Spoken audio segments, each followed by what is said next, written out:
And here we are.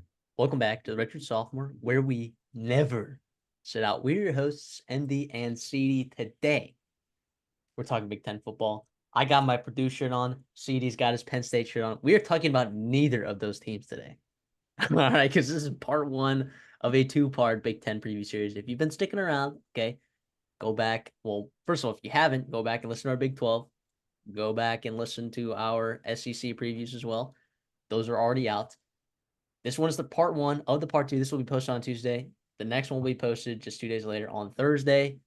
Thank you all for being patient with us. These are like 4 hours, 4.5 hour episodes. So like recording for 9 hours straight would be a little brutal. So we appreciate you sticking with us for these long hours. But these will also be cut up in smaller videos. So if you just want to send those smaller videos to your buddy who you know is an Illinois fan or a Nebraska fan or a Michigan State fan, you can certainly send those guys off there as well. Yeah, I mean, CD, this is your deal, dude. You're the Big Ten expert here in the Redshirt Sophomore. I cannot wait. The Big Ten has just an immense amount of storylines this year. Not only do you welcome in, right, those four new West Coast kids, which, by the way, and I texted Matthew this the other day, the Big Ten Conference used to be called, was it the Western Conference? Going Yeah, back to the 1800s, that's what it was founded as, which is as crazy as it can be. Regardless, so we're adding just um, it's moving further west. those Western The Coast Western West Conference. crazy, crazy, crazy. Regardless, though, it's gonna be a fun one here. I think we got some national championship contenders, playoff contenders. We've got teams that are really figuring out the pecking order of this new Big Ten landscape. And then also, how about some weather? The Big Ten weather in November is going to be something to watch in terms of the play styles of some different teams out west and the teams in the Big Ten. It should be awesome to see. The coaching's fantastic. The talent is fantastic. The fan bases are fantastic. It's buzzing in Big Ten country. It is buzzing in Big Ten country. Let's do it. If you're part of Big Ten country, make sure to leave a like.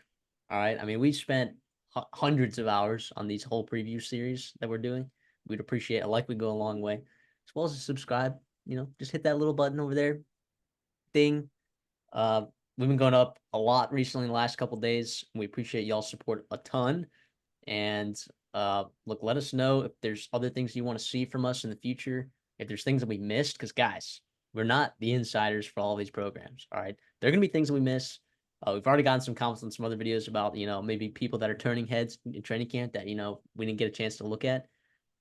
This is all good information to us. All right, we love that. We have no problem with y'all coming in the comments and letting us know your takes, letting us know what other players we're missing, and yeah, I mean we appreciate y'all so much. We love doing this all the time, and let's build a community here, guys. College football is right around the corner. It is August 7th as we're recording this. Y'all are not going to be listening to this on August 7th, but as of today, August 24th, I mean, we are less than 20 days away. We're less than 3 weeks away from college football. That is bonkers. I'm so fired up, dude. It is crazy. I am so fired up. I'm itching, man. It was like two o'clock last night, 2 a.m., and I was, grinding away on the Big Ten, and all of a sudden I'm flipping channels trying to figure out something to watch, right? Or what, maybe 1:30 in the morning. And the SEC network had Georgia, Alabama, right? In that last championship game. I know this is a Big Ten video, but man, the crowd, like hearing, the CBS is gonna be in the Big Ten, which is wild. I didn't even say that earlier. You got all the networks and the primetime games. You got Friday night games. Holy cow, trying to fly across the country during the week. Let's get into it. Let's get into it. Let's get into the first team. Let's talk about the Illinois Fighting Illini. Yes, alphabetically, Illinois is the first team in the Big Ten, which still kind of blows my mind. You have 18 teams in the Big Yep. Ten, and Illinois is first alphabetically, which is awesome. And yeah, look, this team disappointed me last year. All right, I was very high on them. I took the over. I thought that defensive front was going to be really good. I was hoping that secondary. I knew they were going to take a step back, right, because of all that talent that they lost in the NFL. I think they overvalued the talent that they had in that room, specifically Aaron Henry, who's the defensive coordinator, who was a DB coach after uh, Ryan Walters went and took that head coaching job at Purdue. Yeah, I mean they're over the win totals at 5.5. they got an interesting schedule. They got some interesting players. And of course, there's always let's start with the quarterback room. I mean, Luke Altmaier, right? Unfortunately, was it John Paddock was his name? Legend, the Gosh, legend, if he Mac only had Legend, one Illinois, more year, November. Oh, dude, I was watching that. So I'm a Minnesota fan, by the way, if you didn't know that. And I was watching fucking Minnesota like get after the quarterback and get after Altmaier, and he goes down. It's like, okay, great. Dub Quarterback, it's over over. six and And a half is then gonna cash. boom, boom, boom. 3 plays later, he's scoring, and it was wild. He was a legend. And by the way, like Altmaier was playing better as the year went on last year. But then Paddock came in, and Altmaier got hurt, and Paddock just balled out. Right, you you couldn't take him out. You literally couldn't take him out. Indiana he put up 48 points. Right, and then Northwestern he did his thing as well, even though in a loss, but. Yeah, so unfortunately, that kind of stunted the growth of Altmaier, and I think some of the momentum that he was building in the middle of the year, right? Consistency, turnovers, those plagued him early in the season, and you saw it get a little bit better. The thing I want to see him work on is I know that offensive line struggled, right? But when Luke Altmaier was pressured, like he took 34 sacks. That's the 13th most in the country, and he only played 9 games. Yeah, Right? That's passing grade of 37 and a half, not even the top 100 when he's under pressure. I'm sorry. So that's yeah. that's what you like to see. But he's also talented, right? He can push the ball down the field. I Hmm. think he's got some weapons there. We'll see. You lose a couple guys to the NFL, but there's some interesting pieces coming in. I Um, think so too. what's your take? Yeah, I think he's a good quarterback. I mean, I'm not going to call him a top half quarterback in the Big Ten yet, but I think he could play that way, right? And I think Donovan Leary is an okay backup. I think they would feel okay about having him come in there, right? The redshirt sophomore over there, Devin Leary's brother. You guys didn't know that, so I think they feel okay about him. I don't. I think there will be a significant drop off though if he does come in, but that doesn't mean that they couldn't win games with Donovan Leary, right? So I'm okay with that. And I don't know about anyone else in the room, to be honest. I mean, do you have any thoughts on the guys Some beyond young those two guys? some young, inexperienced guys. Yeah. So Trey Petty's probably gonna redshirt. You got Kirkland Micha, right? I think that's how you say his name. He's another guy, young kid. You hope to not see these guys. If you're NFL fans, you hope not to see these guys. Luke Altmaier, if he could be a middle of the road quarterback in the Big Ten, which I think he is, that's more than plenty. And by the way, all those guys in that middle half, right, the middle 50%, they're all the same. They're all so replaceable, right, in the Big Ten this year. And we'll talk about that as we get through this preview and onto more teams. But it's just give me replacement level quarterback play. And I think that's kind of all you can ask for in the Big Ten this year. yeah, someone pointed me to watch Cal Swanson in the spring game, and I wasn't specifically watching the Illinois spring game for Cal Swanson, but someone pointed me in this direction, and look, if it gets to Cal Swanson, all I'm saying is that Illinois is in some serious trouble. All right. He's a track star, sure, but like, man, he could not throw a lick. Um, I would compare him to Billy Edwards, who, believe it or not, is fighting for a starting quarterback job. And he's gonna take some absolute bullets from me later in this episode. But yeah, but enough about the quarterbacks. Right, let's go to the running backs. You are insanely high on Caden Fegan. And me too. Let's get this straight. I love Caden Fegan. He's fantastic. I also think Josh McCray's okay as well. I think he's fine. All right, but Caden Fegan is a mammoth man, giant dinosaur of a human being that is going to absolutely carry this backfield. And I've seen some places, actually, one of the places I'm looking at right now, it's a pretty good resource. They have him at like his carry share, like 35, 39% of like the carry share in the backfield. It will be more than that. It Yeah, has to be. It if he's needs to be. healthy, he had about 25% of the snaps or 25% of the carries last year. And that was But when it's he got because he after came. an injury. Yeah, yeah. Yeah, because he got hurt, and he also like he was a true freshman, and he wasn't getting acclimated. Once he was the guy, they fed him the ball. Now I do think that's something to consider, right? You look at Minnesota and what Darius Taylor went through. He was a guy that got ran into the ground, right? You don't want to do that with Caden Fegan, and I think Bielema knows that. They're going to run the football. He is big enough at 6'3", 250 freaking pounds to be a bell cow type running back. But I do think you want him playing his best football in October and November. And that's where guys like you mentioned, Josh McCray, I think he's a very, very good number 2 piece in this room. He's also another bigger dude, 6'1", 235 pounds. That locker room loves Great name. him. He's a leader in that room. He's been banged up ever since, that true freshman season or the freshman season where he kind of popped off. And then Aiden Lowry, right? He's a pass catcher, shifty guy, good speed in that room, kind of a different changeup. Two guys like Fegan and McCray to maybe give those guys some kind of rest. And then Khalil Valentine. I want to turn my attention to him. That's a Yeah. 4-star recruit. That's a nice, nice recruit from Arizona. Track runner, uber, uber talented. We'll see. I hope it doesn't get to him, right? Hope it doesn't get to him. Last year we saw the injury bug, the running back gods just struck down on Illinois. They had 5 scholarship running backs all battled injuries last year, including Reggie Love, who's off to Purdue, right? Not too big of a loss. Solid player. Will be nice depth for them there. But if it gets to Valentine, I think you don't want that, but I do think it's not a bad 4th running back to have, especially in the future of that room with a young Fegan, a young Valentine. I like it. Yeah, he's not ready to be a bell cow. All right, like I think his frame, he can put on more weight. All right, I think he weighs about like 180 right now. He can put on more weight. All right, but he's very talented. Right, I would not be surprised if he meagered his way to 30 35 carries this year. I could see it happening for sure. And I hope he gets in the rotation because I think he is that talented. If you look over to the receivers, right? You talk about what they lost, right? Talk about losing Isaiah Williams, right? Who's I believe over at the Lions now. Um, he was really good. And they also had another receiver there as well. Casey Washington. Yeah, Casey Washington was legit. He was drafted because Yeah, Isaiah both those. Washington was undrafted, but I think Casey Washington was drafted. Isaiah Washington was. Yeah, Washington was a 6th round pick to Atlanta.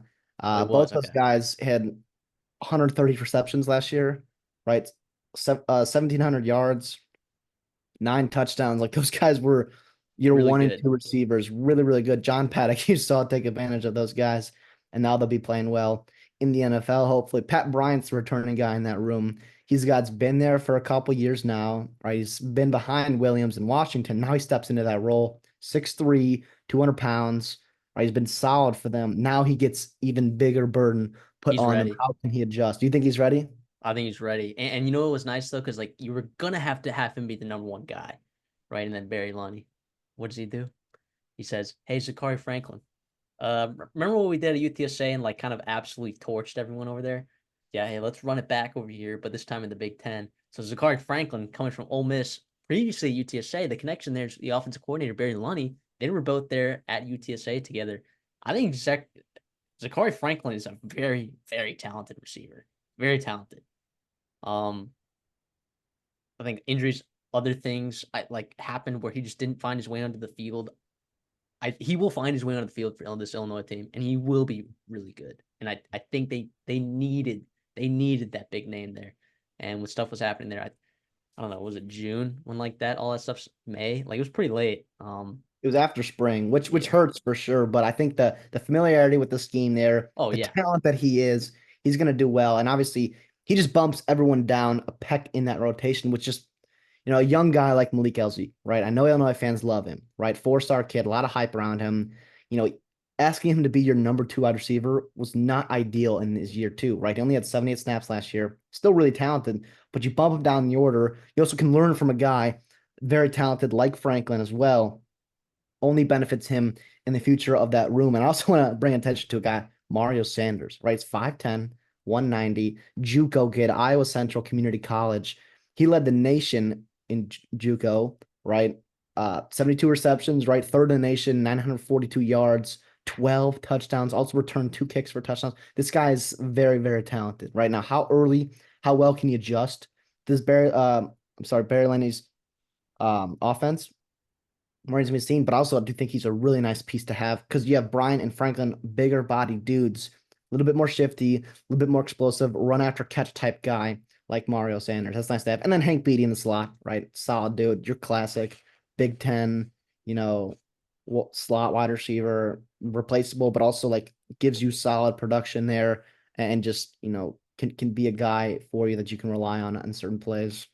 I just think that like this tight end or sorry, this wide receiver room, the floor is a lot higher than I think people realize. Yeah, I know people want to look at Casey Washington, Isaiah Williams, and be like, "Oh my gosh, those huge losses, all that production, yada yada." I think they have plenty here. I think they have plenty here. I mean, it's not like Illinois has been like pumping out ridiculous receivers every year. Like that was a pretty special year in terms of like the talent that you have in the receiver room. But you weren't even really able to fully take advantage of it until November when John Paddock started absolutely smoking the rest of the Big Ten West. It was crazy. Um, so I think that this room is pretty fine. At the tight end room, I mean, Cole Rusk is coming in there as a transfer. I mean, he had 500 yards last year, 6 touchdowns. I don't know. I don't know if I have a large conviction about this tight end room. I do think that there's some receiving talent there. But I don't have a serious conviction like, oh my gosh, this is a game changing room, or holy cow, this is an absolute dud of a room. Right. I don't have a serious conviction either way. No, if it can be replacement level, right? Not to the replacement level of Tip Raymond, but I'm talking about, Right. serviceable guy in the Big Ten. That's very solid. And also, you're going to run the football a lot. Like, you're going to run the football. This is Brett Bielema, right? He's going to run the football. And if you can have tight ends in that room that can add to that running game, that only benefits them. I think that's really one of the focus is going to be. Russ, you said coming from FCS, had 500 yards, 6 touchdowns. He was also at Eastern Michigan just a couple years ago as well. So he has his feet wet, right, in FBS football, if you want to call it. But I do think there will be a little bit of a learning curve there. Don't quite see him as game changer, like you said. Regardless, though, if he can be serviceable, I think that's a win for this room. Yeah, I'll say this. You mentioned earlier Luke Altmaier taking a lot of sacks, and that's something that he's got to work on. Okay. And a lot of those sacks were Luke Altmaier stacks, right? I mean, this offensive line wasn't fantastic last year, at least what we thought it was going to be, right? At Yeah. least not what I thought it was going to be. Okay. However, like it's weird because you lose some really valuable guys on that offensive line, and yet I think it's possible that you could get better with like just having some of these guys in here another year. And I do think that they did get a pretty high value transfer, which you can't say a lot of all the time, in JC Davis. I think he's a very high value transfer over there. What is he gonna he's gonna play left tackle, I'm assuming. Um Replacing Julian Pearl at that spot, I think that's gonna be a big deal. Um I think Isaiah Adams is being gone. I think it's fine.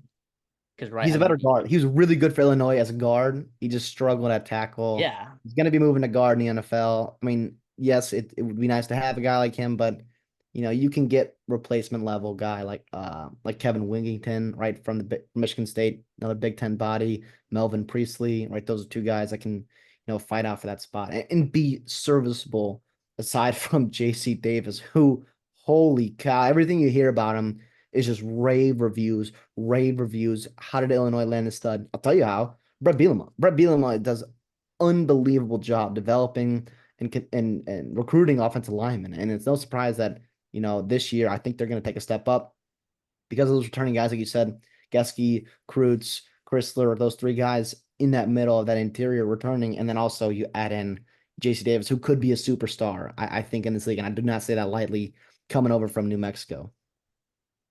yeah, and it's weird because I think people are gonna look at that offense in New Mexico and be like, oh, they ran a weird offense, and like I don't think they ran the ball as much as people think. Like they ran the ball at a top 50 rate in college football, but like that's not saying that much. I think JC Davis is going to be able to adapt to the Big Ten.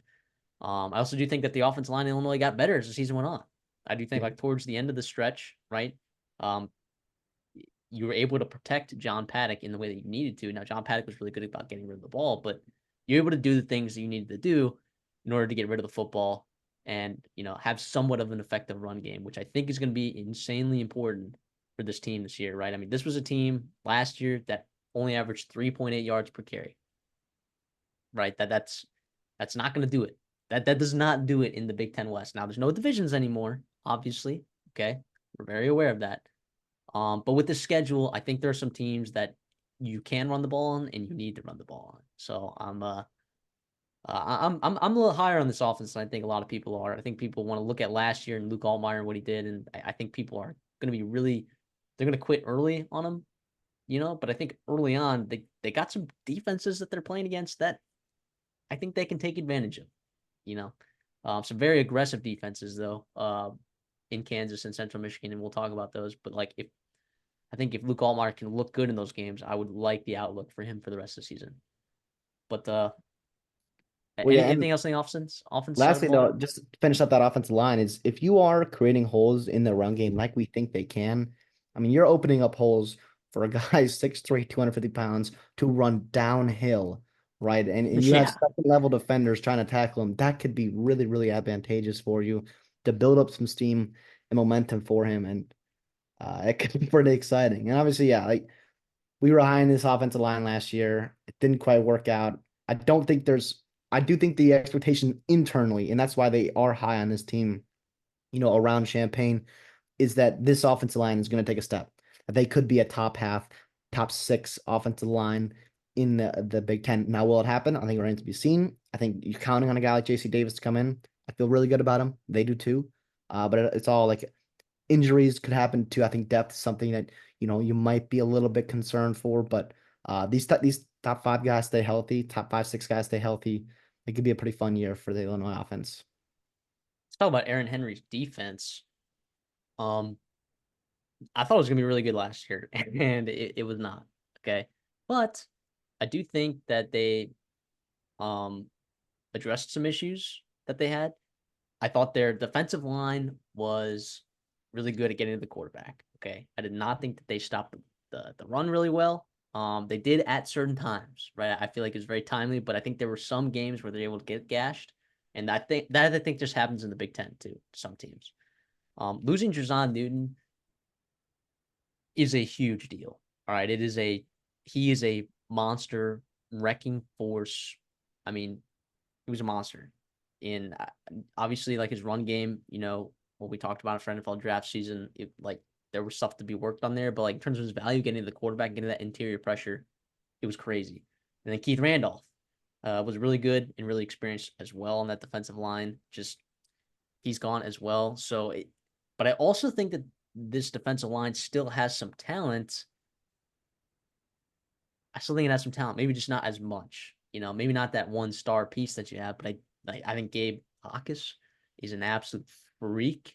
If he ends up taking another step over there at that edge spot, I mean, I think like that could be kind of insane. I think Seth Coleman is another really good pass rusher there. Dennis Briggs is a guy that I think people are really high on from Florida State. Um, and I think he's just been injured from what I'm hearing. So if he just Mhm. comes back healthy, I think Gentle Hunt from Florida A&M, he's a little undersized, but I think people like him as well. I don't know how I feel about, defensive linemen's, 6 through 10, but I feel pretty good about, or sorry, 7 through 10, but I feel pretty good about probably their first six defensive linemen here in this rotation. It's pretty impressive considering you're losing what your five guys, five of your top six interior guys last year. You mentioned Jerzon Newton, Keith Randall, Denzel Jackson, even those guys are all off the NFL, all 500 plus snaps last year, just gone. And then Sed McConnell was solid for you last year. He's over to Boston College. Bryson Barnes, he's off the graduation, which is nice for him. But yeah, I mean, I think it relies on a guy like Dennis Briggs to stay healthy. You mentioned how, that those first couple guys you feel pretty good about. Behind that, it could be tough. And then you rely on a guy like maybe undersized Hunt, Jeremiah Warren, Sledge to transfer from Auburn to get the pressure and that stopping the run in the Big Ten. And to be honest, like that is so, so important. We'll talk about that in a couple teams later in his videos. Like you have to stop the run to earn the right to rush the passer with guys like Yakis and Seth Coleman, Alec Bryant, right? Ezekiel Holmes is in his seventh season at Illinois as well. But you have to stop the run up the middle there. And that group looks like a weakness to me. And it scares me for sure. But the fact that you're bringing a couple transfers, you've got Tayrai Edwards coming back as well, hoping to step into that mold. Um, I guess it could be much worse. It's not a strength of the team by any means, but if it cannot be a weakness, I think then you're starting to talk about this team hitting its ceiling in this season. In the linebacking room, I'll just say, look, and I'm a firm believer that there's some media members that vote for certain awards or postseason, preseason stuff that, can't tell poop from piss. But uh, Dylan Rosiak in the linebacker room for Illinois, he was okay. Yeah, I think he got playing time, but there were 11 different linebackers from the Big Ten, eight of them on different teams that were all Big Ten. Um, he was not one of them. That doesn't mean he's a bad linebacker. To be honest, I don't have a film review of him. I think he's okay. I think he can be serviceable at that linebacker position, but you lose Keith Richards and you lose sorry Keith Randolph. Did I say Keith Richards? Keith Randolph and you lose Jazon Newton there in the front. So like, what does that do for your linebacking core? Yeah. Do you just need to see a much bigger step from these guys? And I think there are some names in here that can do some stuff. But I don't know. What are your thoughts? I think Rossick's fine. Yeah, he's fine. Tariq Barnes, I think you're losing him. He's a very serviceable player. Nothing special about him at all. Raziak, I think he has to take a step up and be a leader in that room, elevate guys around him. And like you said, I think when you mentioned no Newton, no Randolph at the middle, his ease of play might be a little bit harder because you're dealing with a couple run fits differently. Maybe they're getting to the second level a lot easier than they had in the past against guys like Newton, Randolph, Daxon, et cetera, et cetera. Uh, Odeluga, he's coming back. He had 300 snaps last year. Hoping he can take a steps. You got James Kreutz as well in that room. A couple younger guys. We'll see if they can step up and give you valuable snaps in that room.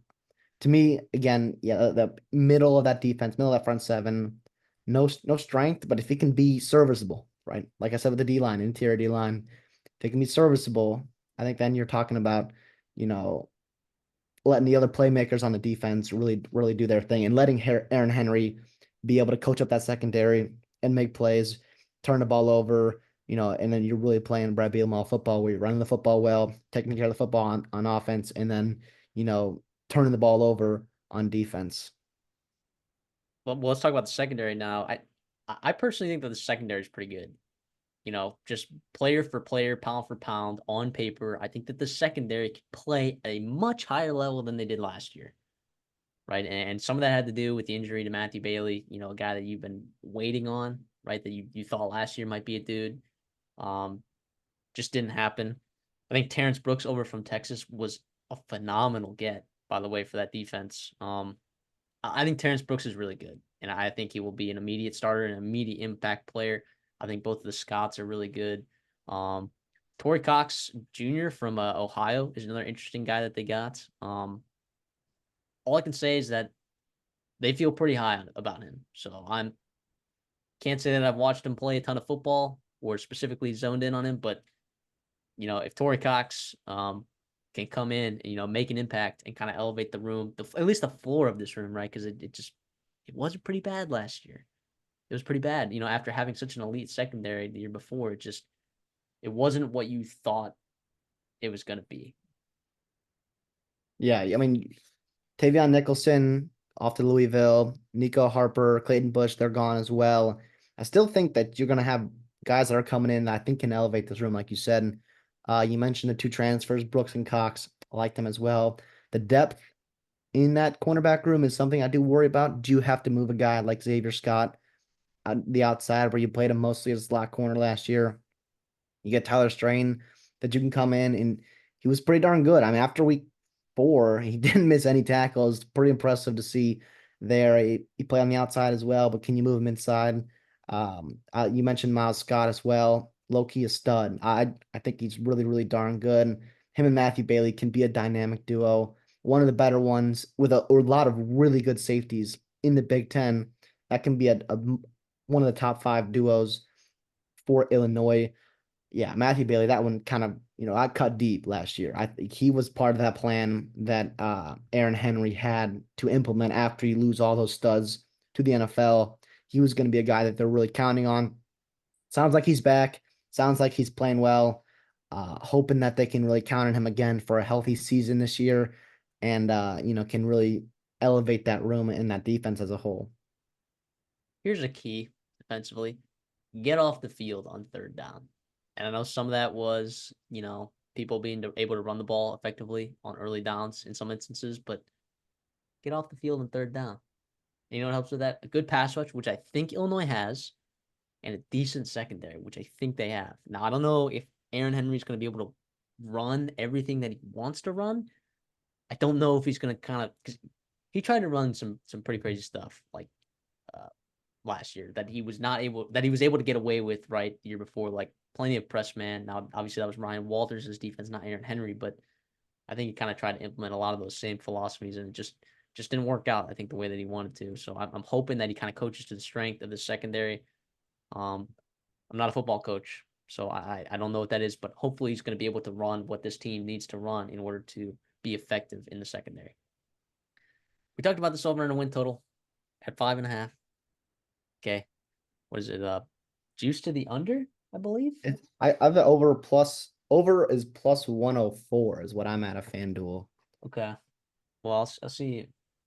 But Shop obviously, line like we for always you. say, shop lines, It's make plus sure to get 115 on value. BetMGM if you want to bet the over. But anyways, the schedule, it's interesting because I think you're out of conference. You got two really nice winnable games, okay, that I think are still going to tell you a lot. Eastern Illinois might not tell you a lot, but then you play Kansas at home. That game's going to tell you a lot, right? And Kansas is a very aggressive defense. They're going to capitalize on your mistakes, like Luke Altmaier last year, very much screwed the pooch against Kansas last year, turning the ball over. Just it didn't happen for him, right? Central Michigan's kind of the same way where they're very aggressive. I think they lost some guys in that secondary though. We'll see what Luke Altmaier can do against them as well. I anticipate them winning that game, of course. Then they go to Nebraska, then they go to Penn State. They get a bye, then Purdue at home, Michigan at home. Then they go to Oregon. They get Minnesota at home. Then they have a bye. They get Michigan State at home. They go to Rutgers, and then what is that? Wrigley Field for Northwestern. I believe so. So looking at the schedule, you got about three of the best teams in the Big Ten, right? It's Penn State, Michigan's one of the better teams, Oregon is one of the better teams in the Big Ten. Um, but then you also get five very winnable games in the Big Ten here. Like your draw was not that bad. Like now it's unfortunate they have to go on the road to Nebraska. I think that's a very tough game. But getting Minnesota at home, getting Purdue at home, uh, you have to travel to Rutgers, but that's a winnable game. Getting Michigan State at home, like getting those winnable games, um, a lot of them at home, I think plays in your favor. Going to Penn State and going to Oregon is not a big deal because you were going to lose those games anyways, whether they're at home or on the road, right? I think it could be close, but I'm kind of on the over here. Not gonna lie with this Illinois team, I really am. I think that this Illinois team can make a bowl game. I think this offense improves with the Luke Altmaier. There's a lot of projection here. If you're taking the over for Illinois, it's very projection oriented. Can this coaching staff get that secondary figured out, which I think they can. Is that pass rush going to be as effective as we think it's going to be? Can they stop the run a little bit? And then offensively, those weapons that they got, Zakari Franklin and can Pat Bryant, can those two guys make up in the aggregate what they lost in Casey Washington and Isaiah Williams? And can Caden Fegan stay healthy?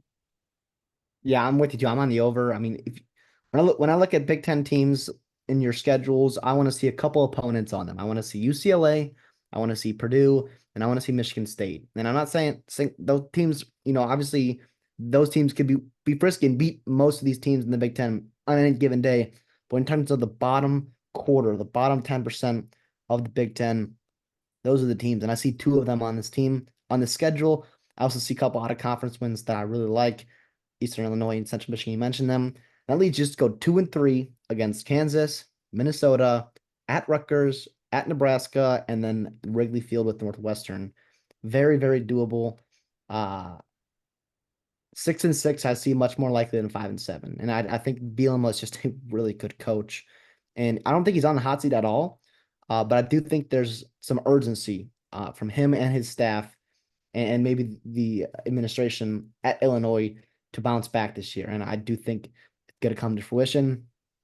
Definitely should be fun. And that Nebraska game, that's a Friday game. That was a revenge game. Last year, Nebraska came to Illinois and just stomped you. That was ugly, ugly, ugly. You also have a revenge game with Kansas and Lance Leipold, by the way, who has connection to the Illinois administration. He was a candidate to get the Illinois job a couple years ago, 4 years ago, which is crazy. Illinois obviously went with Brett. Kansas went with Leipold. Both programs, I think, are very, very happy. But that's going to be telling about Illinois in year 4 should beat teams like Kansas in the out of conference at home, right? And obviously, I don't know if they'll be favored necessarily because that's a highly, I think people think of Kansas, and I do too, right? But that should be a fun measuring stick game in the out of conference to get into, the Big Ten. It can start slow. You could start 2-3, and I think don't panic, right?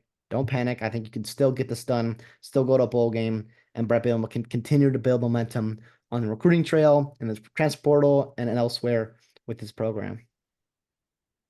I agree. Let's move on over then. Let's talk about Indiana. They got a new coach. They did.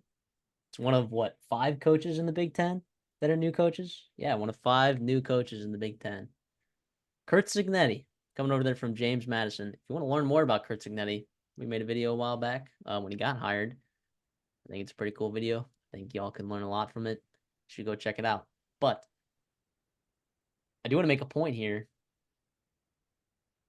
I think Kurt Cignetti is a fantastic coach. Do I think he's a long-term solution for Indiana? I don't know because he is getting older. But I do think he did as good of a job as anyone could coming to a program like Indiana to get them ready for this upcoming season. I mean, their win total, depending where you look, is 5.5, 6 right now.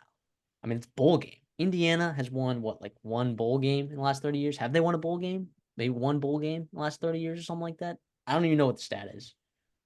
I think that's pretty impressive to just walk into Indiana as Kurt Cignetti, to get your coaching staff that you want in there, to bring in a bunch of players that followed you, by the way, from James Madison, which I think says a lot about a coach. If players are following you to your new school, it's just going to be can they get done in the Big Ten? Can they get it done? Let's start in the quarterback room. Curtis Rourke comes over from Ohio in 2022. He was very good. He was very good. Okay, quarterback injuries, among other things, kind of held him back. 2023. Look, I don't know. I don't know what he's going to look like this year. I really don't. I was a little bit discouraged by the way that he played. I know he was banged up or whatever, but I was a little bit discouraged um, when he played. I still think he can be good. I think that there were some other quarterbacks on the market that I liked a little bit better than Curtis Rourke. However, I don't think Indiana was going to do much better. Like, I think this was a good get for what they had. I think losing Brendan Sorsby was a big deal. I think he was really good for them last year. And because Taven Jackson was not good. So when Brendan Sorsby replaced Taven Jackson, I think you saw the performance of their offense just shoot through the roof. I mean, when you look at their metrics offensively, like they weren't that good metrically, but that's also because Brendan Sorsby didn't play the whole year, right? Their passing metrics were off the charts. They're fantastic when Brendan Sorsby played. Their defense was pretty terrible. It wasn't able to make up for that. But the point is, I think that Curtis Rourke still has a lot of question marks. Was really my whole point there. Listen, I think, well, in terms of, I think a lot of the players on this team, in terms of the transfers, you do have that question about how are they going to adjust coming from a lower level competition to a higher level competition like the Big Ten. But Kirk Cignetti and that staff had a type in the portal. They went in and they got a ton of proven veteran players. Didn't matter where they played, what level they played. They got a bunch of guys, and Curtis Rourke fits that bill. Now, Mike Shanahan and Cignetti, they like to throw the ball. They threw the ball a lot at James Madison. They had a lot of success doing it. I do think this year you're going to have a little bit more balanced offense, right? More run the ball, complement with your passing game. But I think you're going to see a little bit more balance in terms of at Illinois versus what they were doing at JMU. Listen, Rourke played well in the spring. Cignetti likes what he's doing. He's got a big arm.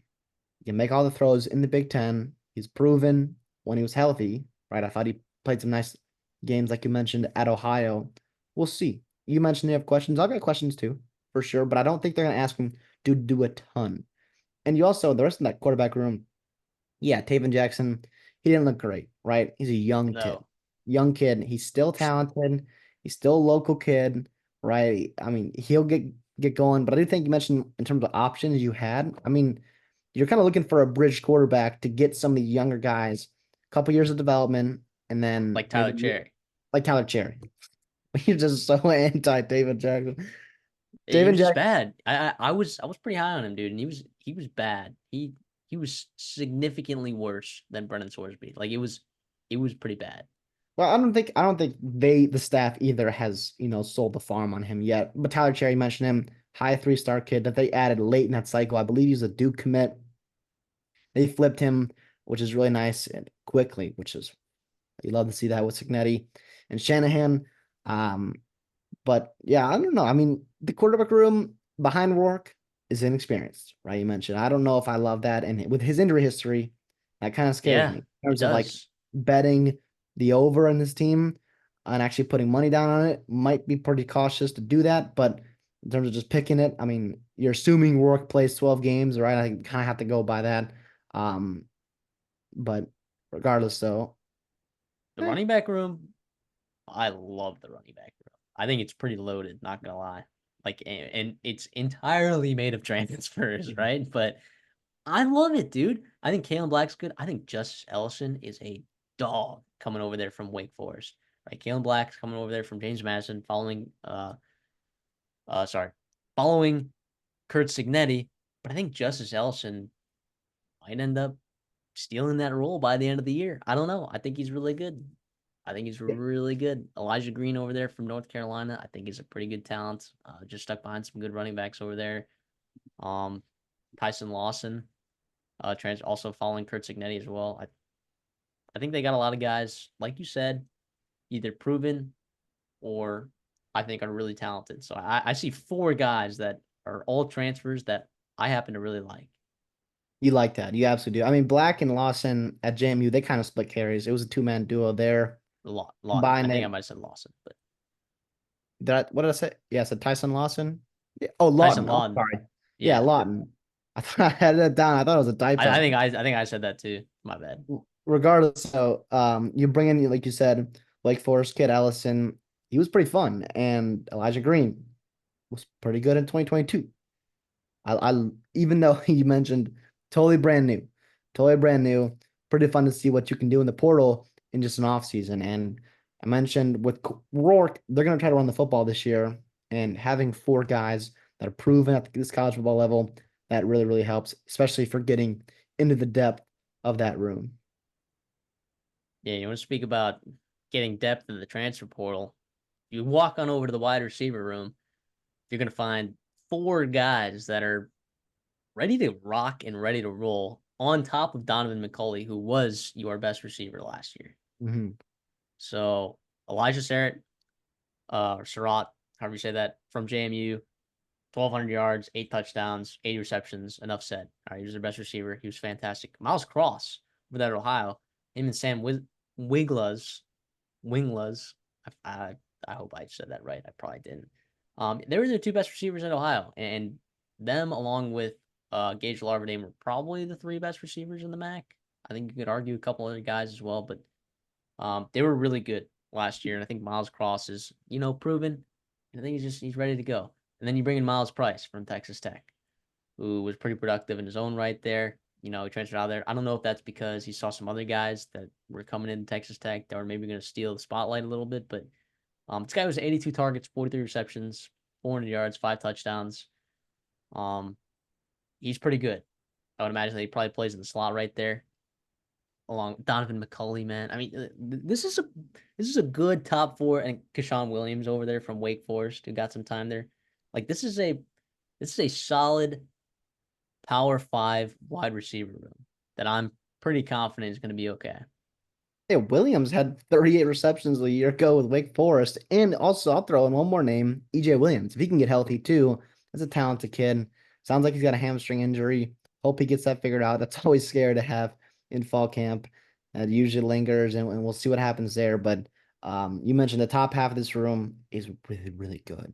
Surratt, Cross, McCulley, holy cow, a lot of production, a lot of talent, different versatile bodies. I think, Surratt, he can play on the outside or inside.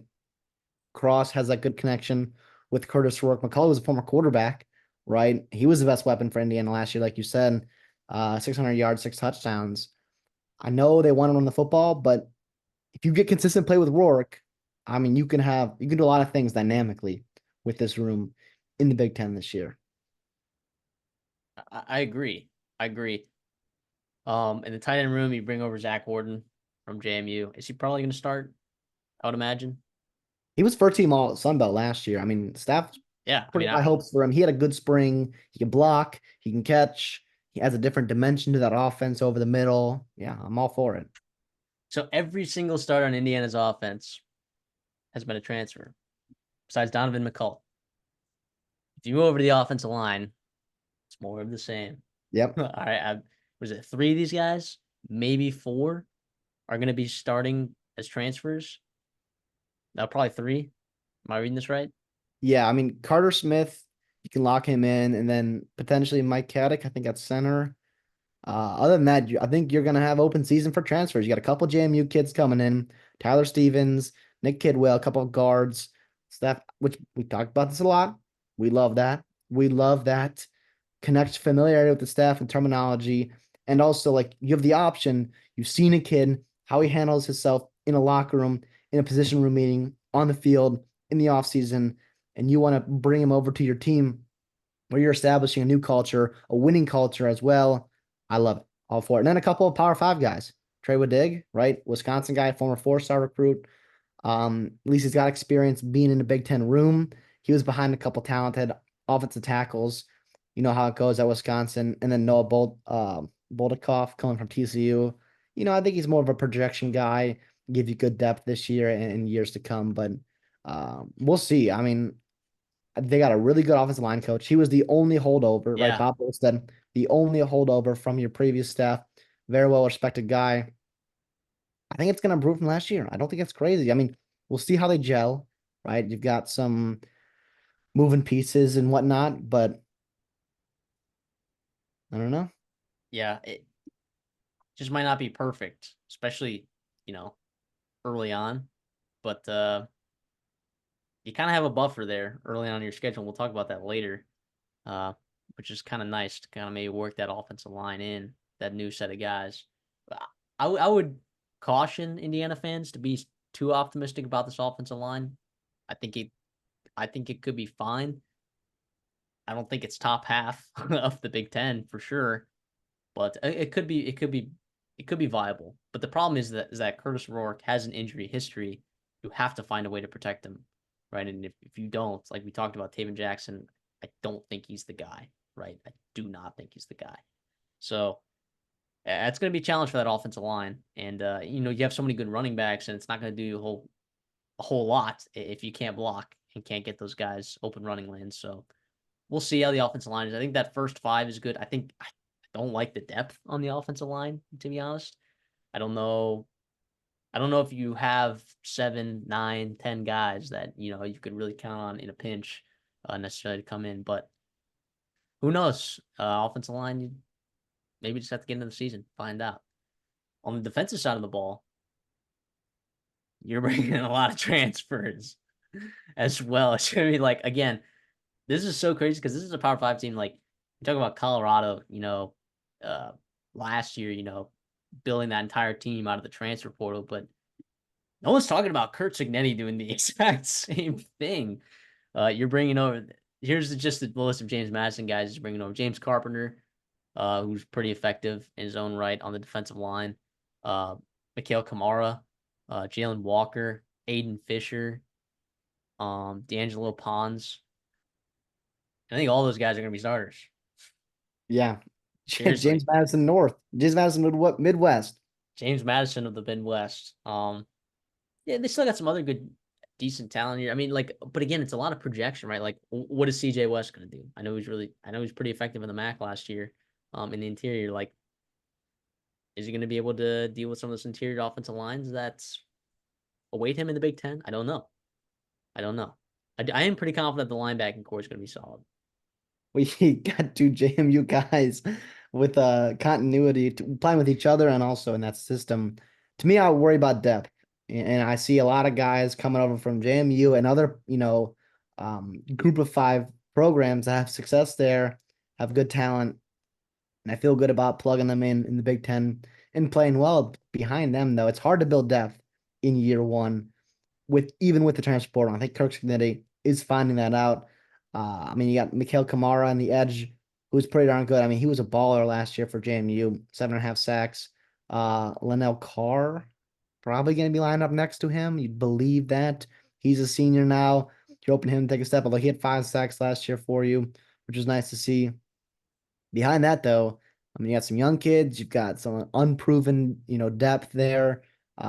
Vincent Sneed, um, Jacob Mangum Farrar. Is he playing defensive end, edge? I mean, probably there. And then the young kid, the transfer they got from Michigan State, Andrew DePape, 4-star kid. I think he's good upside, real good upside. More so going to help you in 2025 and then in 2026 as well. So don't think you can count on him too much this year, but behind Kamar and Carr, I think we'll see. We'll see what happens there. Well, yeah, I mean, you lost a ton on that defensive line from last year. I mean, you lost Andre Carter to the NFL, who was a significant player to that defense last year. Significant. Luis Moore is at Ole Miss now. Phil Blitty's at Auburn. Um, so yeah, we'll see. I'm not super. I'm more the most confident room I am in is in that linebacking core, just because of the continuity there and the production that I saw from those guys. The defensive line I have questions about, and I also have questions about that secondary as well. But yeah, I mean, do you like any names in the linebacking room besides Jalen Walker and Aiden Fisher? I mean, like, are we going to be able to get to the depth in this room without having a significant drop off? It's tough to say right now. I Like, mean, it doesn't feel very deep to me. no, and that's part of the concern with taking it over like this or projecting Indiana's season. Like I said, that they did a good job filling with portal with experienced guys that either know their system or have had success in college football. But you got Logan, Najee Logan, you got Joshua Rudolph, Isaiah Jones. Are those guys ready to play?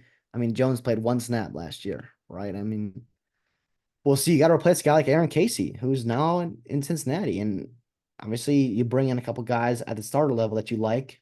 Fisher's your leader, really, really good, 108 tackles. Jalen Walker was very solid for JMU, but I don't know if I love the depth behind those guys. What say you? Yeah, I don't. I don't at all. Um, yeah, I feel very not confident in this defense at all, and I just don't think all these transfers are going to do it. What's nice is that some of these transfers, have more than 1 year of eligibility left, so it's always a good sign. But on the defensive line, I mean, it's going to be a question like what they're going to do next year when some of these guys leave. I don't know, but I definitely feel a lot better about the offense than I do about the defense, and I still have questions about quarterback and offensive line. That tells you anything. But again, like I said at the beginning of this segment, what Kurt Signetti has done with his team is by far better than anything I would have possibly imagined for Indiana football in just one offseason. Like, this is a significant improvement. Like, Indiana has a chance to make a bowl game, like, Mhm. legitimately, after that abysmal season last year and having that terrible defense and having a new coach in there and having transfers leave and Andre Carter going to the NFL. Like, this team still has a chance to make it um, to a bowl game, which is pretty unbelievable. And speaking of that, let's talk. I mean, did we talk about everything that you wanted to talk about? Do you have any Well, I other mean, thoughts? we briefly mentioned D'Angelo Pons, but I mean, he is so good. I think he deserves a little bit more Okay. flowers. Yeah. 13 pass breakups, a lot of Power Four teams, big time names wanted him. That was a big recruiting win. Um, for Kirk Signetti and the staff going to Indiana, following him with a bunch of other JMU guys. Really nice to see. And then Sean Asbury, right? In the Sun Belt, coming over from Old Dominion, familiarity there. I think that staff likes him. Pairing with a guy like DJ Warnell from Arizona. I don't After know if they're that, elite. Yeah, exactly. After that, it's going to be a wait and see. You got a young kid, Amari Farrell, right? He played a little bit last year, got his feet wet as a freshman. I don't know though, but I don't know behind them. Regardless, though, I mean, I think you've got again your starting 11. It's going to be pretty solid, damn solid, and especially in the Big Ten from where you were a year ago. If you have to start getting into that depth, that's where it could be a concern. But again, we'll talk about it in a little bit. That schedule, you got to start fast, and I think you can. yeah. I mean, the defense. I'm gonna say this kind of as a negative, but it's actually more complimentary than some people are gonna take this. But this is a Sun Belt defense. It's a Sun Belt defense, and we know that the Sun Belt is the best conference outside of the P4. We love the Sun Belt. We love the Sun We know Belt, that. and It's yeah, just not up to Big Ten stand. And in terms of like pure talent. Now, here's the thing, JMU guys did play some Power Five games in their past when it was Power Five. Some of these guys are proven, and some of these guys are good. Pons is a Power Five talent. Pons is an Daniel actual Pons is absolutely a Power Five talent, but like Kamara, Carpenter. I think I like him too. I think CJ Jalen West. Walker and Aiden Fisher, I think are I. CJ West had a ton of offers in that portal. No, I think a lot of But it was but more but so it was desperate yes, teams that needed depth in their room. He's going to come in in and be a starter for you. interior defensive lineman, like I think the market is kind of overvalued, or like it's just Yeah. people are gonna pay more for that. You know what I'm saying? Because there's just not as many ideal pieces coming out with your interior defensive line in the portal. You know? And I wonder too, and I'm not going to speculate anything, but I wonder if that was part of the reason why he ended up at Indiana because I was kind of surprised. I mean, you're hearing LSU, you're hearing Wisconsin, you're hearing all these names, and then all of a sudden it's Indiana. And with all due respect to Indiana, I was like, whoa, good, good for Kirk Cigneti. I wonder if part of that was playing time, and he wanted to play, and he's going to be starting and playing a lot of snaps for this team. Whereas if you're going to LSU, you're going to Indiana or Wisconsin, other places, you might be, good rotational depth for them. But we'll see how West translates. I mean, I think him and Carpenter can be a pretty fun duo. Yeah. I mean, he's from LaGrange, so it's pretty close to home. Not gonna lie. Yeah, it's on the Um, south side or west side, I guess, Chicago, but I mean, is close to Bloomington Indiana. closer to LaGrange than Champaign? It's Could be. no. Well, it's probably about 3 hours both ways. It's probably closer to. It's about 3 hours of Madison too. So I don't know. it's Maybe it was a home thing, right? Maybe you want to be closer to home. I don't know. I don't know what it was. I'm sure there's some Indiana insiders that can tell us more. But let's talk about their schedule. Um, I don't think it's bad no. Give me the over, damn it. Sorry. because you get FIU at home, you get Western Illinois at home, then you go to UCLA and you get Charlotte at home. Right, 4 games that are very winnable. That I think that they should win the first 4 games of the season. All right, and then you just gotta find 2 more wins, scrape them out. But that's the problem with this, though. At the same time, it's like because I don't trust the depth of Indiana, Yeah. you it's kind of reverse where like, you almost want them to play their tougher games at the beginning of the season and see if they can steal one there, and then I don't know. I don't know what it is. I don't know what the right way to go about that methodology actually is. But then after Charlotte, you get Maryland at home. Then you go to Northwestern, which is really a neutral site game because you're playing at like a makeshift field or whatever. Still in Evanston, but then you get a bye. Nebraska at home, Washington at home, at Michigan State, Michigan at home, then a bye, at Ohio State, and then to end it, they get Purdue at home in the legendary rivalry, of course. The Oak Um, or the the Oak Bucket. That was yeah, listen, the I Oak like the Bucket. over. I like the over here. And I'm just gonna I'm not gonna put money on it, right? And I want to buy as you guys do that, right? Bet safely and just whatever, right? All that good stuff. I'm just gonna say, assume that Rourke stays healthy. Assume that most of your team stays healthy. I'm not gonna project any drastic injuries to happen to you. I just think even if you're getting into some of your depth, I think you can still win at Michigan State with Purdue. Like Ohio State, Michigan, throw Nebraska in there. Like you're probably not going to beat those teams anyways, right? Those teams are pretty darn good. They're really talented in the interior. They're deep. Yada yada yada. To me, I was looking at that Washington game. I was like, "Ooh, that could be fun." Washington's a brand new team, right? They're going to be in their depth too, right? Week 9 as well. But Washington comes off a bye, so they're going to be as healthy as they're going to be all rest of the season. That's tough to see. But listen, I think you can go 4-0 right away. Maybe even steal one, either Maryland or Northwestern, and then it's just one more. Said maybe. I guess I think Maryland I think is that game that I've circled because I think Maryland can absolutely rough them up And big they've time. had good games too. Maryland and Yeah, Indiana, some nice battles in the Big Ten East. but like Maryland, I think they've a really solid defense. I think they're pretty physical there too. I really worry about the depth of this team on the offensive line. I worry about it. On linebacking core, I worry about Curtis Rourke if he goes down with his injury history. I can't in good conscience take the. I want to. Like you're telling me, just like you said, you're assuming if Curtis Rourke is healthy, if you're assuming this offensive line is healthy, if you're assuming everything stays healthy, and you don't have to reach into that depth, and you don't get worn down by the end of the season in a tough back half of your schedule. Like I'm not gonna make the same assumptions as you. I gotta go. I gotta go under here, under 5.5.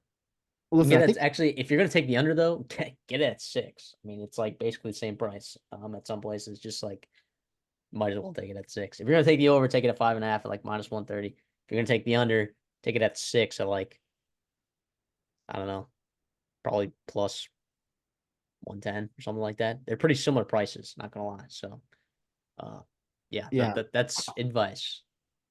Listen, they're a popular pick. I think some teams like a sleeper or a team to go over or whatnot, make some noise. You mentioned all the concerns for the depth wise. It makes sense, but also their schedule is about as manageable Oh as it yeah, gets in the Big Ten. layup year one. Purdue, Michigan State, It's a layup, but UCLA, at Northwestern at a neutral site, basically. Maryland, Washington, I'll throw in there too. I mean, you're talking about a ton of winnable games for most of the Big Ten. It's going to be about injuries and how they sustain that. And also, by the way, to come back full circle to your Kirk Cignetti longevity point that you talked about with him at Indiana. Listen, he's what, 62, 63? Saban yeah, was 62 or 7. Saban was 72 when he retired. I think if you can get 5 to 6 to 7 really solid years from Cignetti, building that foundation of the program, that's a total win. Listen, that's very true. I'm not, you know, on retirement watch. I don't think Cignetti takes that job at Indiana, knowing with all the changes coming to college football, knowing everything and how crazy it is, the portal, blah blah blah. Like I I don't think he took know. that job. He's never gotten a paycheck like that before, dude. Yeah, but yeah, I don't know. I think there were multiple reasons. I think it's just a better job. Like it's just a way better job than James Madison, I and feel like like he could have gotten different. I don't know. I I don't guess know. that's I don't off know. season talk. We're in preseason right now. We're preseason mode. So we'll see. But listen, I like the over. If they All stay right. healthy, I I think hope they. it goes over. I really do. Oh man. Oh, dude. But the problem too is like if you're in November, like Indiana's a basketball state, right? And IU is a basketball school for sure. They love their basketball there. If you're in, late October, November, and you're struggling to lose games, it's you're gonna lose some fan interest for sure. They're gonna switch over to that basketball program. Mike Woodson still there? I think there's a lot to be excited about though for this football team and football program in the future. Let's not talk about Iowa, a team whose over under win totals at 8.5, depending where you look, depending on what you want your juice at. For the sake of today, we're going to talk about it at 8.5 because I think it makes it more interesting. Iowa, man, look, their offense, it's no secret, it absolutely stunk. All right. They were dead last in the country in total yards per game. They were third to last, fourth to last in points per game scored, and some of their points were scored by their defense or And special special teams. teams. Yep. So, yeah, this team stunk. Now, some of that, I'll say a lot of that offense had to do with injuries, but before the injuries happened, this was an absolute nepotism bomb that just exploded on this offense, and it just got everywhere. All right, and it affected everything except the tight ends somehow. And yeah, it was what it was. But I we'll see if we talk about Tim Lester. You can say what you want about him and his time at Western Michigan or whatever, but I sure it wasn't the flashy hire, right? But they It don't was never need. gonna be. It Yeah, was it never was. gonna be. If you're watching this video, you are at least familiar with Iowa football. You should know that it was not going to be, Kevin Johns. You're not going out and getting some flashy, young, up tempo spread. And by the way, you don't have the Buster personnel to do Faulkner. that. Yeah, you don't have, yeah, in Georgia, you don't have the personnel to do that, by the way. So you needed a guy to come in and fit a scheme to the personnel here. Yes, you need to be more explosive. Yes, you need to be more multiple. You can't just run the ball and just punt and win football games. Tim Lester, we'll see. I mean, it's going to be an upgrade, right? I think we both can agree. It's probably going to be an upgrade. Oh, yeah. I think You'd the hope so. entire If it's country not, can agree that it's going to be an upgrade of some kind. It's listen, true. Like if Tim Lester replaced PJ Fleck, and they didn't win 9 games like they wanted to every year. Like big whoop, and then he got fired. I don't know. I don't know if he necessarily should have gotten canned. I don't know enough about Western Michigan football back in whatever it was, like 17, 2018, whenever he got canned there. But look, in the quarterback room, right? Cade McNamara comes back. May right? He's supposed to be healthy, I guess. He was limited in spring, whatever that means, of course. If Cade McNamara plays, the floor of this offense raises significantly because look, hey, sure you got thick Vic back there, but I mean, I don't know. I don't know if Deacon Hill is necessarily rolling this offense down the field, even with Tim Lesser as his offensive coordinator. I think Cade McNamara would make me feel super good about this offense. Not necessarily being a top, just not being a bottom 30 team. Like if you could be a top 100 team offensively, I still I still think that this defense, and we'll talk about it, is still going to do work, and Phil Parker is going to like work his magic. Yeah, and listen, Deacon Hill goes over to Utah Tech. And that's two former Iowa quarterbacks terrorizing the state of Utah. Spencer Petras is over in Utah State. That's kind of crazy. But Brendan Sullivan comes behind Cade McNamara. Oh He's wait, got sorry, some ability. Deacon Hill is no longer at Iowa. Sorry, Yeah, you're it good. You're good. is, but Brendan Sullivan is there. Yeah, I guess it's a fine backup as well. yeah, and they brought him in, and a little bit concerning that they brought him in, but I do think it's really good insurance on McNamara's part. I mean, listen, he hasn't played a full-time season since 2021. Two torn ACLs, missed most of the spring. How healthy can he be, and how effective can he be, and how long is it going to take him to build up to be, back in? And you got to be ready week 2. You have the Cy-Hawk game in week 2. We cannot wait for that game, but you got to be ready to play because otherwise, Rocco Beck and they're going to score a lot of points on you. So you got to be able to match that. I mean, Marco Lainez, right, or Laney's, he's a good athlete, right? Not a great quarterback right now. Needs to develop, right? So you're hoping that McNamara and Sullivan can bide you time for the athlete to come in and develop. But listen, those guys don't have to be world beaters. McNamara, Sullivan, whoever's playing, they just have to be serviceable, even below average quarterbacks. That would be very, very good, I think, for you. And Iowa can do a lot of good things, with their team and accomplish a lot of their goals because their schedule, I mean, we'll get into it. A lot of winnable games on it for sure. A lot of winnable Yeah, games. That offense, it's step number one. It's fix that offense. And when I say fix, like you said, the expectation is not to be a world beater. yeah. It's wild that a team can be a bottom 5 offense in the country and still have an over under win total of 8.5. Like, that is wild to me. Just like how bad the quarterback play was last year on passes that were thrown 20 plus yards downfield. They were 6 of 23. That's it. They only threw 23 passes more than 20 yards, and they only completed 6 of them. The problem too with Deacon Hill, it was his mobility and his pocket presence. Like I don't know if it was the And going scheme. under center 90% of your snaps, like what was that? Like you're I don't know. like, and we'll talk about the offensive line and why this offense is going to be so much better for them. But we'll talk about the running backs though right now. LaShawn Williams and Caleb Johnson are both really solid, right? I think We love LaShawn those guys. Williams is, was significantly more efficient, uh, and maybe has a little bit, but he's a little bit smaller than Caleb Johnson. I think they can do two different kind of things. I think they're really solid. They ran a lot more zone runs when they had like LaShawn Williams in there. When Johnson was in there, they ran a lot of gap. But yeah, I mean, I think this is a solid running back room.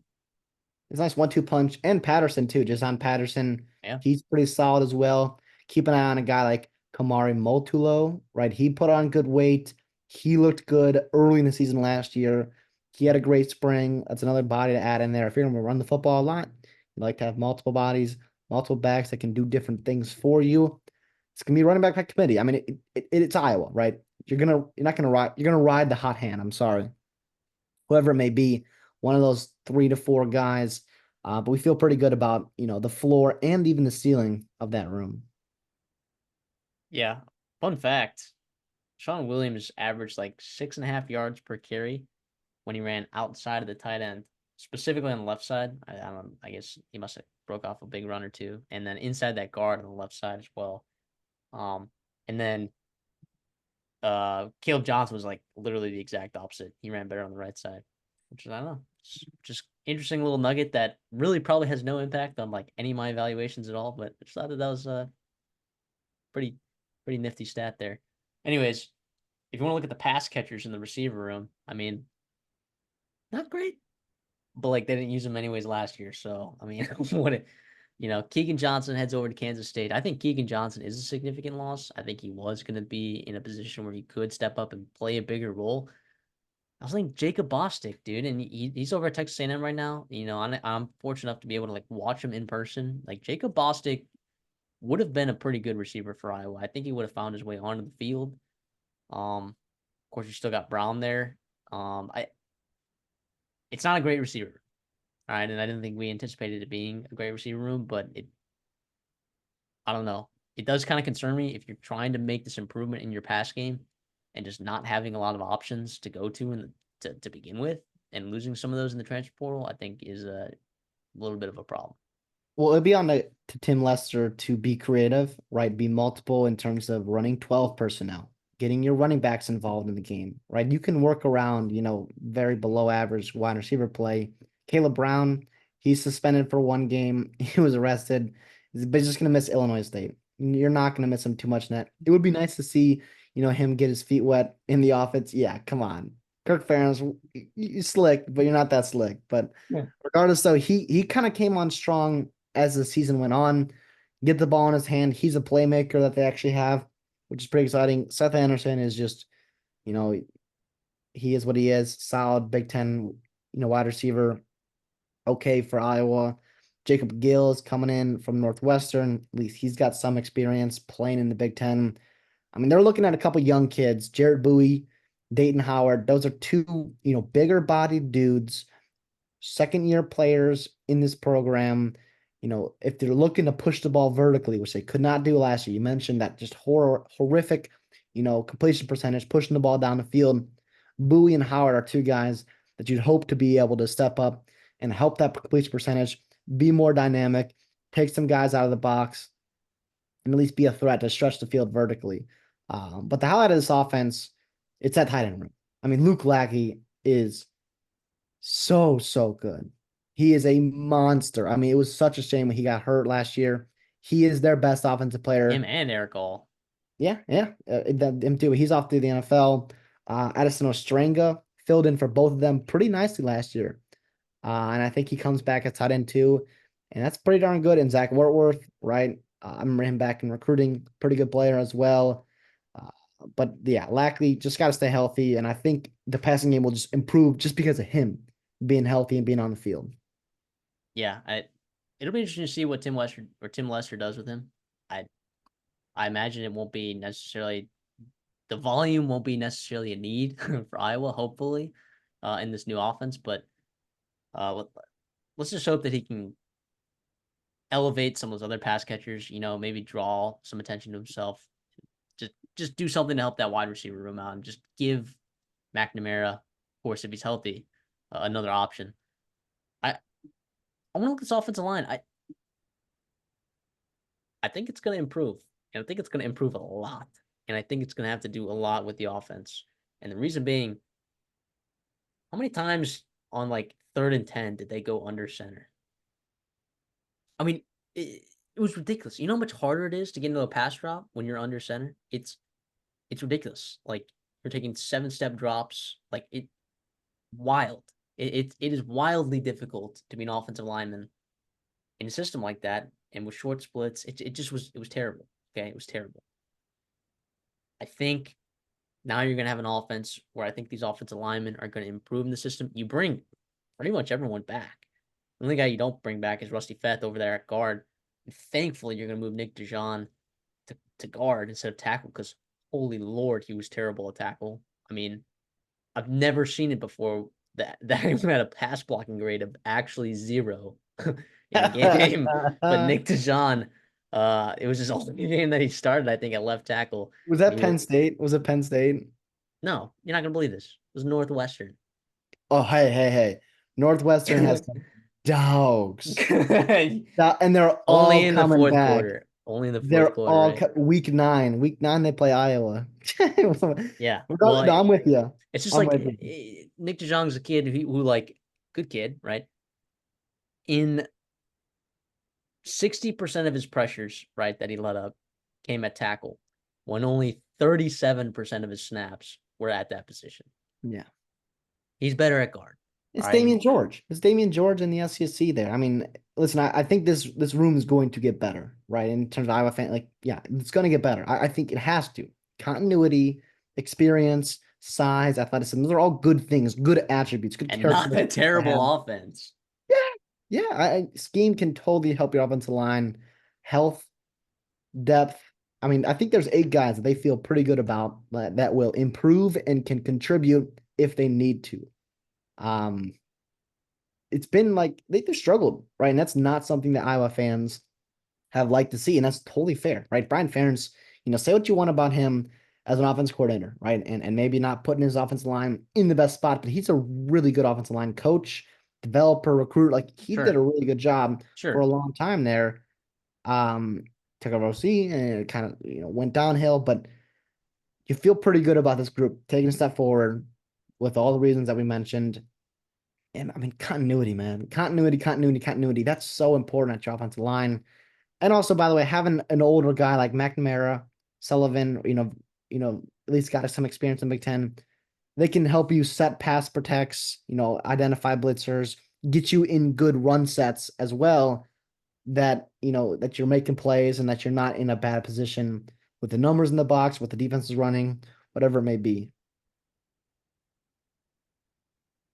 So I agree with everything that you just said. And the last thing I want to point out about the offense is that Molden, one of the running backs there, uh, just in like a press conference or whatever, this is the exact quote that he said. Um, basically was asked about, like how is this offense looking? Like, are you guys enjoying it? And he's like, yes, we've definitely given everyone a level playing field, and them or they, the defense, right? Iowa's defense doesn't know exactly what we're doing right now. And he said you have fun with yourself. So it seems like that it was just on a canvas for everyone to see exactly what I was doing down in and down out.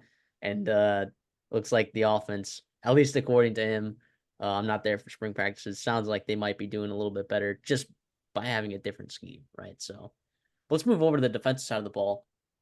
Bill Connolly, great guy, so I hear. Does some really good stats over there. One of them that I really like is his SP Plus returning production stat.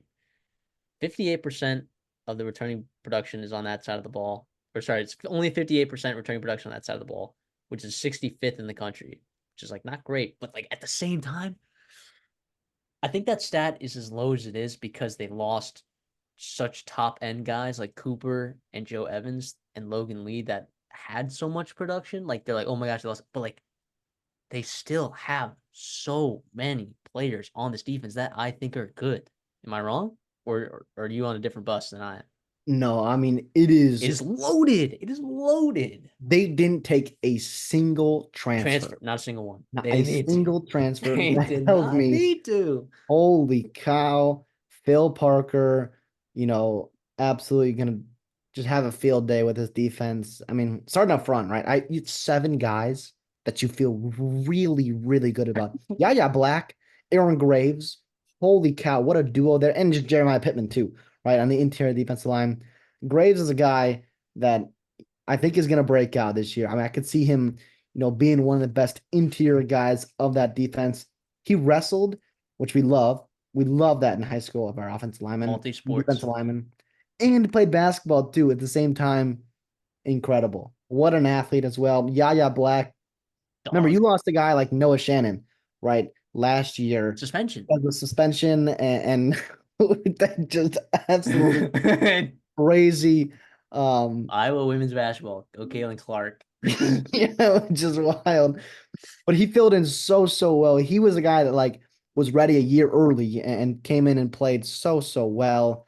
Deontay Craig on the edge. I mean, yeah, Joe Evans is a stud, and he was so good for so long. But Max Llewellyn, Ethan Herkett, local kid, Brian All. I mean, just depth, versatility, experience. Holy cow on this defensive line. Yeah. I mean, Max Llewellyn had a 10% pressure rate in his limited snaps, That's like right in the Joe Evans range. Like if you extrapolate that, I know it's hard because of a limited sample size, but if you extrapolate that, like, oh, this defensive line is absolutely disgusting. And then it's like, all right, well, let's go to linebackers. Who do they lose in the linebacking core? You know, because it's such a good defense. They had to have lost someone in the linebacking core, right?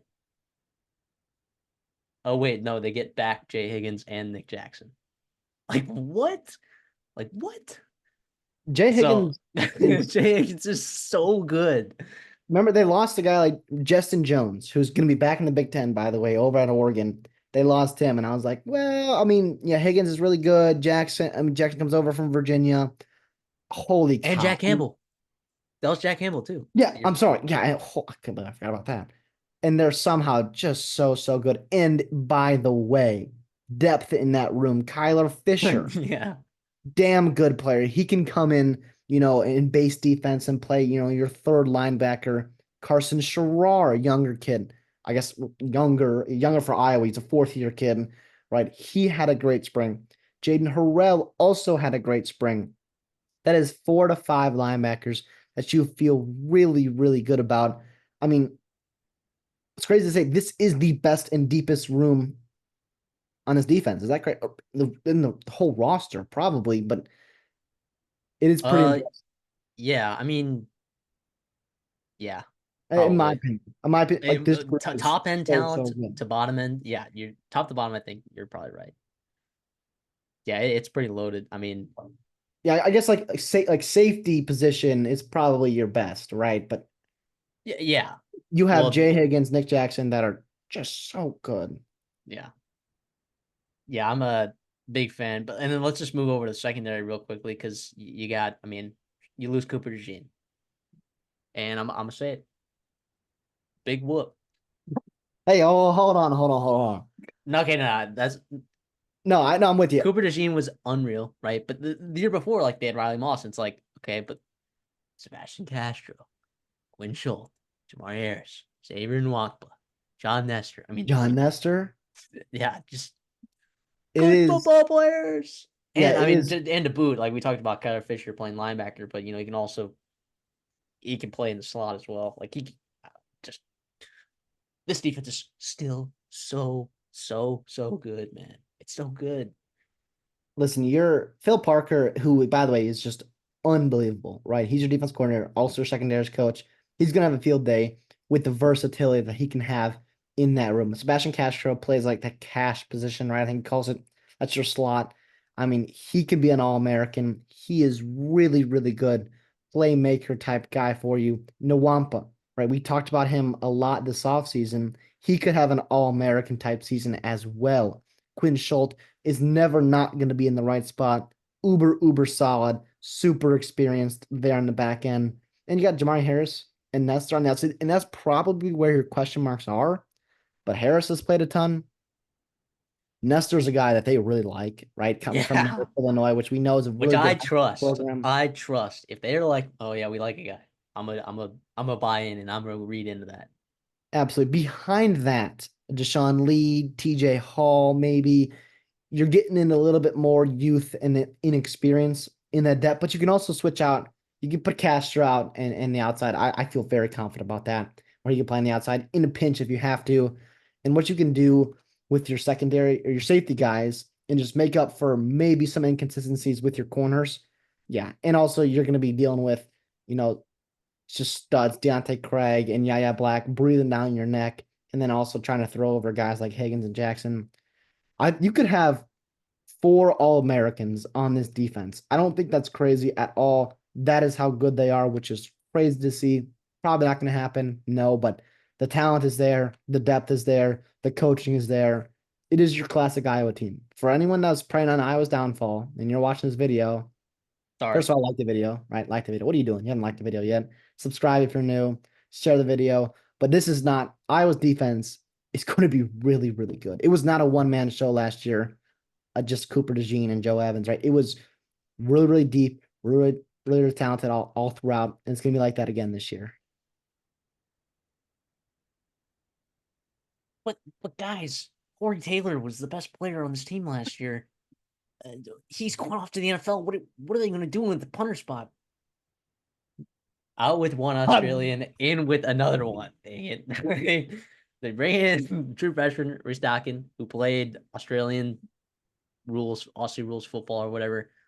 Giant leg. He was like the number 2 punter coming out in the country. Like, he's going to be fine. Now, I don't think it's going to be Tory Taylor freshman year, right? Because there's a lot of nuances to punting that I think people kind of disregard that may be different than the Aussie rules. Uh, I think they'll still be fine there. I do think it's worth mentioning bringing up Tory Taylor because he was so effective last year. They like averaged like 48 yards a punt last year, like set the all-time record for like yards punted in a season or whatever. He was nuts. All right, guys, he was unbelievable. There's a reason why the Bears went up and got him, right? He's that good. So, um, it'll be fine. All right, I just want to briefly mention that before anyone in the comments sounds off about which we love the Tory Taylor love. Yep. Obviously, I mean, Chicago Bear. Chicago Bears, Khalil Mack signed, by the way, in the background there. So, uh, Listen, that special teams last year, that actually won them Michigan State, and right? should have won in the Minnesota. Minnesota game. Yeah, should have won in Minnesota. Right. I'll say that now. It's over, whatever. Right. But the fact that it's not going to take a crazy drop off is wild. Is wild.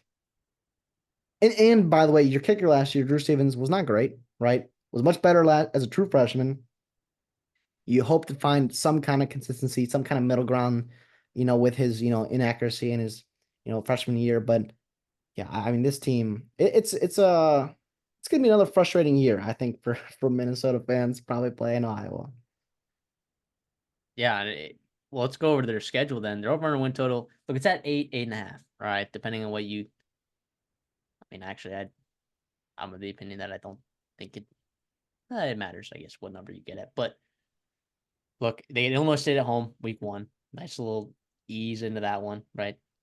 Uh, then you get Cyhawk right there week 2, but uh Kinnick. it's in Kinnick Stadium. Then you get Troy at home, which is no slouch of a Power 5 team, but they should win that game. Minnesota on the road, then a bye week, and then you go to Ohio State, play Washington at home, Michigan State on the road, Northwestern at home, Wisconsin at home, at UCLA, then a bye before you go to Maryland, and then get Nebraska at home. I'll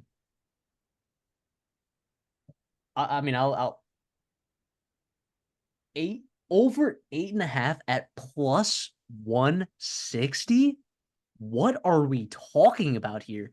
You walk that shit up to the table and the counter, and you bang that cash on the desk, and you say, "Give me Iowa over 8.5 at plus 160."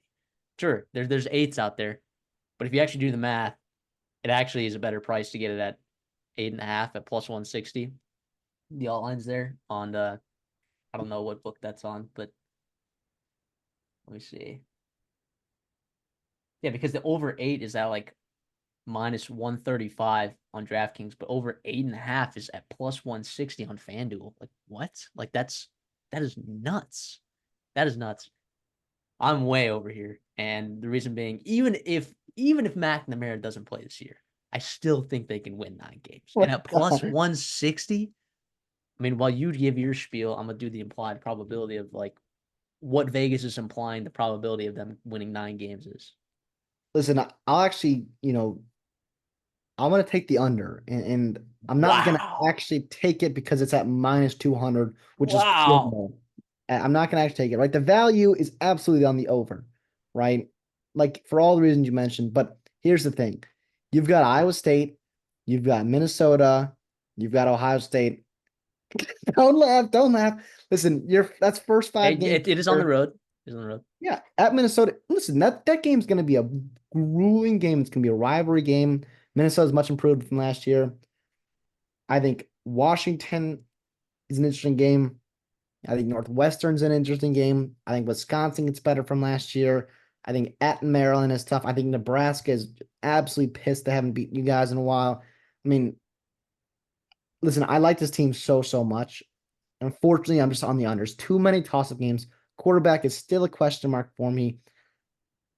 I have to believe that it gets better offensively, but I still won't, back it up with my money until I actually see it because it's just it's been bad, and I think the talent in that offense still isn't great. It's just better scheme isn't going to magically fix it. I don't think, at least not overnight. Especially with your quarterback. Brandon Sullivan did come in until he missed all spring, and McNamara was limited in the spring. Although I trust him to be mentally ready to play, but listen, I like how you're getting Michigan State. I like how you're getting UCLA. Northwestern at home, Washington at home, not have to go across the country. But Iowa State, that's going to be a really tough game. Troy is not an easy game either. At Minnesota, at Ohio State, Nebraska. I just don't see it. I mean, 9 wins is a lot of wins. I think 8-4, very, very successful season for Kirk Ferentz in Iowa, and I think they'd be pretty happy with that. Yeah, I don't think Northwestern was in that game last year. I get it. Okay. But now Iowa has Brennan Sullivan.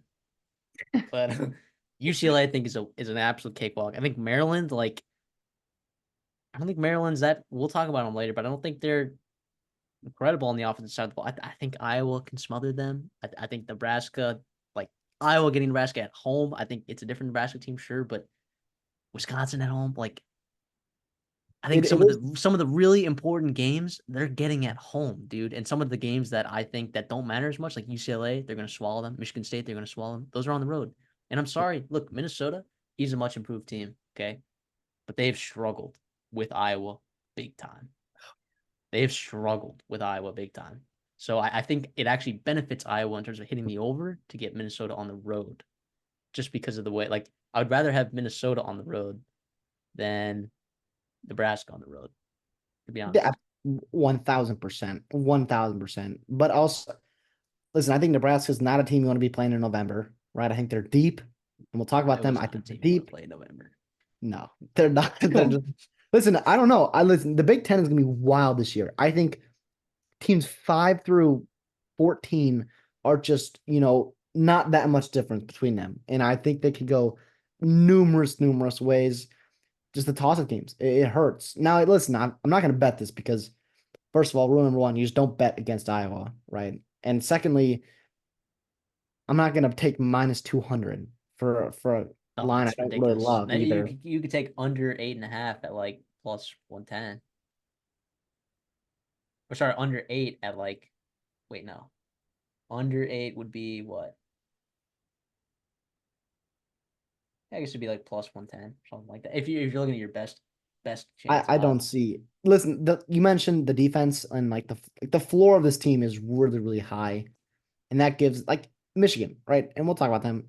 They're just so good defensively that they're going to smother teams, and that's why the under is not a value play because at 8, I mean 7, they're going to win more than 7 games. I think 9 games is so hard to win. And they did it with a bottom offense in the entire country. And I Yeah, know but that the schedule it was last a year was a little bit more beneficial than it is this year, but I still think they can do it, man. So I am gonna be betting that on our betting show. I will be betting Iowa over 8.5 at plus 160. can't wait. All right, let's move over to Maryland then. And we did briefly talk with them a little bit and how Billy Edwards absolutely stinks. And I'm gonna say that into the camera so everyone knows Jeez, that Maryland just when I'm Maryland just opened the video. They just opened the video they and it's just opened the Billy Edwards. video. They have no idea what's coming at them. I think Billy Edwards stinks. All right. And you know what's funny is I said that right before the Auburn game and you absolutely pissed on him. So look, Maybe good things. I hear upside. I'm just I'm a little concerned that he's pushing MJ Morris for that starting position. I thought they brought in MJ Morris because they know that Billy Edwards stinks. Like I know Billy Edwards stinks. Listen, Kevin Sumlin was a guy that started Kyle Allen instead of Kyler Murray, right? And just cost Texas A&M probably another Heisman winning quarterback. Regardless, though, Josh he was Gaddis ruined Tyler Van Dyke. Josh Gaddis started Cade McNamara Yeah. over TJ McCarthy. Now, it wasn't his call. I'm sure Harbaugh had a huge play in that. Regardless, though, in terms of actually, you're going to miss Talia. I think you're going to. Talia was in as much as Talia turned the ball over, whatever. He was a really good quarterback Talia in the turned the Big Ten. ball over. He was a whatever, really whatever people call him. Yeah, Gosh, sorry, Maryland fans. Like, okay, at the end of this video, I promise I'm actually very high on you. I promise if you stick around, just like the video, maybe subscribe. Okay, the win total is kind of looking a little juicy to me. Not gonna lie. So just stick around. All right, I have good stuff. it's MJ Morris, it's consistency, it's how well he learns the offense, which I think took him some time in spring, which is why I think, you saw a guy like Billy Edwards maybe have more success because he was familiar with that offense. But Morris is a talented player, but he's also a good runner of the football to extend some plays as well, Just like like Billy Billy Edwards Edwards. does. Yeah, no, he's good. Oh no, Billy Edwards is a good athlete.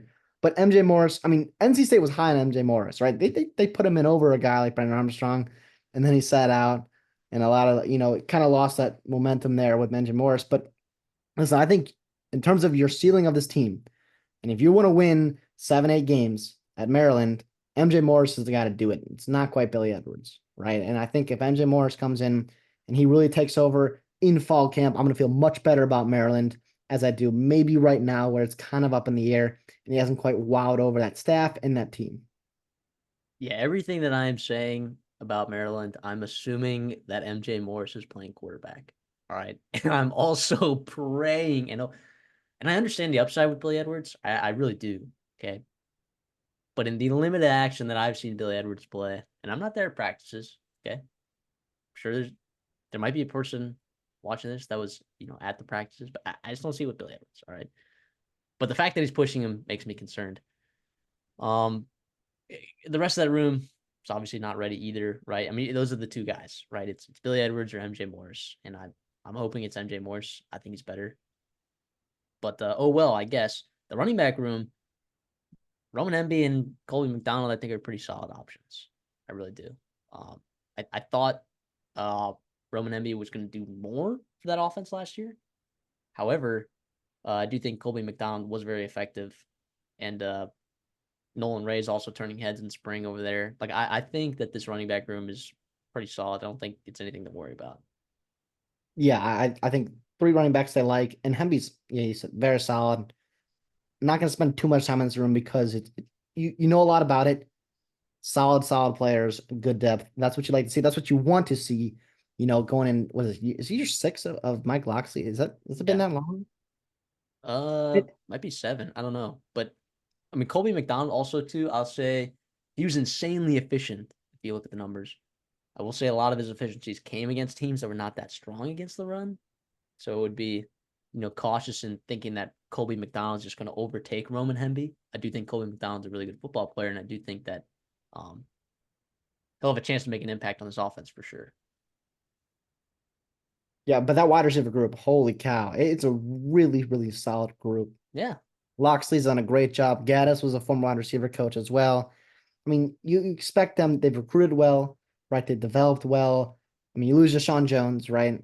But Ty Felton, Caden Prather, you stop right there. That's a really good duo in the Big Ten. Felton, and it's by the way, complement each other just absolutely so well. Felton, more of your smaller speedster guy, right? Caden Prather, bigger bodied, big possession type catch player down the football field. I like it. And younger kid, Octavian Smith, right? Shalik Knotts. He's been a guy that's standing out in spring. He could be an impact for him. Braden Wazlowski, slot guy for him. Kicker turn as well. I like Ryan Manning as well coming out of high school. We'll see how much they need him this year. But again, if he's your 6th, 7th guy, you really like that in your room. yeah. I'm not going to repeat everything you just said because I agree with all of it. And the tight end room, you lose Decius. Uh, I think that's how you say it, Decius. Yeah, Corey Uh, Dyches. I mean, get some young guys in here that I think can do some work. I don't know how they're going to involve Preston Howard into this pass game, but I mean, 19 targets, 13 receptions, 160 yards and a touchdown. I mean, that's as efficient as it gets. There's a tight ends in college football, with the limited target share that he had. Just hope he takes a step there. I don't know. I think he's a good blocker. You know, I don't have a professional opinion on that, but I would say that Preston Howard is going to probably play, you know, most of the snaps. Well, I think Howard and Wade is a really good duo there in terms of what they can do athleticism wise. and what they can be, as a receiver. Obviously, Howard's a year older. He can a little bit more experience, a little bit more weight put on him. He can withstand that wear and tear. He can be a little bit better blocker for you.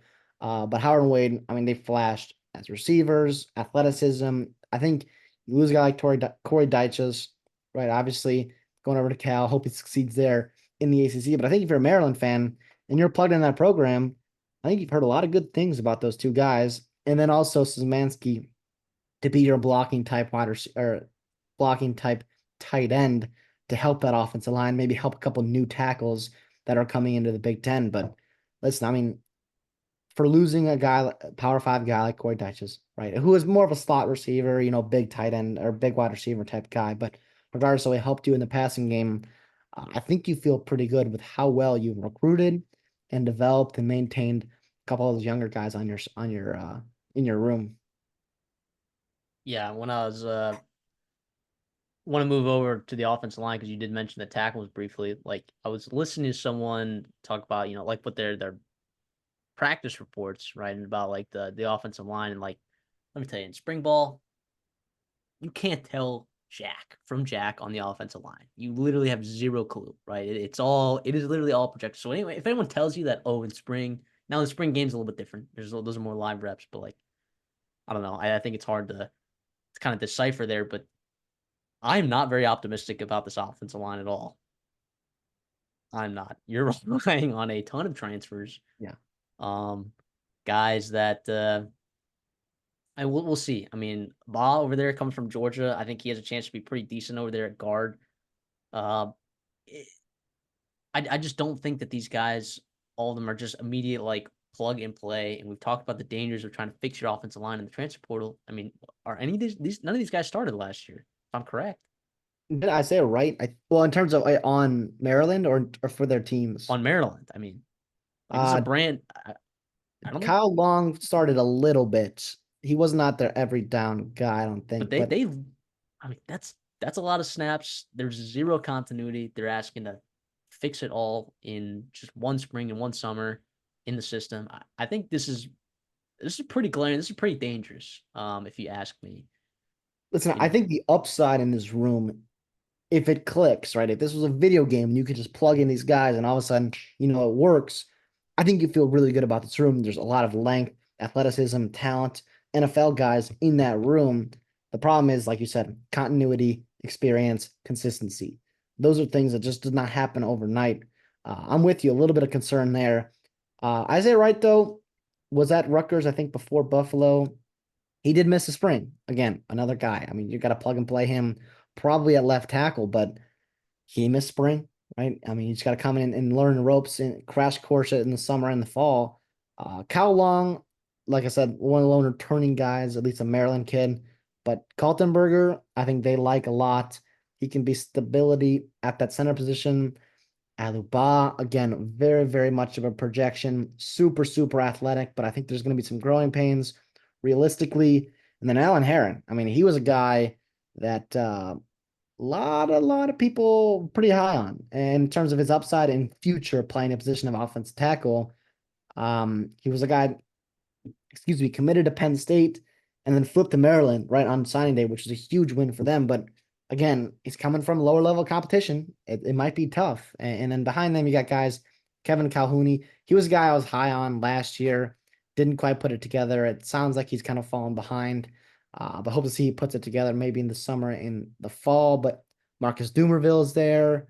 And then, Andre Roy, a couple other depth guys. We'll see, though. We'll see. Doofus. Sorry, just Wait, what? funny name, DeAndre Doofus. Oh yeah, that's amazing. That's a great offensive lineman name for sure. Oh But yeah. So I listen, just here's what I'll say about it though. Like as scary as it is, kind of like I guess it's one thing. Like when I'm projecting this team, right? I'm not like worried about like the offensive line play being drastically worse than what I think it is if there's injuries because I don't think I think there could be a drop off, from these starters to these second teamers, but I don't know if it's gigantic. If that makes sense at all. Like I don't think it's catastrophic if some guys go down. I Yeah, like the floor between the first and second team isn't that crazy. That's what I'm saying. That's just The, my the opinion. first team's upside though is for Oh yeah, sure yeah, yeah. ton Absolutely. of ton of NFL guys. Way higher upside than those second stringers for sure. And that's why those guys are starting. That's why I mean they're better in general, but I don't know. I guess if you wanted to spin it in a positive light, looking at that offensive line, I would say that you know their 9, 10, 11 doesn't look that much worse than their 5, 6, 7. If that makes sense, or their 4, 5, 3, 6. yeah, 4, 5, 6 or whatever. No, definitely. But yeah, so that's just a little scary. That's the scariest part of this offense to me. I think everywhere they kind of have weapons that they're comfortable with. I think if MJ Morris plays quarterback, can't stress that enough. I think that this offense can, do some things. I think it can be fine. I'm not going to say top half offense. I'm not going to say top quarter off. I just think it could be a decent offense if those things click. And like you were talking, because it sounds like you're higher on the offensive line than even I am. The offensive line clicks there. It definitely could be. Uh, but then just considering that this defense, I think could be pretty dang good. And let's talk about it. Let's talk about it. I mean, look, a couple years ago, you know, Kevin Steele was on your doorstep, and you're like gonna hire him and he gets hired away to Miami, and you get quote unquote stuck with Brian Williams. But I think he's done a pretty good job there since he's been there. And look, I like it.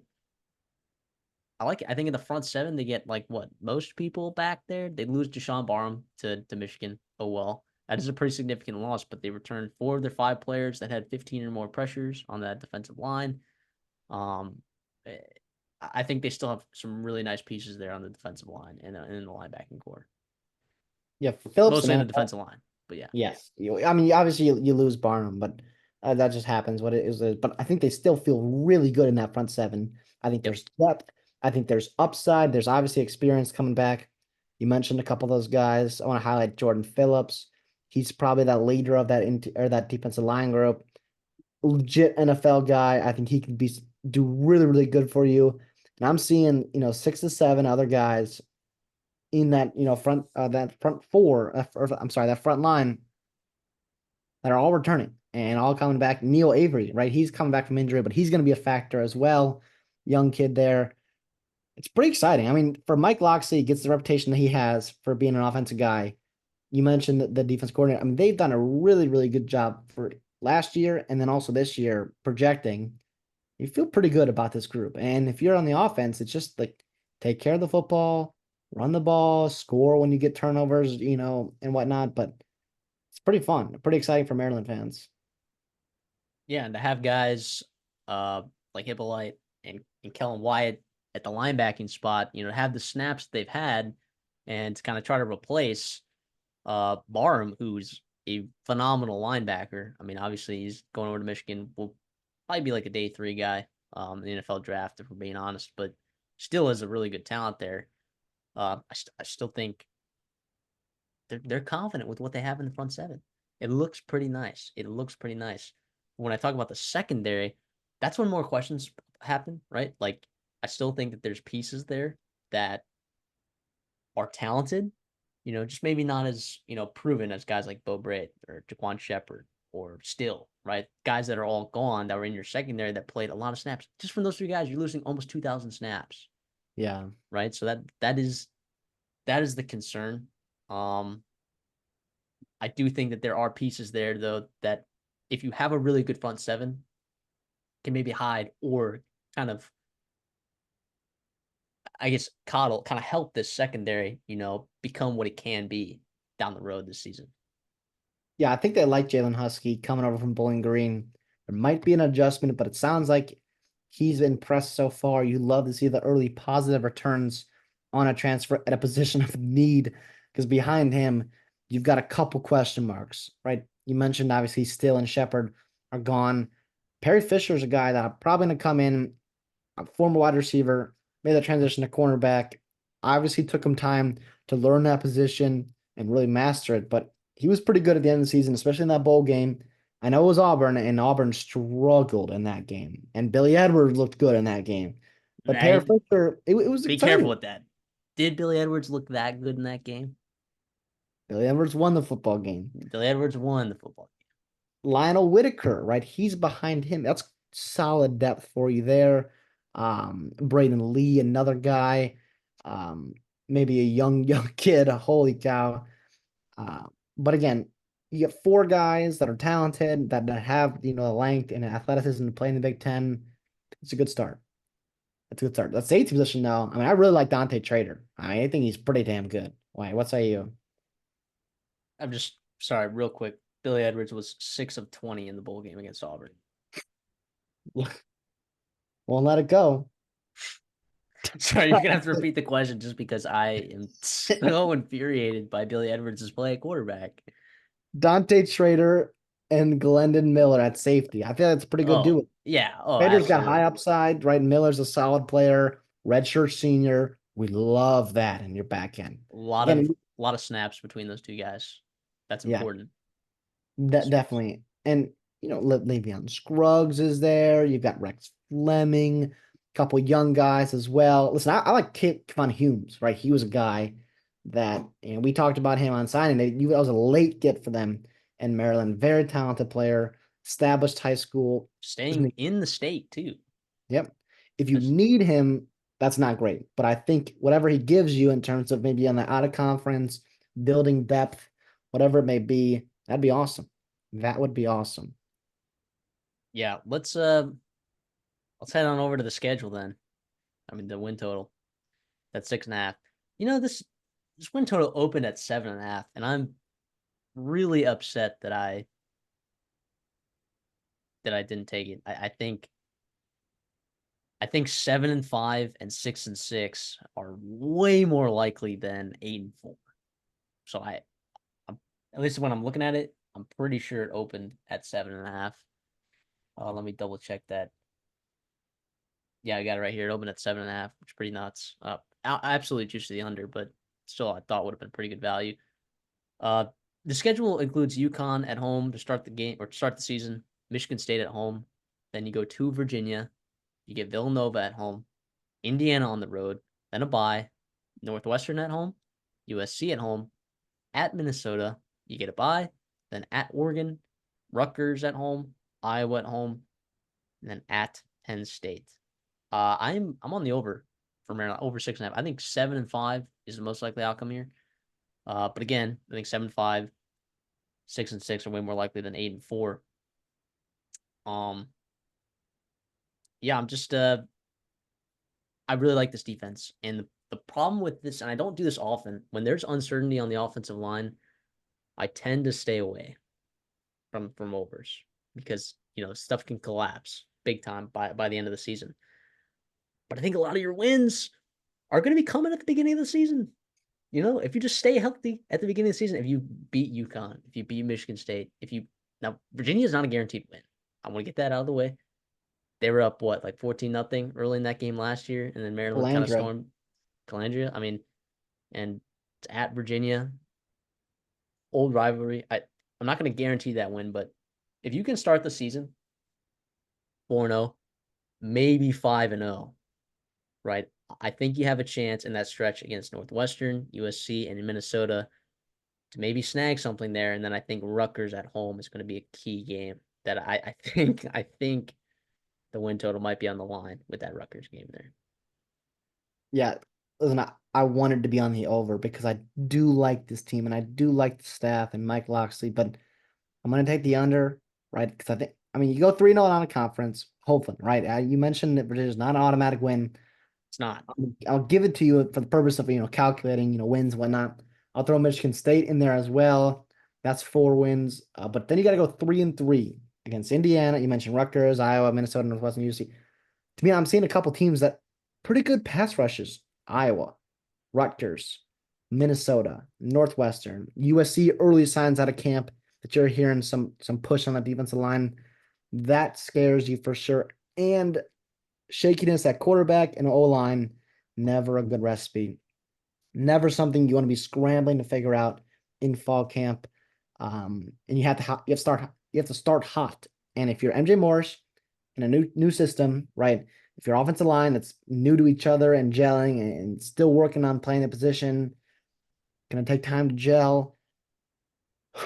I don't know, man. I like the team, and I think the future of Maryland football is definitely, getting better, getting better, getting better incrementally. But I think 6-6 is a really solid year, and I think you'll take a bowl game and be fine with it. Yeah, I don't believe you. I'm not taking this to the counter for sure. It is juiced pretty heavily to the under. I think I'm seeing like minus 142. Is that where most of these are at? Yeah, I've Because got on my too. the best place you can get it's like plus 125.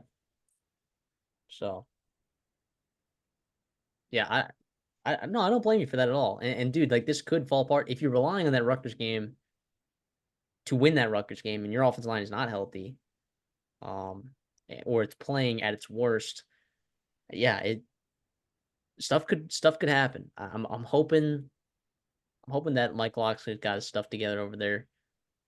Not that I believe in that offensive coaching staff to get stuff done there, but I do believe in Brian Williams, and I think that this defense like was a top 20 defense in the country, and that's like last year. That's not crazy to say, despite Huh? people in the comments telling me otherwise. It was a top 20 defense in the country. It was good, and I'm hoping keeping all those pieces in the front seven or most of them, you know, piecing together that secondary with guys that are talented and some guys that even have snaps. I think that there's a pretty decent chance that this Maryland team could be a 7-win team.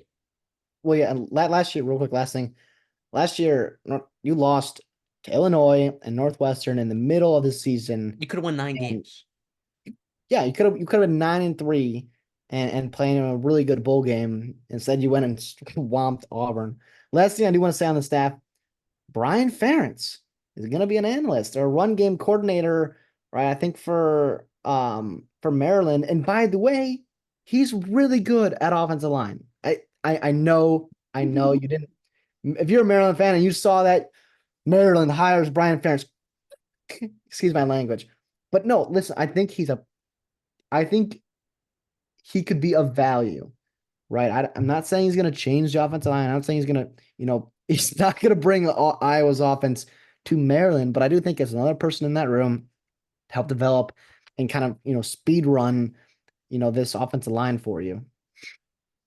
That's It's like the island of misfit toys over there with the that offensive Yeah, staff. It's exactly. crazy. Well, listen, Mike Loxley was a Saban guy, and Saban was known for, recycling coaches and taking guys who struggled at other places, maybe other things in their life. You've got Gaz and Kevin someone, Sumlin. I'm not gonna say it. Brian Ferentz. Let's go Maryland. Let's go Terps. Let's go Terps. Kevin Sumlin is a booze bag. All right, here we go. Let's move on to Michigan. Okay. Sharon Moore enters year one with a team coming off a national championship win. Jim Harbaugh leaves, takes his coordinators with him. Well, I guess his defensive coordinator, because Sharon Moore was the offense coordinator. And they did anyone take the special teams coordinator? What happened to Jay Harbaugh? I don't know. Oh, I don't is it know, is he out in Arizona now? but he's not there anymore because JB Brown is a special teams coordinator now. Oh, he's the Seahawks. He's with McDonald. Mike McDonald, I think. Those Michigan dudes sticking together.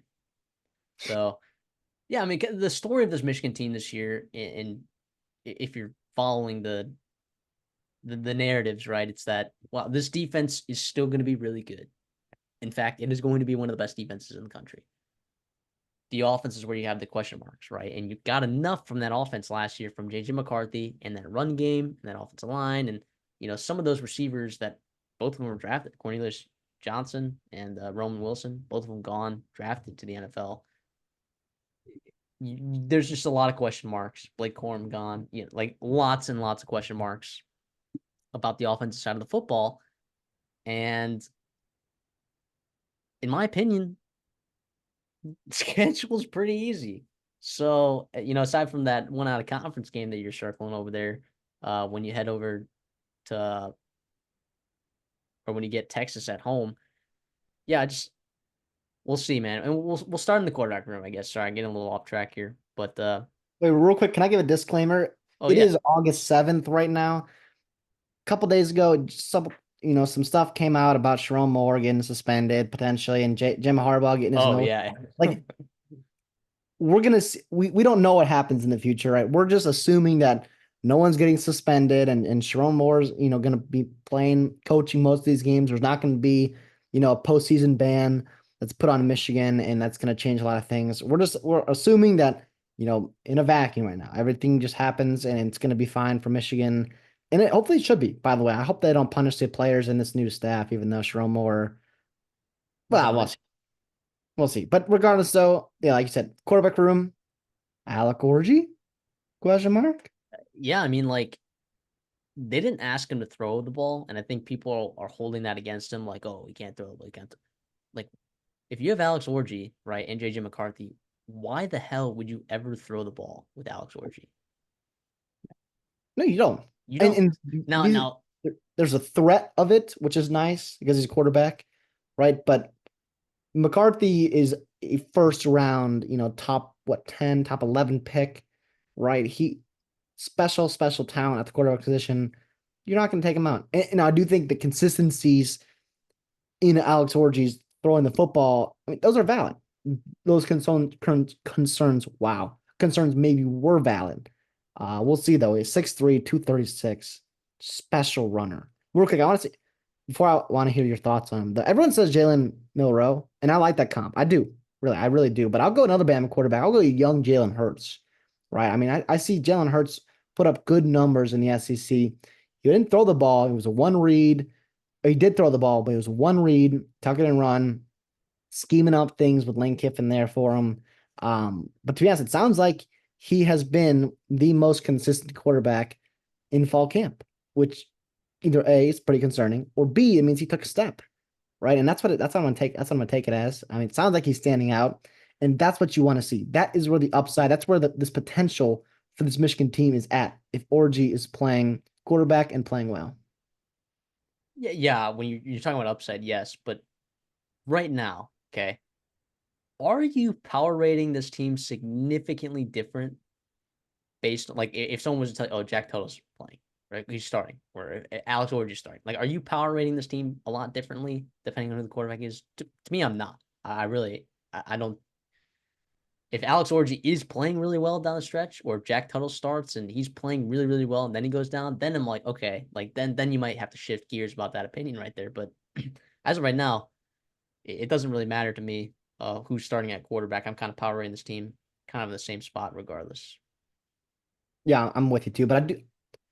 They bring different things, right? Orgy, obviously, if you're a Michigan fan, you know this stuff. Orgy's a runner, Tuttle, he's got some mobility too, veteran injury, but he's a little bit more experienced there throwing the football.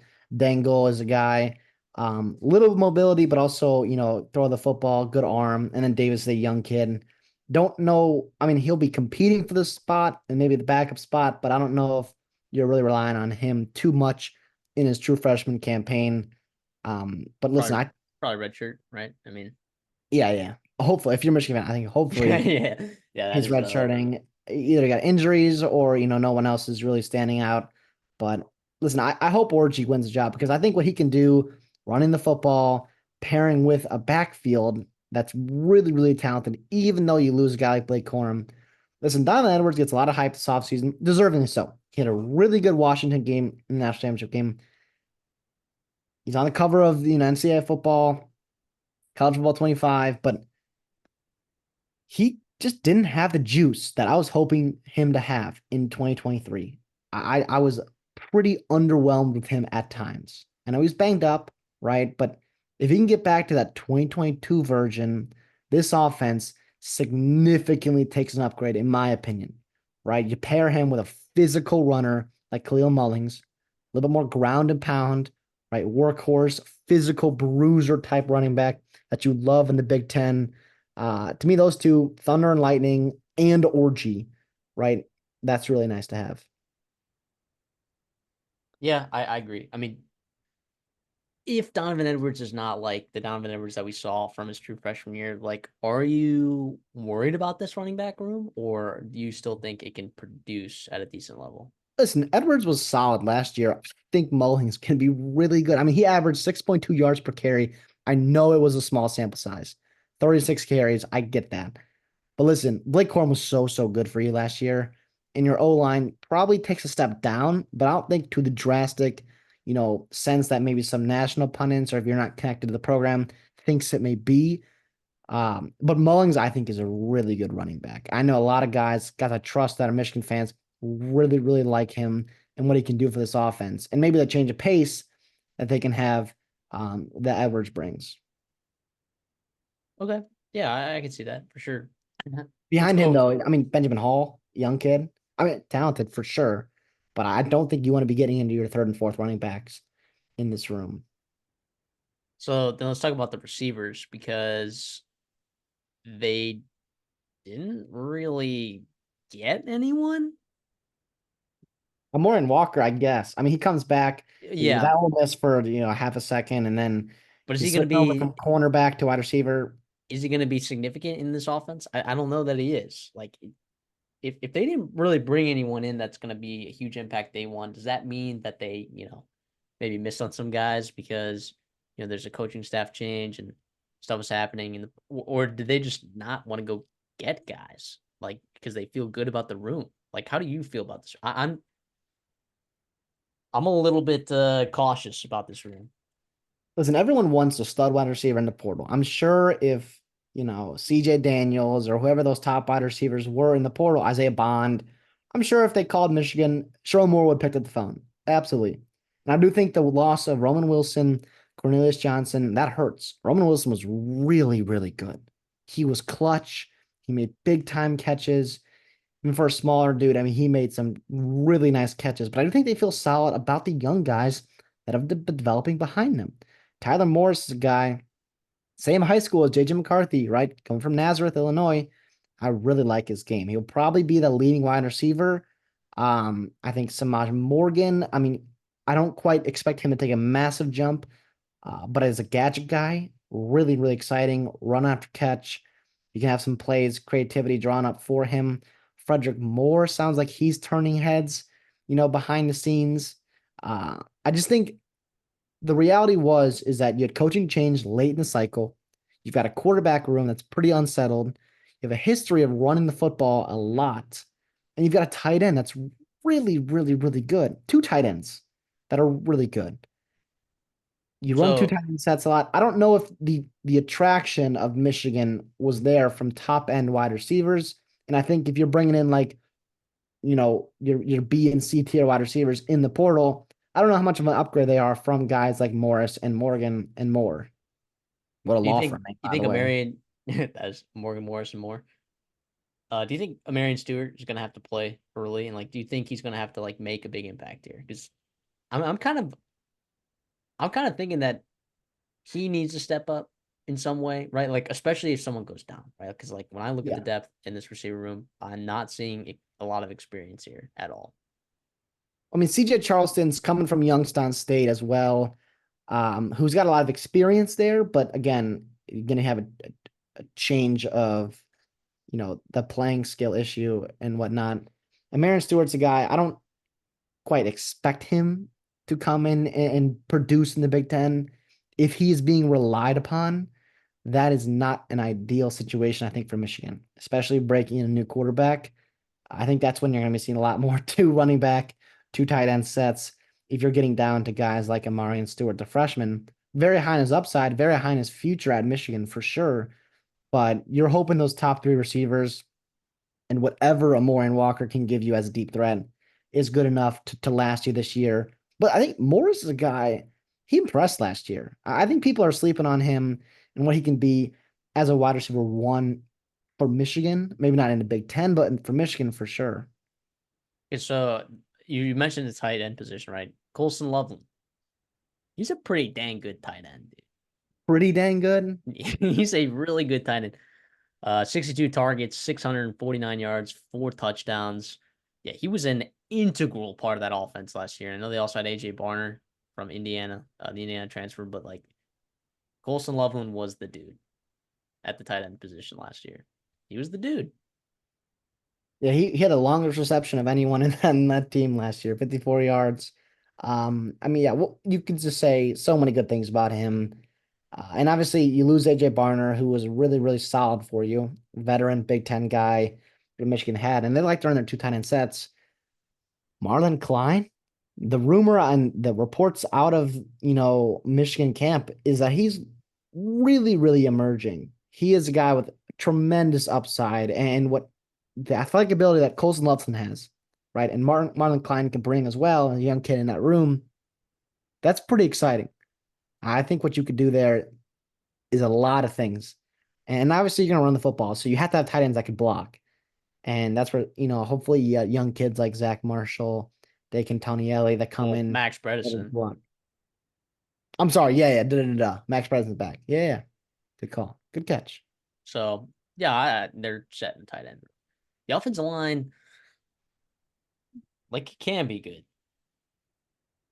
I think it can. I think it'd be good. I think it's going to be pretty solid. And I also think that they have guys behind their starters that are also pretty solid as well. Um, but I don't know. You're missing a lot of guys from last year's team. Of course, Zach Zinter being one.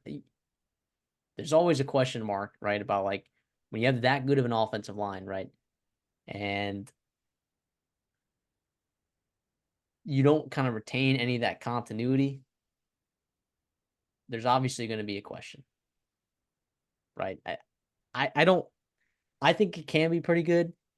I just don't know how good it's going to be. I don't know if it's going to be as dominant as it was last year, right? And like Donovan Edwards to not produce with the offensive line that they had last year makes me a little bit nervous in that run game, at least. Yeah, I don't think, but listen, I think there's continuity in that second team group. I mean, that second team group, Yeah. you've got guys like Crippen, El Hadi, Gentry. Those guys came up together at Michigan. That's pretty exciting to see that they can all play together. I mean, it's probably gonna be Gentry at right tackle. You got Jeff Percy as well fighting there. Evan Link sounds like he's turning heads. He's a young kid. But I'm gonna assume that it is Gentry. Very, very physical run blocker for them. Former high recruit as well. But Preeb comes in from Northwestern. I think that's really nice. I do think it's going to take a step down, right? But I still think the floor is just so, so high with this group. I mean, you've got a bunch of guys. I know they don't have a ton of experience necessarily, but experience in the locker room, experience in the position groups at practice, being developed by Sharon Moore and that staff, weight room. I don't see any reason why it can't be a strength for them on your offense. And that's probably why you're leaning towards, running the football a lot, having a couple tight ends, and just getting back to smash on football. I do think, though, you saw them really impose their will against Penn State, right, last year, and they just ran the ball, right, the entire second half. I don't know if you're going to see that level of dominance. Like you said, that level of dominance remains to be seen, but Or I I'm guess still like not Ohio's worried. like, yeah, they impose their will on teams. Like, and that's how they won football games. You know? Washington, yeah, yes, absolutely. They moved Washington. And that's how Sherrone Moore wants it for sure. The concerns with Edwards, and I guess we'll keep going back to Edwards. I don't know. I'm I don't know if I don't know. This room I feel really good about. Like I don't think it's gonna be a bad room. I don't think it's gonna be a reason why they don't win football games. They're still so old and talented there. It's how it should look. It's exactly how it should look for Michigan is you lose a bunch of guys to the NFL, right? And you just replace them with old veteran, in terms of being there on Knowing the the on system, not campus. necessarily snaps, aside from like Miles Hinton. Yeah. Well, and Preeb's a guy, you could come and just plug a spot, boom. 29 starts, former All Big Ten, boom. Just plug him in there. Yeah. That's really nice. Yeah, and he's got more snaps than college football than any of those guys. So yeah, I'm with you. I just don't know. I guess expectations are skewed a little bit, of course, because of the results of last year's um team, winning the national championship. But you're right. This offensive line should be good. I'm concerned, not concerned. Their win total is 8.5, 9, or 8.5, 9 wins.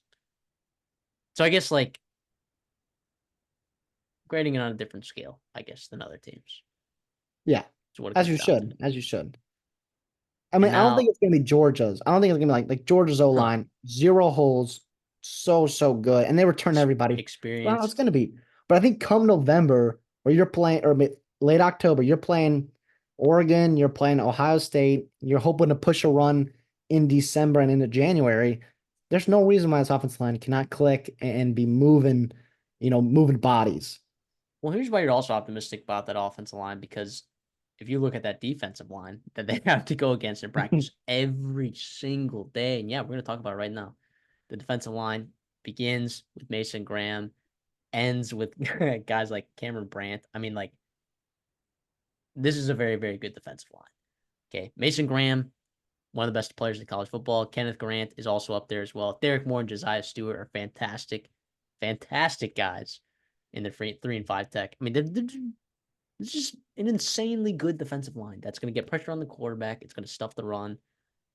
They got size, they got speed, they got athleticism, they got strength, power, whatever it is you want, right? They're going to have that. So I guess if you want to look in optimistically for the offensive line, this is the best defensive line they're going to go against all year. So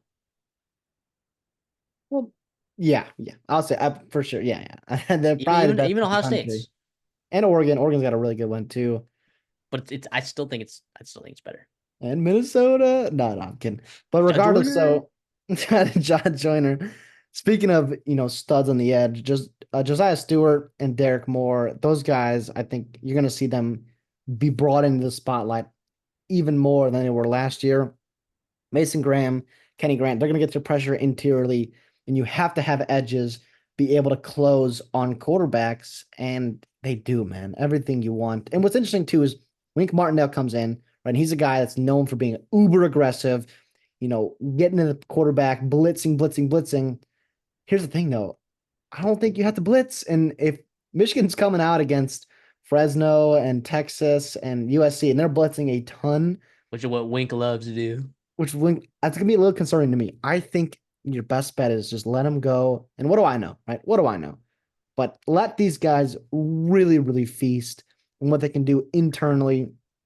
Just four or five guys and get after it. Although I know Barham's really good at blitzing as well at the linebacker spot. But listen, even guys like TJ Guy and Noetta, those are guys that could really, really flash.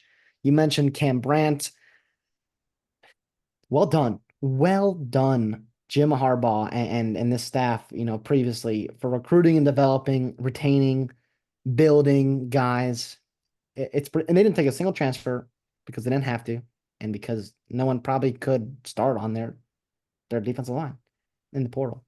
Yeah, it's best defense line in the country, probably. And the linebacker spot, you're still really good, right? Ernest Hausman from Nebraska last year, I thought he was going to play more, and he didn't have to, which was good. This is a guy who's experienced. He's good at football. I'm assuming he's probably going to be playing Mike.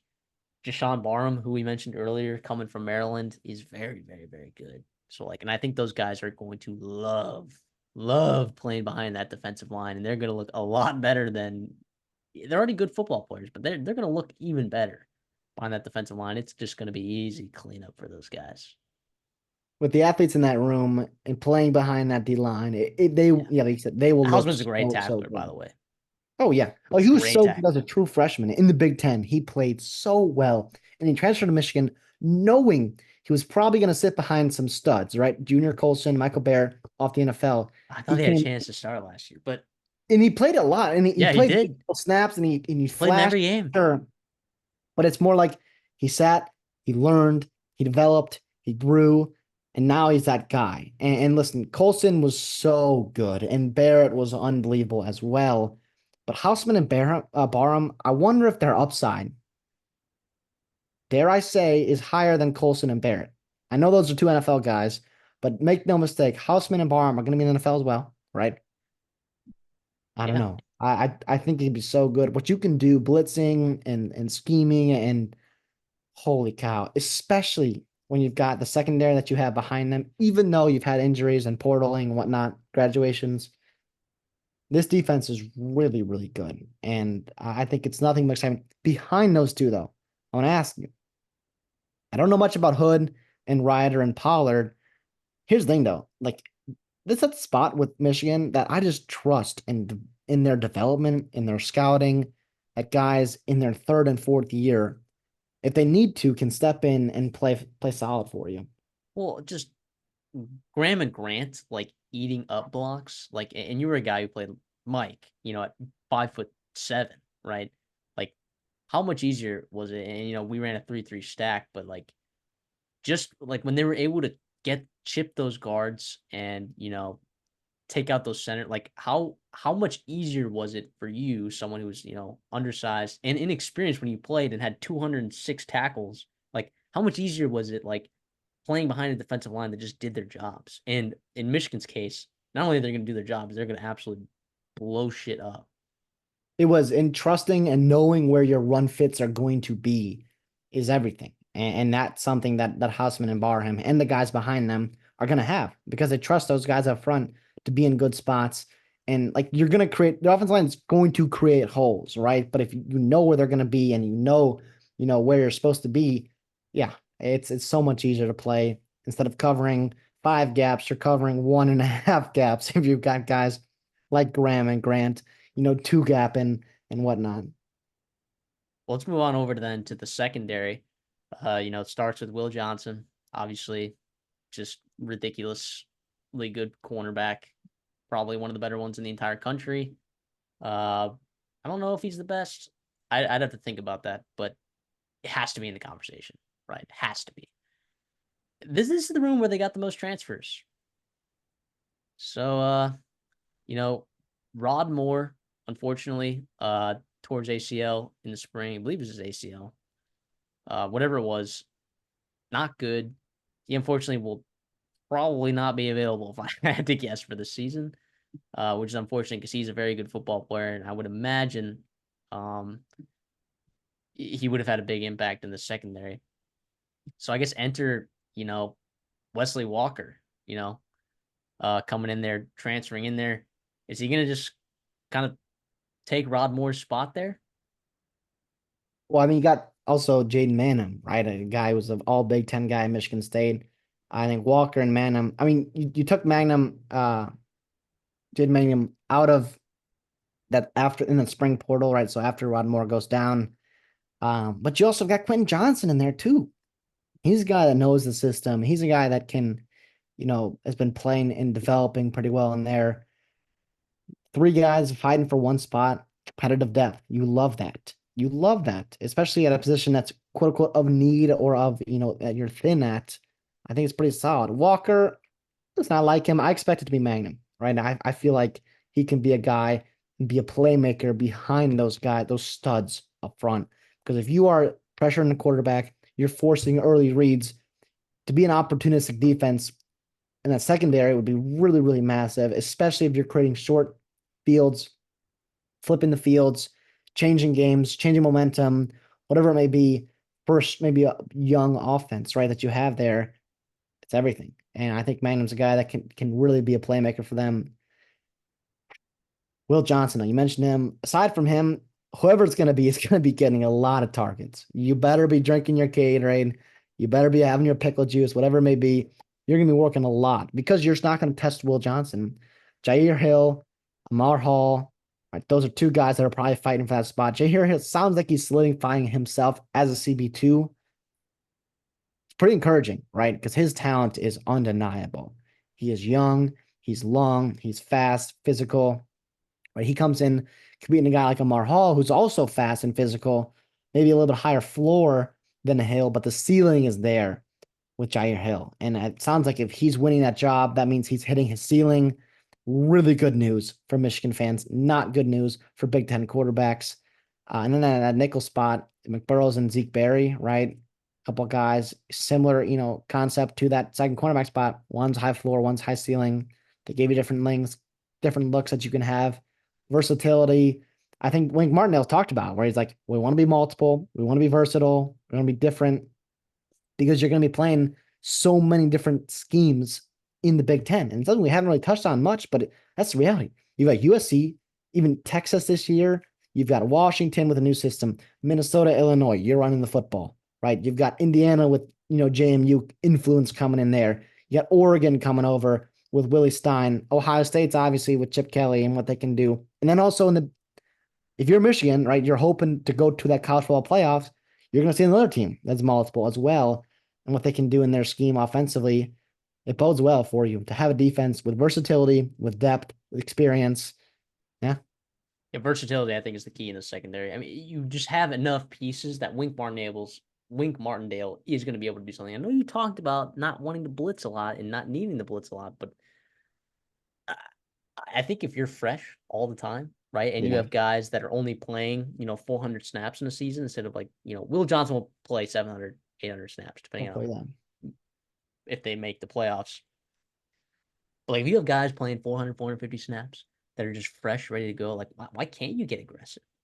Why can't you just go Gonzo? Why can't you just go crazy and put these guys in binds and be fresh? Yeah, I think they have so many pieces here in the secondary. It's going to look a little bit different than last year. Of course, you lose Keon Sabb in the transfer portal, but like, I don't feel like you're missing a really good talent, obviously, but I don't think it's dire. It's not a dire need. I think this defense is absolutely loaded at all three levels. I'm with you. And by the way, if you cover too, if you got corners and safeties that can cover, you can blitz. And you can feel pretty good about that. Leaving those guys on islands, and that creates a lot of headaches for some offensive lines that you're going to be dealing with in the Big Ten. Yeah, and let's go into their win total and schedule. Their win total is at 9, I believe. I'm gonna double check that, but their schedule, look, they got some marquee games in here, but I mean, pretty manageable. Other than that, I think 9 is a fantastic line. By the way, I think it's a really good line. Uh, you get Fresno State at home to open it up. You get Texas at home to open it up. Or sorry, the week after, Arkansas State at home, not a gimme. USC at home, Minnesota at home, Washington on the road. Then you get a bye. Then you get Illinois on the road, Michigan State at home, Oregon at home, at Indiana, bye week, then Northwestern at home, and you go to Ohio State. The reason why I say that schedule is manageable is because of the games that are not Texas, Oregon, and Ohio State, right? If you look at it in terms of like from a power rating standpoint, like those teams alone account for a lot of it, and you could argue that their schedule is very strong. I just think that I think they're going to overpower potentially a lot of these teams on here, and I think like 9 wins is very likely, but that's why it's at 9 wins. You can get it 8.5 in some places.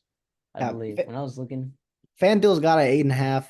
It's 8.5. It's minus 162 when we're recording, and for the over and the under is plus 132. Under 8 wins. Oh, under 8.5. So I guess 8 wins. gosh, I just have a hard time, dude, seeing like with his defense, seeing that team win only 8 games. That's the thing. It's like Like I don't think I think 9-3 is like what I think that's what this team accomplishes. I think they dropped to Texas because I think Texas, although that'll be an interesting game. I think that the trench battle in that game is going to be bonkers. I think they lose to Ohio State finally. I think Oregon at home is a really, really interesting one because Dylan Gabriel, like as experienced, as veteran as he is, man, like being that small, getting interior pressure on Dylan Gabriel is going to be a problem. yeah, It's going to be a problem. And you lose a guy like Jackson Powers Johnson on that Oregon team, and we'll talk a couple about young that. guys there on the interior. Couple young guys. I think 10-2 is more likely than 8-4. So I have to go over. Not a bet at all in any way. No, It does say listen, 8.5. Oh at eight my and a half, I'm gosh. taking it. I'm Listen, I'm looking at laying it. FanDuel. I've been taking all my lines through FanDuel. At 9, I'll push because I can't take the under and I can't take the over. But But I'll make you pick one. over. Fuck Okay. yeah. All right. But at 8.5, I'm pounding the over, comma. I gotta see what happens with the suspensions. Again, like disclaimer, again, I don't know what's gonna happen. Listen, if I knew that they weren't gonna get suspended, nothing was gonna happen until after the season, I would be pounding that over. Because first of all, by the way, if you're a season ticket holder, not to go on a tangent, you feel really good in a non-Ohio State season, right? You get Texas, you get USC, and you get Oregon coming in. That is incredible. Not to mention Jeff Tedford and Fresno State as well. That is awesome. And we did a thing where we talked about, how tough their schedule is going to be this year, and it is at the top end. We talked about them going to a Yep. playoffs. It is, and I think the middle of the pack. The thing is, the floor on this team is so high. Even if Orgy or whoever's quarterback has an off game, it doesn't matter. You're going to sleepwalk and beat Minnesota. You can travel to Washington and beat them again. Illinois, Indiana. Michigan State, Indiana, Northwestern, Arkansas State, Fresno State, all those teams, right? USC scares you a little bit just Although because of the talent. Northwestern though, oh, that game Well, before they're Ohio gonna, State is always so scary for but Michigan. they sleepwalk through them and they still win, right? It doesn't. Listen, yeah, I'm with you though. Well, they But should have hey, lost to Illinois, and then they almost lost to Maryland. gotta ask you a question here though. At 9-3, let's call it 9-3.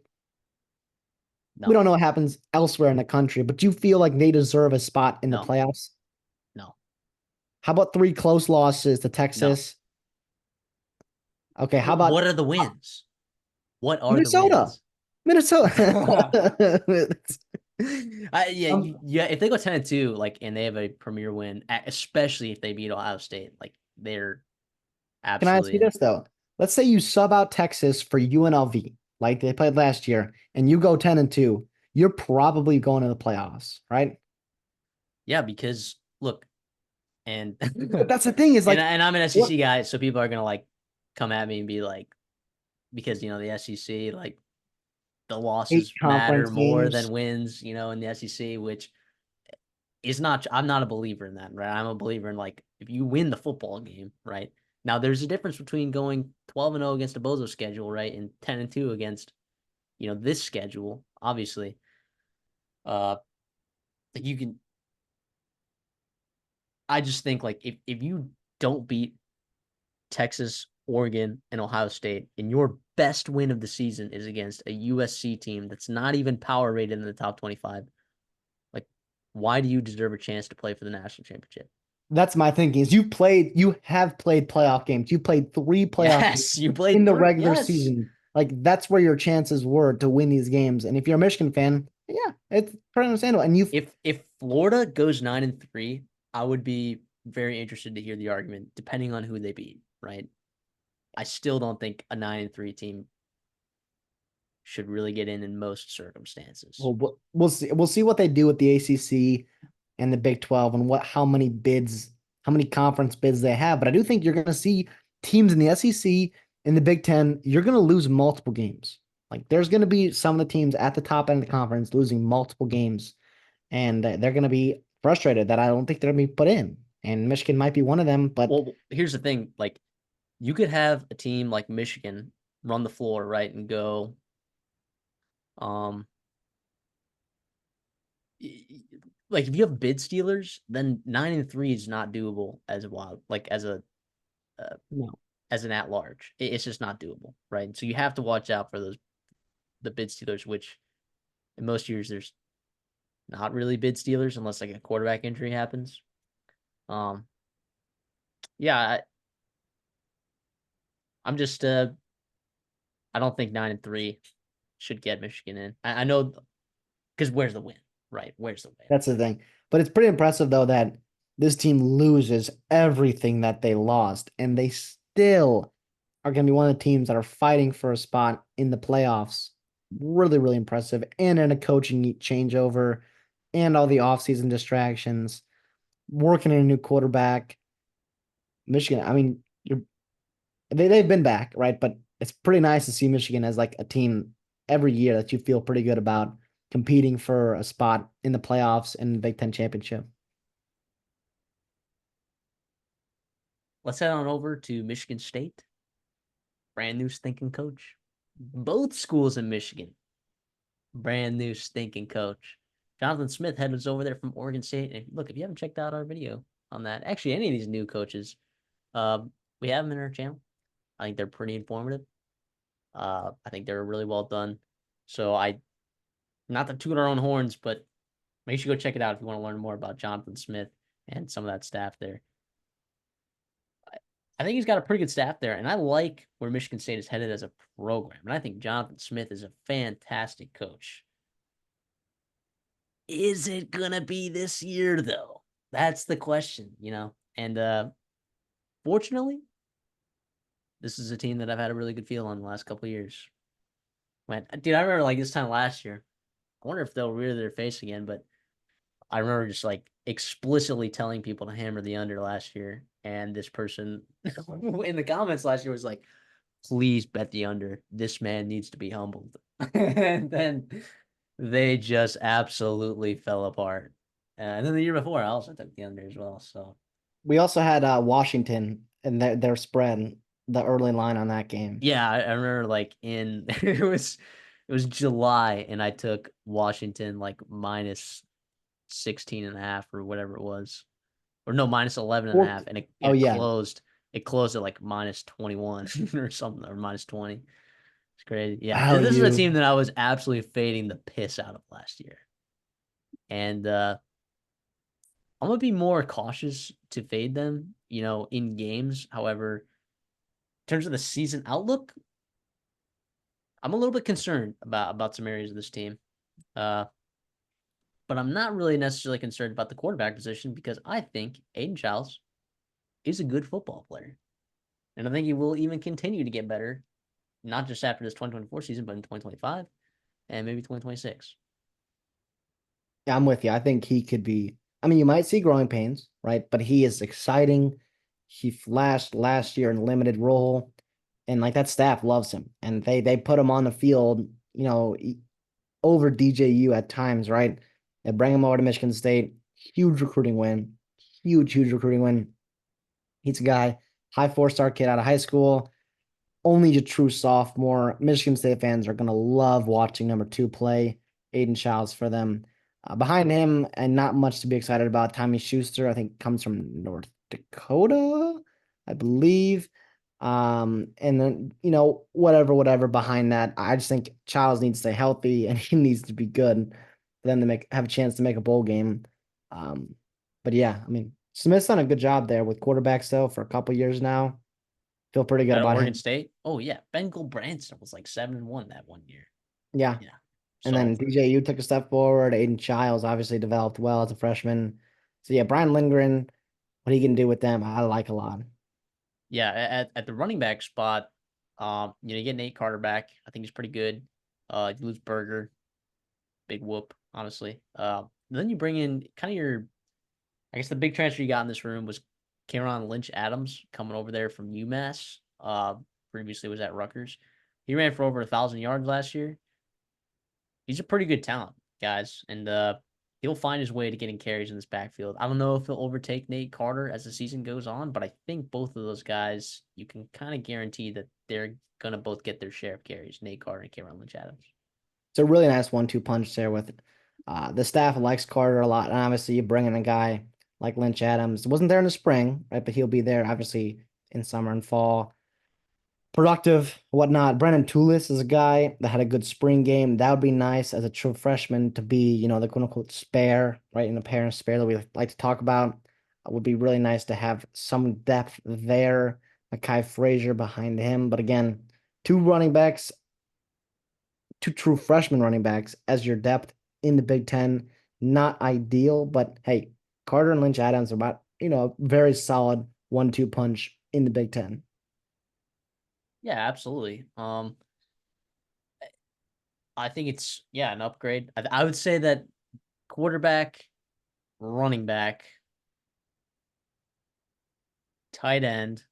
Yeah, probably tight end. Some of the positions that you upgrade on this team for. But let's talk about the wide receivers. Um,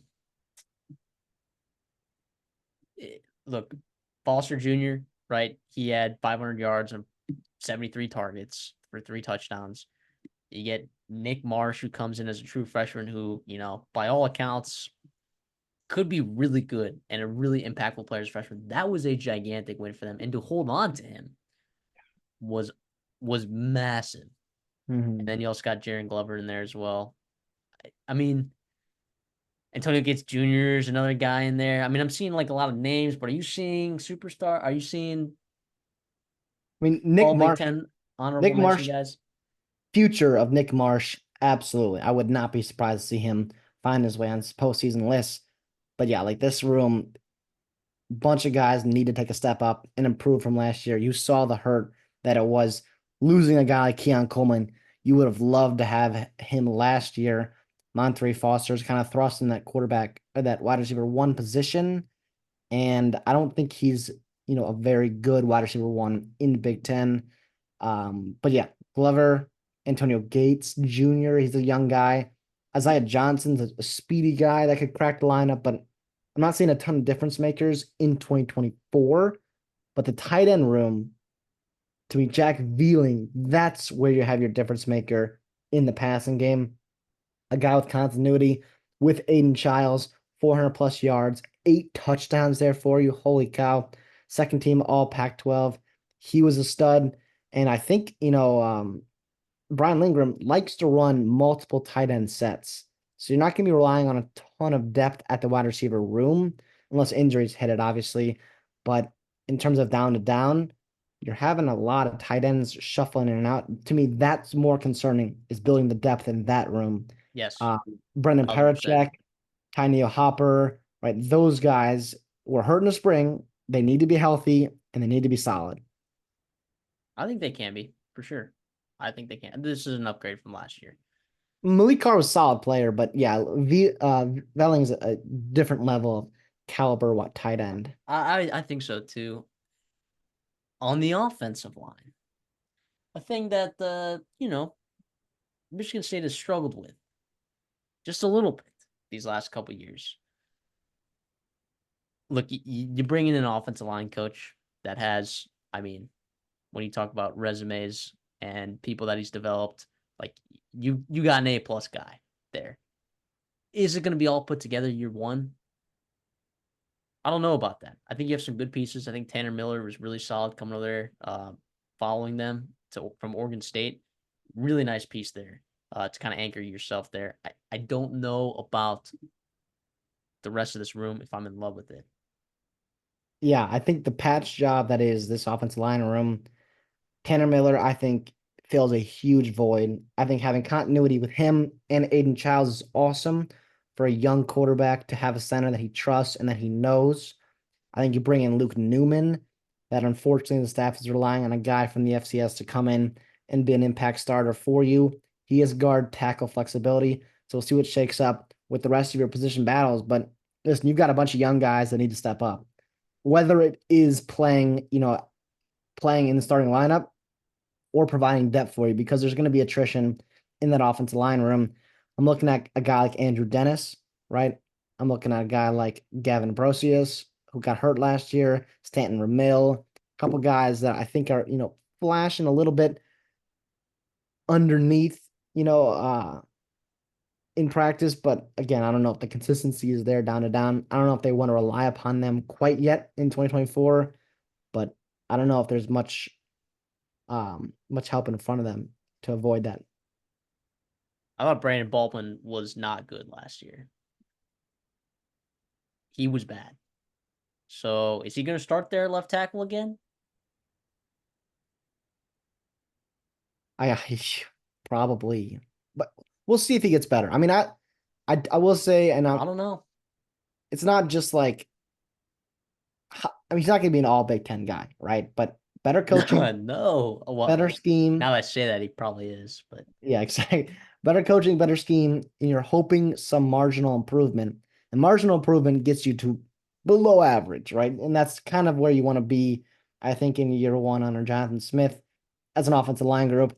And then you can really start taking steps forward in the transfer portal, recruiting, and whatnot. But it sucks that you got a guy like Tanner Miller, and he's going to be carrying a lot of the load. And there's only so much a guy like him can do at the center position. yeah, I don't know. I just thought, and Brandon Baldwin, this is a guy that he's played almost 1,000 snaps Well, that's these past 2 years. I mean, like, and he's a redshirt senior. Like, in his position, he should be as a starting left tackle for Michigan State, being a redshirt senior, he should be better than he is. He could be. He definitely could be better than what I'm making him out to be this upcoming season. But I think that's a big problem. I don't. We haven't seen Aiden Childs in enough volume yet to where we know for sure like how durable is he. I don't know that he's the thickest guy ever. He You know, runs around too. And unfortunately, like this year for Michigan State, it's about building a program, building a culture, and developing Aiden Childs so that his junior and senior year, if he's still around, he can really take steps forward. And if he's hurt, he can't do that. If he's hurt, he can't do that. So I put it on the staff to really protect him, to develop him right, but also protect him with potential, instability and inconsistency with your offensive line. yeah, I don't know. Like, is there a situation where I don't know? I don't see this bottoming out. Like maybe like if some injuries happen. I think if Tanner Miller gets hurt, I think you're in some real trouble there. Yeah. But yeah, I don't know. I mean, I think there's a lot of better offensive lines in the Big Ten. This is not the worst.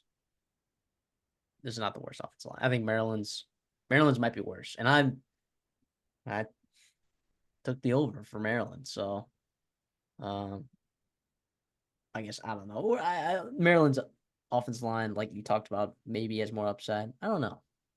I don't know. I have to really think about that. But if we move over the defensive side of the ball, okay, a side of the football that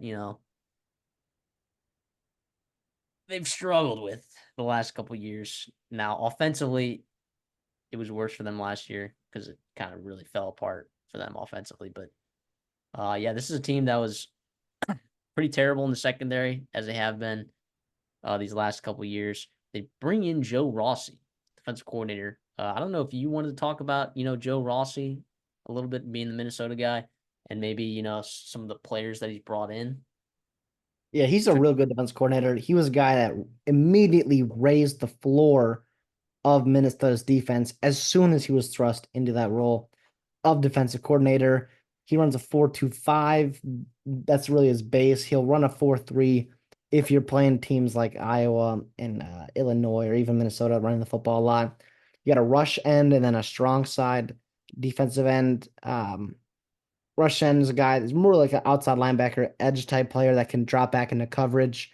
But he does a good job really maximizing the talent in his room, recruiting and developing, and then also putting guys in position to not give up large chunk plays. Minnesota was very conservative under him and under PJ Fleck in general, but they just didn't they limited the big time plays, and that gave them a lot of chances to win football games in the Big Ten. I expect Joe Rossi to do a similar thing here. The only problem is the talent. They lost a ton of talent on your defensive line and then also in your secondary. I mean, with what was there. Okay, but Simeon Barrow and Harmon, those guys are freaks. And they're going to be playing big time football Oh yeah, for Miami and in Oregon. Jared Magnum is probably going to be starting for Michigan. Your interstate rivalry. We'll see though. I mean, I think on the defensive line, underratedly, they still have depth. I think the high end talent is not there, right? Barrow and Harmon were those guys I mean, talk that about out. darts. They're throwing darts at this thing to figure it out. Yep. So And you was got that Jalen, 7 transfers on the defensive line? something like that. So yes, Satchel coming up from ODU, Old Dominion, a lot of experience there. He could start for you. Daquan Dowse from Georgia Tech. Ben Roberts comes back from Oregon. 6'2", 320. He's a guy that could start for you. Maverick Hansen's a guy that's been in the program. Raquan Buckley coming over from Nebraska behind a really good defensive line there. Doesn't mean he's a bad player because he didn't play a ton there. Regardless, though, you're replacing two studs and, like you said, dart throws. Experience, big body, floor raisers is what I look at it for if you're Michigan State and Joe Rossi. And if you're running a 3-3, or I'm sorry, 4-2-5, they usually like to have one technique and a guy that can really plug the hole, plug the run, and stop teams uh, on first and second down, and that's where you need your big bodies. We'll see if any of these guys can do it. Yeah, I mean, I like the defensive line room. Probably better than these other two groups. Well, linebacker's pretty good. I mean, Cal Halliday. Linebacker, you're stuck. Yeah, you're pretty set there. But I don't know. I mean, like the rotational guys that you have, to be able to have the ability to send bodies out there, in different looks. I think Joe Ross is going to be able to do a lot because he does a lot of rotating at the defensive line. Historically, am I right in that, or am I wrong? Yeah, they usually have tiers. It's first and second team, and then if you're really just first and second team. But that's also PJ Fleck. Well, yeah, I guess I don't really see a huge drop off. Like I see a lot of guys that I kind of decently like. So Keep guys fresh. yeah, I'm pretty high on their defensive. I think it can be okay. The linebacking core, you mentioned it. Wayne Matthews coming over from Old Dominion, not even the best linebacker on that team. Oh, that's not a knock on That's him. not even a knock on Wayne Matthews. He's That is, pretty dang good. he had Uh, 135 tackles. He's really yeah, good. yeah, It is yeah. a Jason Henderson. No, Jason Anderson. Yep, Jason you Henderson got it. fan club. Yeah, no, we are a Jason Anderson fan club, so that's not even a Wayne Matthews diss. Yeah, like you said, Cal Halliday, Yep. right? I mean, he had almost 60 tackles last year. He was heavily involved, and then Jordan Turner played significant amount of snaps for Wisconsin last year. So, yeah, I think you get a lot of guys, at least three guys that I think have played significant amounts of football, uh, at a pretty high level. Like Wayne Matthews, yeah, sure, he played Power Five, but like he played at a high level. I'm pretty confident that Wayne Matthews is going to be a pretty decent player. Was he probably going to play Will? Like, Yeah, is Kyle alongside Cal Halliday going to Halliday. start? Do we know that for sure? Yeah, Halliday. I think Halliday's. I actually think Halliday is their best defensive player. I do. Really? I know he didn't grade out super well, but I think he's a leader in that group. So you don't Uh, think Jordan Turner has a chance to take that Mike spot? well, I mean, I would be surprised. I would absolutely be surprised. Jordan Hall also comes back. That's why I like his defense line, this linebacker group. And also, by the way, we saw it bottom out from Minnesota last year. They could not stop the run. They could not stop the pass with a bad linebacking core because of injuries. Not going to happen with this group. I think you got 4, 5 guys if you count Darius Snow that you feel okay about. Yeah, I mean, I don't know enough about Darius Snow. I think he could be really good. I don't He's a know about veteran guy. He's been there a while. I just about staying healthy for him, I think right. is the problem.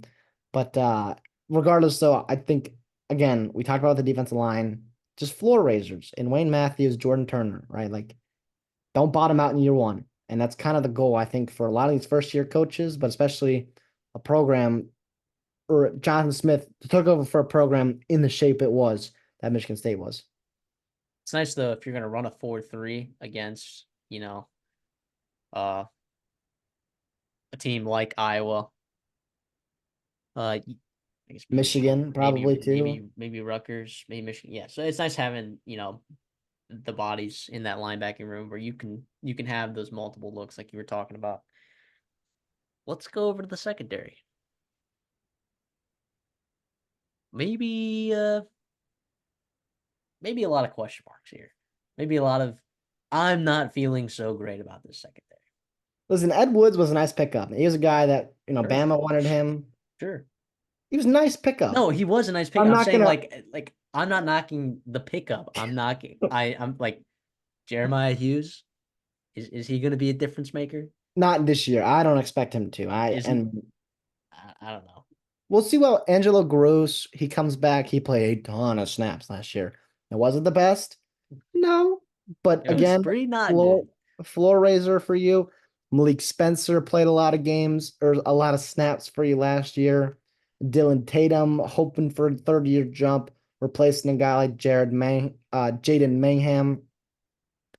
Chaz Rucker, sophomore jump.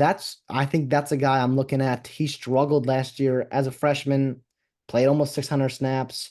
But again, we'll see what he can do. Uh, Charles Brantley is in that room as well as a cornerback. Again, the talent and at least the production in terms of solid, like not obviously everyone's gonna have tackles, but like solid production, good performance, not quite there in the secondary. But I do think Joe Rossi comes in, he could elevate that. We saw what he did with a couple with safety rooms and cornerbacks of past in Minnesota secondaries. You've seen development happen year over year. So I trust him in the long run, but in year one, also Nakai Martinez, he's a guy from UCF that's played pretty well down there at times. It's gonna be. I hate to say it's gonna be a tough year. I think for Michigan State. I really do. In this secondary, like, here's the thing. And I know I said, I like the pieces on the defensive line, but it, it's not going to matter if you can't get to the quarterback, right? Like, if you can't get to the quarterback and this secondary isn't fixed, like maybe you're hoping it is, like, I don't know, man. Like, you're, I don't know. Maryland is going to throw the ball on you. Boston College, I, not They have that some weapons. Not that Tommy Cassiano should be throwing the ball, but like Bill O'Brien, sure damn well is going to try. Oregon's going to be chucking the ball. Indiana's going to be chucking the ball. Illinois is going to be chucking the ball. Purdue, maybe we'll see. I mean, they kind of did a little bit. I mean, Rutgers, whatever. But I just think that the combination of not having good pass rush and potentially not having good secondary could be pretty lethal for that defense. And I could be totally wrong about that. Could be totally wrong about that. Uh, So, that's what I'm worried last about with that defense. And Joe Rossi has elevated defenses before in the past, so I'm not worried about Joe Rossi's ability to coach. I'm just more so worried about the talent at those two spots, or not, unfortunately, not two spot. Like the defensive line, I think is pretty decent. I just don't think they're going to be able to. Pass rush is an issue with the the defensive high line. upside there. Yeah, you're hoping young guys to take jumps in key positions, and that is never a good thing to be waiting on. And unfortunately, the reality of the situation is for Michigan State. Last year, though, you played some close games like Iowa. I mean, you were in that game until you weren't, and Cooper DeJean had that kicker or punt return touchdown, and then Rutgers was a close 3-point loss. And those couple of coin flip games, I mean, with better coaching and experience and quarterback play, hoping to turn those losses into wins, but you also snuck out wins against Nebraska, Indiana on the road. So it comes and goes in the Big Ten, right? You know how it is in the middle of the pack. It is it just what it comes around goes around, right? It's kind of a crapshoot in terms of year by year, week by week. But listen, Michigan State's a team that not long ago, was in a I was gonna say BCS in a New Year's Six bowl game, right? With all those guys, Peyton Thorne and obviously Kenneth Walker and everyone else there. But then even 10 years ago or 8 years ago, whatever it was Connor uh, Cook, Connor. You had guys. You were in the Kirk playoffs. Cousins before that. Yeah, Yeah. So Michigan State's it's been a program of success. I think Jonathan Smith is the guy to bring it back to competitiveness in the Big Ten for sure. Year one, no, it's just a tough roster. absolutely. Unfortunately, it's just tough roster. If you look at the schedule, they get FAU week 1, then they go to Maryland. That's not an easy way to kind of ease in there. You get Preview A&M at home week 3. You go to Boston College. Like in your first 4 weeks, you're traveling to Maryland and then to Boston College. I think if you slip up in both those games, I find it hard to find a lot of other wins in other places. You get Ohio State at home, at Oregon, bye week, then Iowa at home, at Michigan. What a stretch. Thank God you have a bye in there somewhere. But Ohio State at Oregon, bye, Iowa at Michigan, brutal. Then you get Indiana at home, which is not a guarantee. Get a bye. You go to Illinois, you get Purdue at home, and then you get Rutgers at home. I see 2 guaranteed wins on the schedule. Yeah. Listen, I actually think, I mean, I know you get Ohio State, Oregon, and Michigan, and even Iowa. Like those are three teams with really high win totals, but there's a lot of winnable games on the schedule still. Indiana, Illinois, Yeah. Purdue, Rutgers, Maryland. Obviously, Boston College out of conference. I like the under here at 4.5. I'm picking up 4.5. I think Because you we're want the at four. juice. Yeah, I'll take I'll give you 5. I'll give you 5. Because like that's fine. where it is in most places. Because Okay, I'm on it too. I'm on under 5 as well. I'm I'll not gonna take bet that. it. Yeah, I'm Yeah. not. Still gotta think about it more. I'll ride with you on that. Listen, the unfortunate part is like Indiana's game at home that you really want to win, but that is after Ohio State, Oregon, bye, Iowa, Michigan, the physical football games that you're going to be just pounded, not necessarily on the scoreboard potentially, but also like just a lot of physicality. And Boston College and Maryland, you mentioned like Boston College is it's a winnable out of conference game. Absolutely. But it's also one where like if you lose, Your margin it for error is hurts. 0. It hurts exactly. And it's on the road. Bill O'Brien's year one as well. You know they're gonna come out firing for that. We'll Because see. then for over 5.5 to make a bowl game, right? If you beat FAU and beat Prairie View A&M, say you lose to Maryland, right? And you lose to Boston College, you have to find 4 wins You have, amongst you have to Indiana, go 4 Illinois, 0. Purdue, and Rutgers, You gotta basically. go 4-0 in November, which by the way, if you're having to go 4-0 in November, In the that is Big never Ten, a good thing that at is not all. a good thing. November is so tough. It is so long.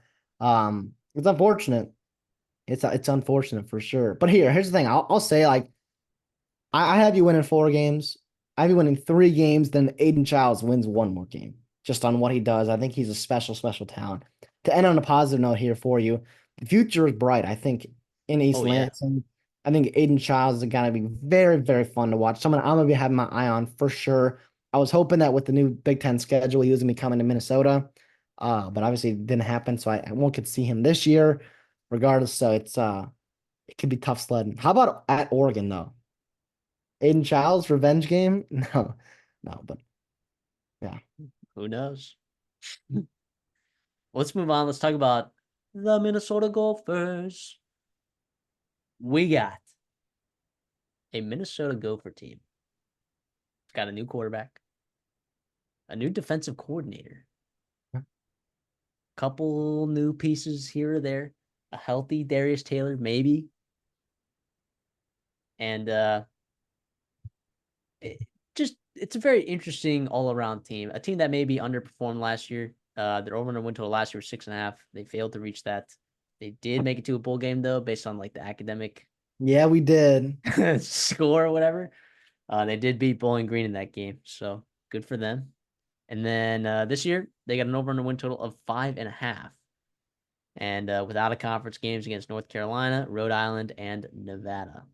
So yeah, I'm you're the Gopher guys. So look, PJ Fleck. These are things that I've heard people say, CD, and I just want you to just Okay. address it. Someone told me that PJ Fleck is on the hot seat. That's what someone said to me. Well, in a sure, right? They went 5-7, whatever it may be. Hot seat though, If like getting if you look at it, no, I'm saying like I also looking in potentially, but if you okay, look okay. take one look at his contract, first of all, what he has done to elevate the fact that going to a bowl game with and beating Iowa was this unsuccessful season tells me that he's elevated that program to what it used to be, just 5 years ago, 6 years ago. But PJ Fleck's buyout is massive. And Minnesota's administration is not forking that up. And PJ Fleck is a good coach. He's recruiting well, right? I'm not worried about the future of Fleck getting fired at Minnesota. I think he takes another job far before he gets fired at Minnesota, unless he parlays a couple more bad seasons together. Don't quite see that happening now. Listen though, I think the underrated thing, and we'll talk about defense later, and it's like a lot of people in the Big Ten circles made a lot of fuss about Joe Rossi getting hired to Minnesota. I did too. Big time hire for John Smith. Rossi was really, really underrated for Minnesota for a while now. Minnesota very fortunate to keep him for as long as they did. But then no one really talked about what they did to backfill that hire. And you're bringing a guy like Corey Heatherman coming over from Rutgers with Joe H there, right? And Minnesota East is what they Razmiak. call it. Erasmiak, right? So obviously he's got had success calling plays and whatnot. He's going to be running a very similar same scheme that Joe Rossi did at Minnesota, just because we have the talent and the players to run that scheme. And I don't quite see PJ like changing up from that. Regardless, um, early signs in practice have been nice, and the players really like him. And he's intense, but he's really, really, really smart. He's kind of making the scheme pretty understandable and digestible for these players. The early signs on recruiting, not quite there, remains to be seen. Regardless, though, in terms of 2024 outlook on the field, I don't think it's a bad hire. I don't think it's a huge downgrade from Joe Rossi. And I think the talent on this team, can kind of carry him to a couple wins. Okay, so let's talk about the quarterback position. They bring in Max Brosmer from New Hampshire. Uh, I would say he's an upgrade. Ethan Kaliakmanis just did not live up to the bill that he was supposed to. Did not. And they've had issues at quarterback. Tanner Morgan regressing after that 2019 season. It, like when I watch Max Brosmer, right, I'm seeing a lot of, you know, short, intermediate throws, not doing too much, right? What what is the ceiling for Max Brosmer here? Because I'm not seeing an insanely high ceiling, but I'm seeing a guy that maybe has a high floor, a way higher floor than Ethan Kaliakmanis. Significantly higher floor than Kaliakmanis. I do think that ceiling is being slept on a little bit. I think Okay.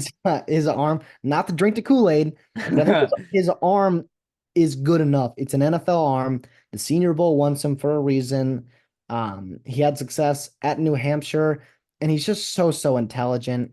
He's so smart. He's such a good leader. Everyone loves him over there, in the Nagurski football complex. So listen, I don't quite see him, being a Heisman Trophy or a Johnny Unitas golden arm type quarterback, right? But I do think he can significantly raise the level of play and consistency of this offense. And he talked about it too, where he's like, we want to extend drives, we want to win plays, and incompletions are losing plays, and they kill drives. You saw it with Caligman just short arming balls, air mailing balls, and this offense is not talented enough to overcome that consistently.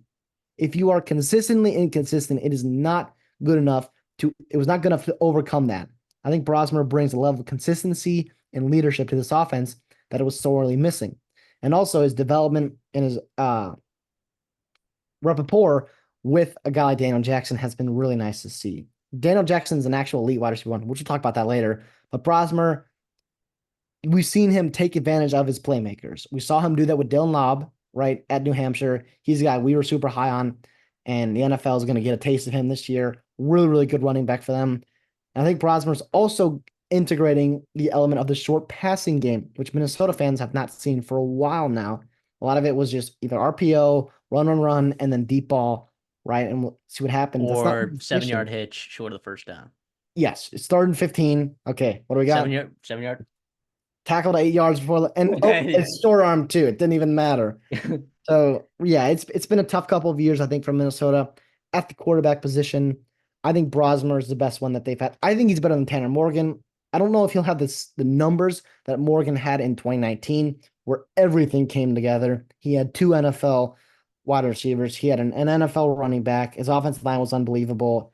I do think Brosmer, though, is a middle 50%, to, maybe that the bottom end of the top half of the Big Ten quarterbacks, which is a significant upgrade and very doable for Minnesota.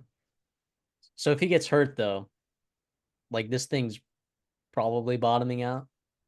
Listen, they are coaching Drake Lindsay hard.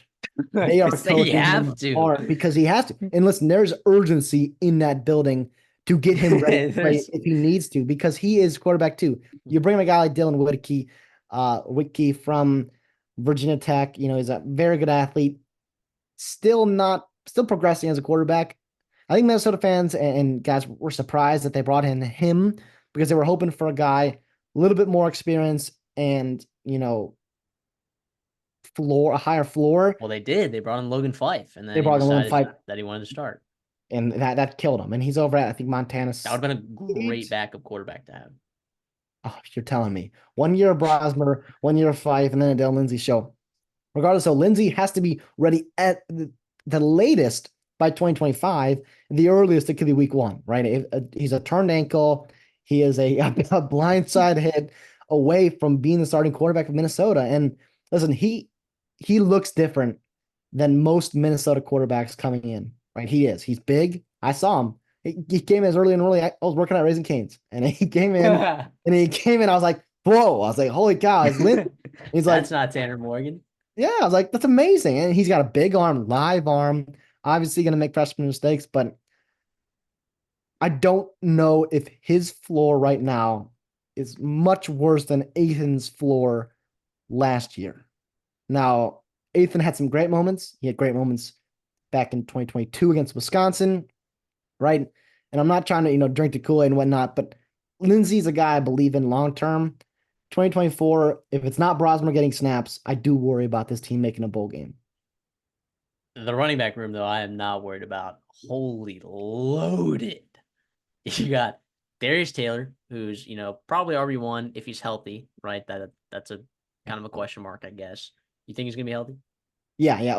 Okay. I don't know for 12 games, no, but right now he's healthy. Okay, good. Then Marcus Major comes over from Oklahoma. I don't know if he's going to be number two or if Saya Bangura from Ohio is going to be that number two spot. Like, you have three guys there, and then Jordan Newman, who, came in after, I mean, everyone in that room was just massacred. A walk-on running back. Would he walk on as a safety or a running back? He was a safety, but they As a moved him safe, to running back. Yeah. and Because he just, Tyler Nubin is a brother, right? Playing in the NFL now. yeah. So like, yeah. And then they also bring Jaron Mangum. They got five options, four guys that I like, three guys that are really good, and one guy that is probably a top 4 or 5 running back in the Big Ten, which means you're a top 4 or 5 running back in the country. Yeah, with CJ Baxter getting hurt today, Darius Taylor is probably the best sophomore running back in the country. I don't think that's crazy to say. He is Correct. a stud, right? He's an absolute monster. If he's healthy, he's giving you 20 to 22 carries a game, a couple receptions, holy production that he's going to have. Now, he had a limited sample size last year where he was just torching everyone, right? But that's not going to be carrying over to, I'm sorry, 12 games throughout the season and whatnot. But behind him is Marcus Major. Marcus Major is having a great camp. He was a guy that was hurt in spring, right? But he is flashing his 4-star potential that he had coming out of high school.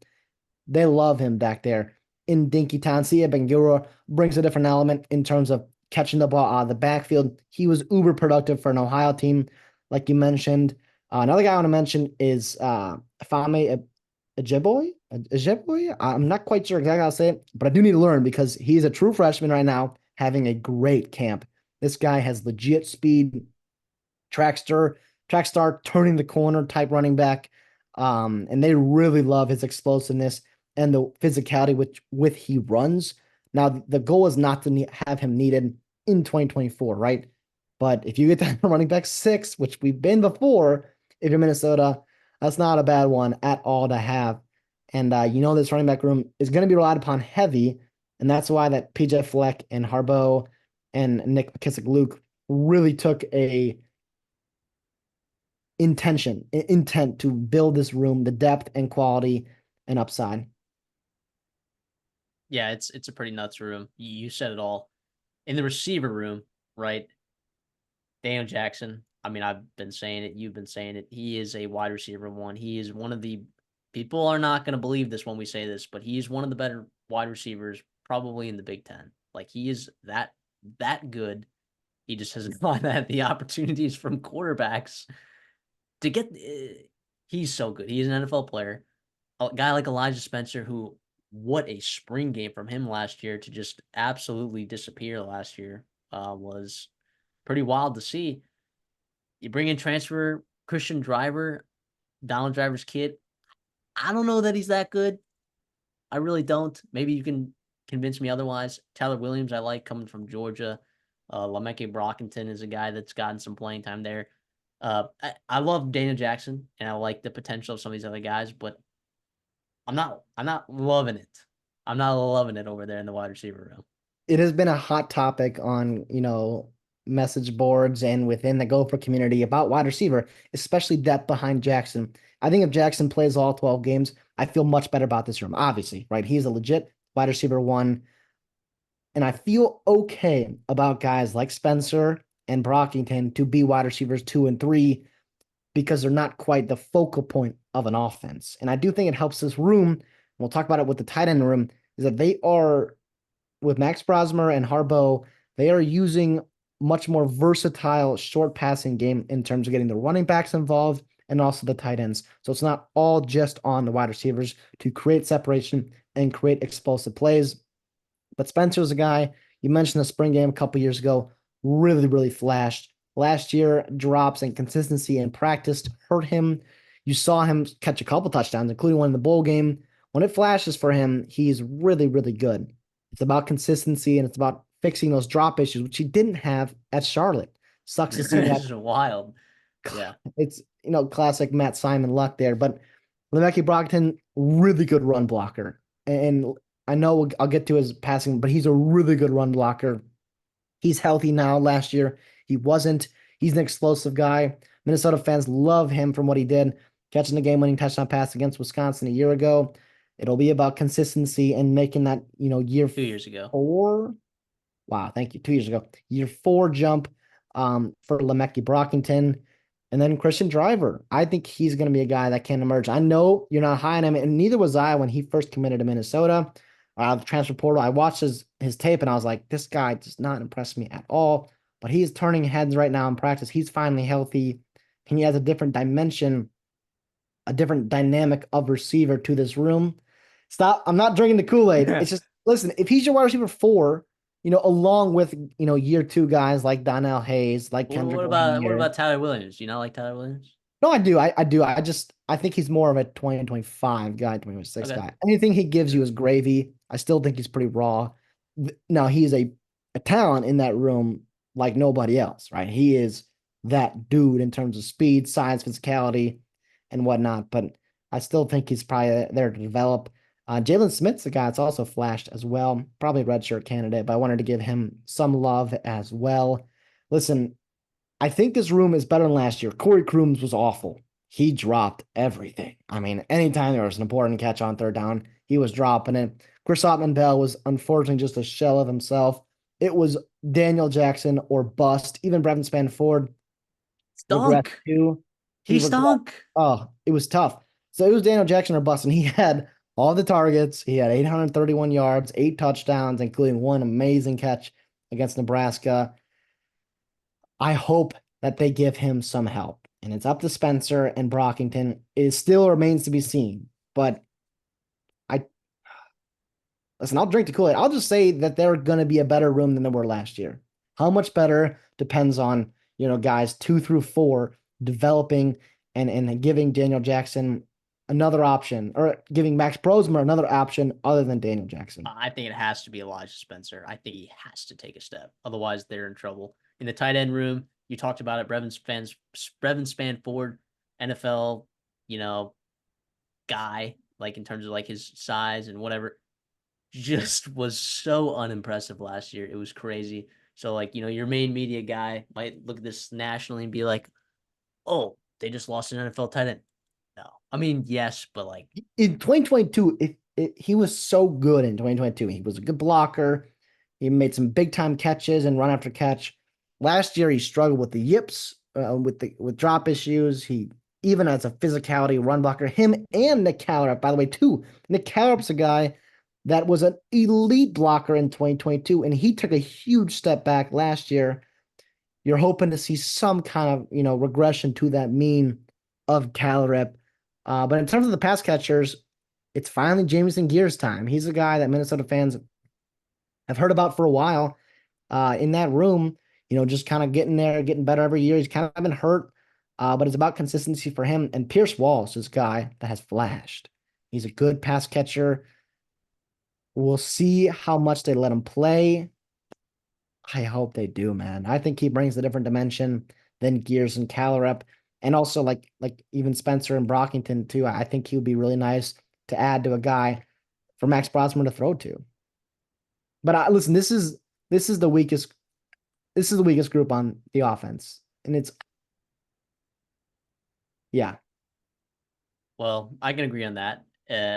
On the offensive line, I would say aside from the running backs, this is the room that I feel pretty dang good about. Ariante Ursary is a legitimate NFL talent. Tyler Cooper's pretty solid. I mean, Quinn Carroll is a guy. I mean, that we've seen it. I don't know. Do you feel different about this offensive line group? No, I'm with you. This is a group that I feel good about drinking the Kool-Aid for because it is veteran, it is talent, It is experience. You love that big bodies as well. Quinn Carroll finally moves from right tackle to interior, which is great things for Minnesota fans because listen, he's a fine replacement level tackle in the Big Ten. I think he can be a really good guard. His run blocking tape, his physicality lines up with really, really good guard tendencies as well. So you slide him in the right guard alongside Greg Johnson, who's moving over to center, replacing Nathan Bowe, who replaced John Michael Schmitz. He's another guy in a long line of pretty good centers from Minnesota. Tyler Cooper at left guard. You mentioned him. Pretty good player. I like him a lot. Ursare's stud. Enough said about that. It's Right a tackle is good, the competition. yeah. Right tackle concerns me a little bit. If it's Martez Lewis, I might get a little bit, a little bit concerned, right? If I'm there, right, August 28th, 29th, whatever it is, against North Carolina, and I see Martez Lewis there, and with a lot of respect to him, like I just think the upside is there with Daniels. Philip Daniels is such a good athlete. Everyone is raving about him. His tape is so good. He's got they flipped late in the cycle. I think Pitt. That sounds right. Coming out of Cincinnati, Ohio, they wanted him bad, and they have molded him. They have developed him. He got a lot of run Just with a the one redshirt in the freshman though. spring. Yep, got a lot of run with the ones in the spring. Sounds like he's battling for that right tackle spot as well in the fall camp. He's really good. He is really, really good. Yeah, I love that. I love that intel. I did not know that about Phil Daniels, about that upside there. Thank you for that. On the defensive side of the ball, uh, last year It was bad. was yeah, it wasn't that good. And I also don't think that they necessarily played that many amazing offenses either. In the Big Ten West, really?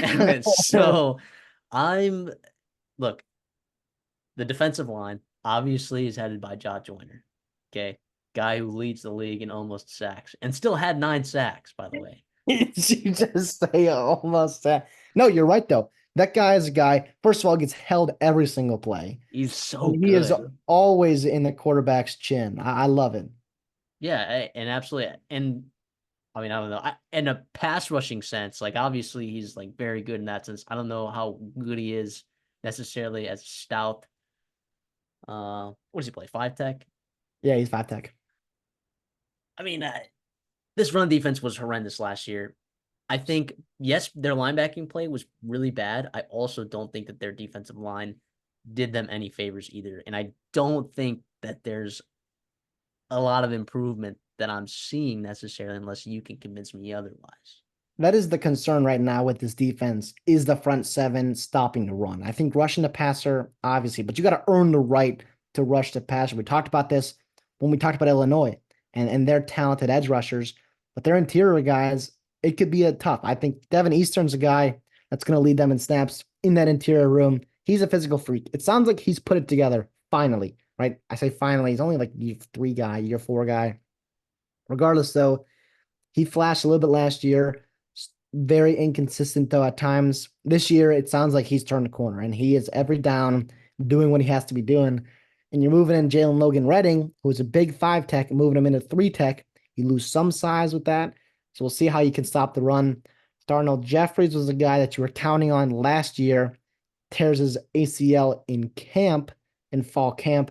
That was killer to the depth of that interior room. We'll see how he is. It sounds like he's lost a little bit of step, which is super unfortunate. But if he can give you anything, that's some upside. Logan Richter is what he is, just a massive human being, run stopper. He can take up a gap. That's really all he can really give you. Theorian Randall, I like him. I still think he's probably a better pass rusher than he is stopping the run right now.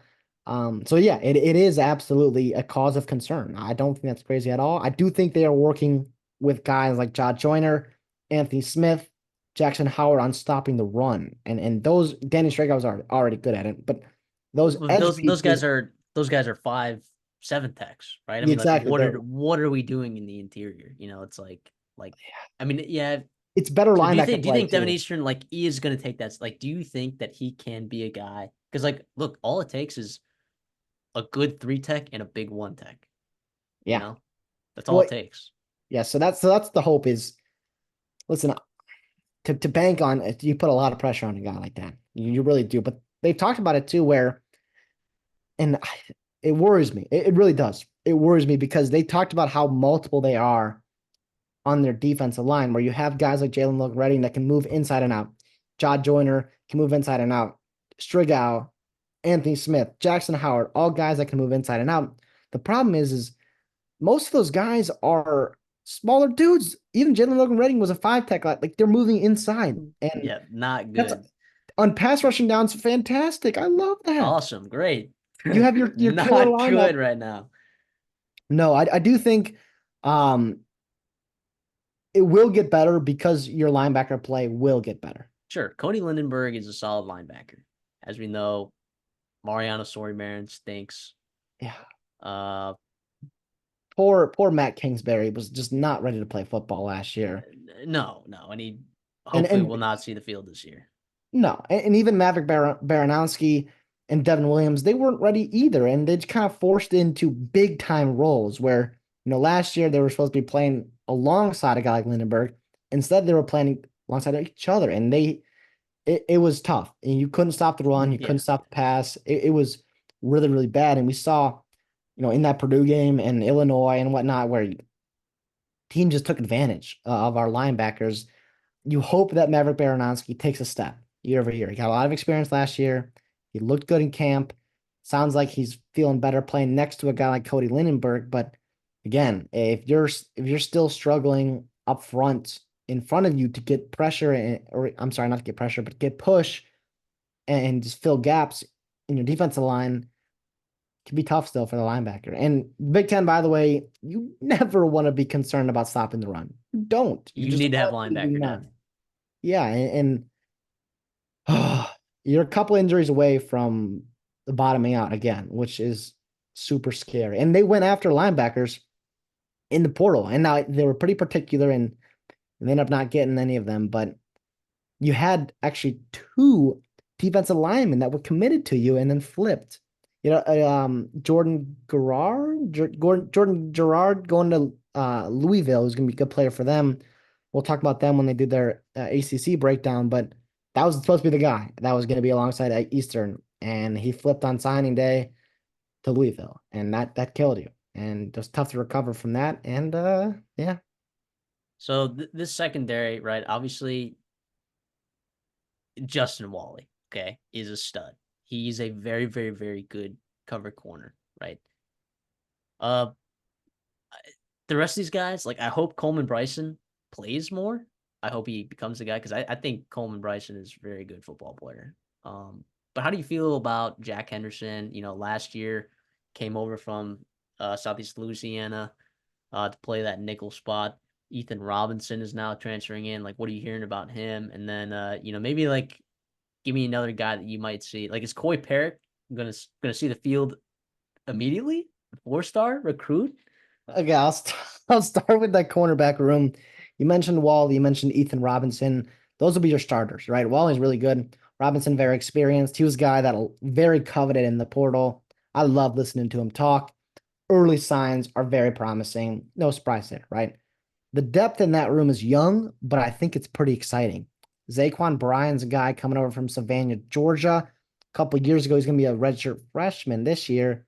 He could be really good. He flashed at times, kind of got picked on a little bit in the Wisconsin game, but also it wasn't quite ready. Looked much, much better in spring and fall. Rylan Kelly is putting it together. He's a long, lanky dude, 6'2", long, straight line speed.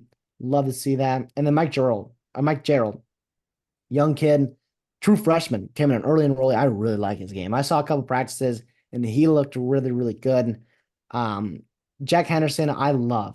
He might be my favorite player on the defense. Not necessarily the best player, but I just love. I think he makes plays. He's a good tackler. He's always in the right spot. He was a playmaker for them when they needed him in big spots last year. I think he's really, really good. Behind him, you got Jonte McMillan, TCU depth. Craig McDonald, also depth there at nickel. McMillan has a little bit of flexibility in terms of safety as well, which is why they brought him in to kind of back up both spots there. At safety, though, you mentioned Coleman Bryson.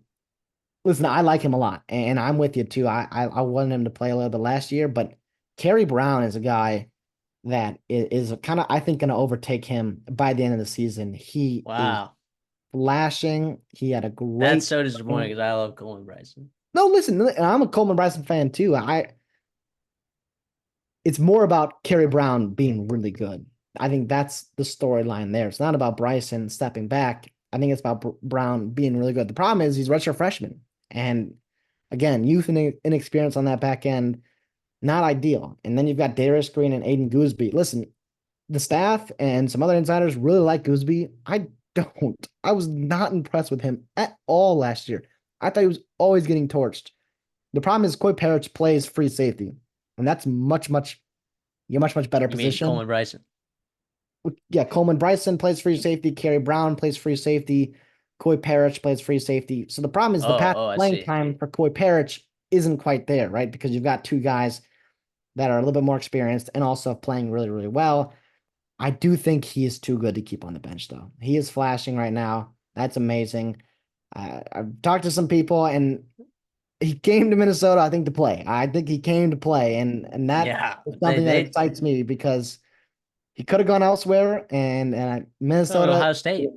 yeah, Minnesota wanted him because they wanted him to play early, and whether it's at punt returner or whether it's at safety, I think he's going to make some It's splash it's not plays going to be with Quinn Bryson. Redding over there, and It still is. It still is, man. It still it's is. We're getting, classic PJ Fleck.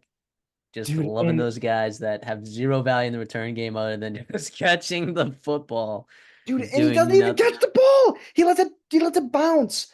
I don't know if it's his fault or if it was, and I'm blanking on the special teams coordinator last year. And they got a new one, by the way, who's supposed to be more aggressive. We'll see how long that lasts, though. Bob Like, Ligashevsky. dude, that guy is old, but he also is. He's still like not euthanized. He's still like it's very youthful and Euthanized? Did you almost say no, euthanized? no. He's still euthanized? Dude, it's like That's hour 4 of recording right now. crazy. I'm kind That's of going crazy. crazy. Regardless of You're saying he has some youth. youthful, yes, He's yes, not euthanized, he's youthful. much better, yes. And then special teams. Speaking of it, Dragon Ketchik, Big Ten Kicker of the Year, by the way, Dog. maybe a That stud. Nebraska game was unreal. That That kid was was booted. nuts. That was Big booted. lefty. He's actually hilarious as well. I'm in a couple classes with him, which is awesome. So So what if you're about watching this, hit me up. Mark Mark? Crawford is still there. I mean, he's going to give you 43-yard punt, good hang time, fair caught. And that's all they want. Now you've got some young guys. Caleb McGrath has a big leg. It's about consistency for him, but I think next year we'll see them, push the pace, I think, with that punter group. But returning kicks, it's probably, listen, they've been trying out other guys and whatever it may be, but Redding is still back there.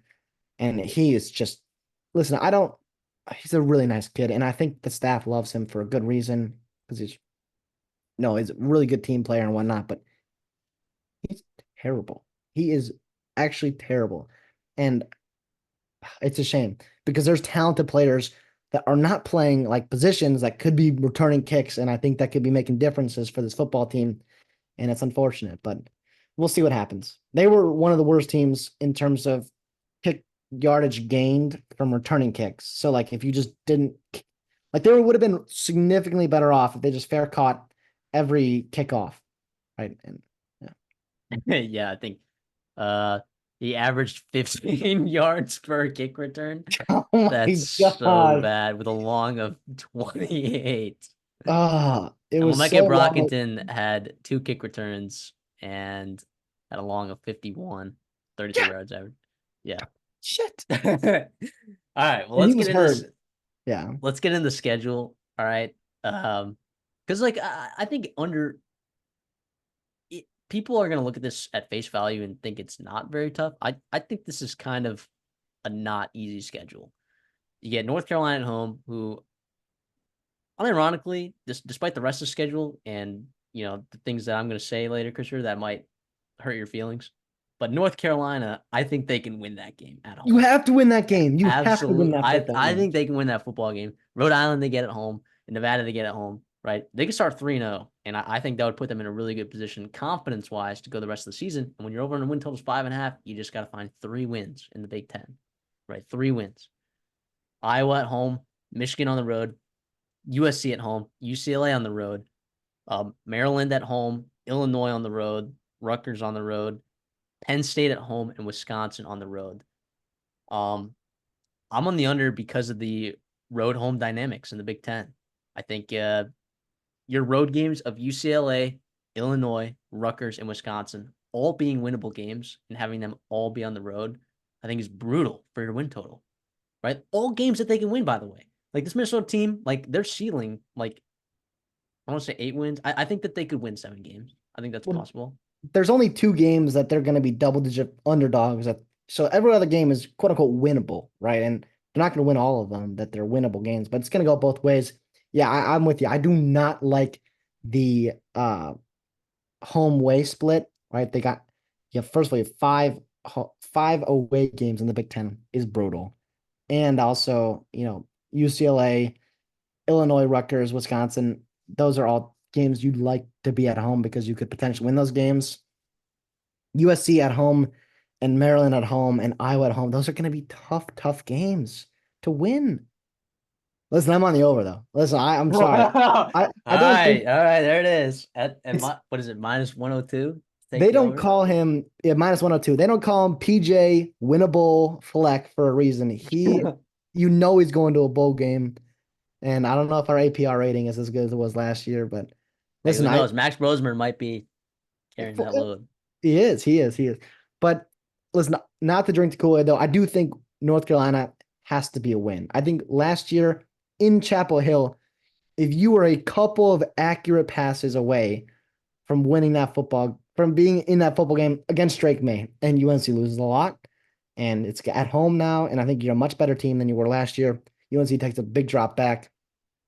Should be a win there. You're favored in that game.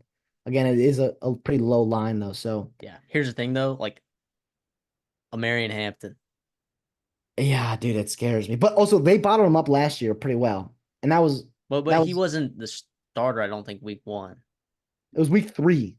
Oh, He was that's right, that's right. Yeah, he probably was started at that point.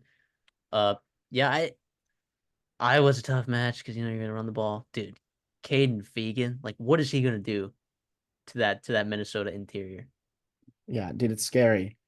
Well, but we'll see if he's healthy by then.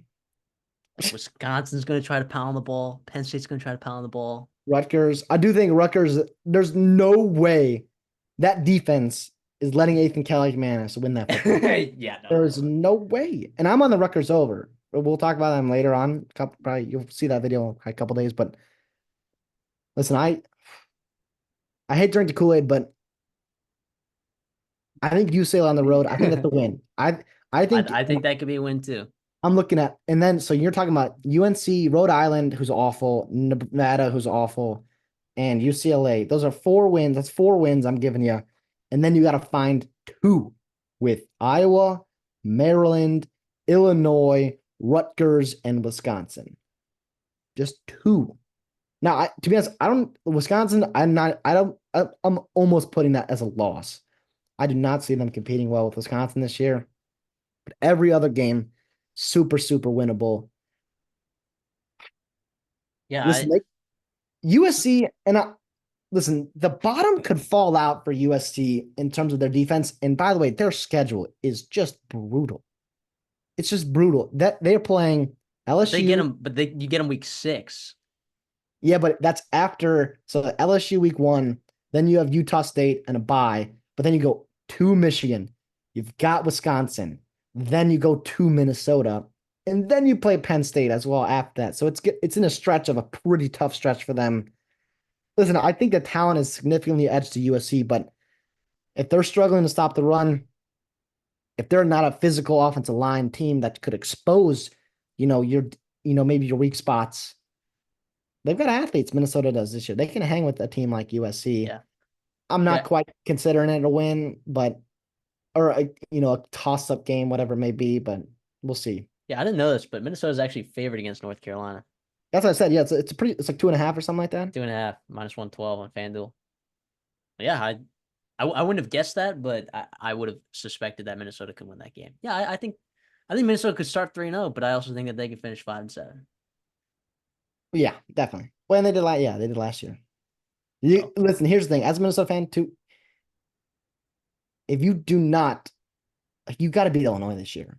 I know that's not a big rivalry, but Brett Bielema has kicked your ass for 3 years now and then since some. he's been there. And then back at Wisconsin, he was kicking your ass too. So it is about time that Minnesota beats Illinois. And I'm high on Illinois this year. I took them to take their over.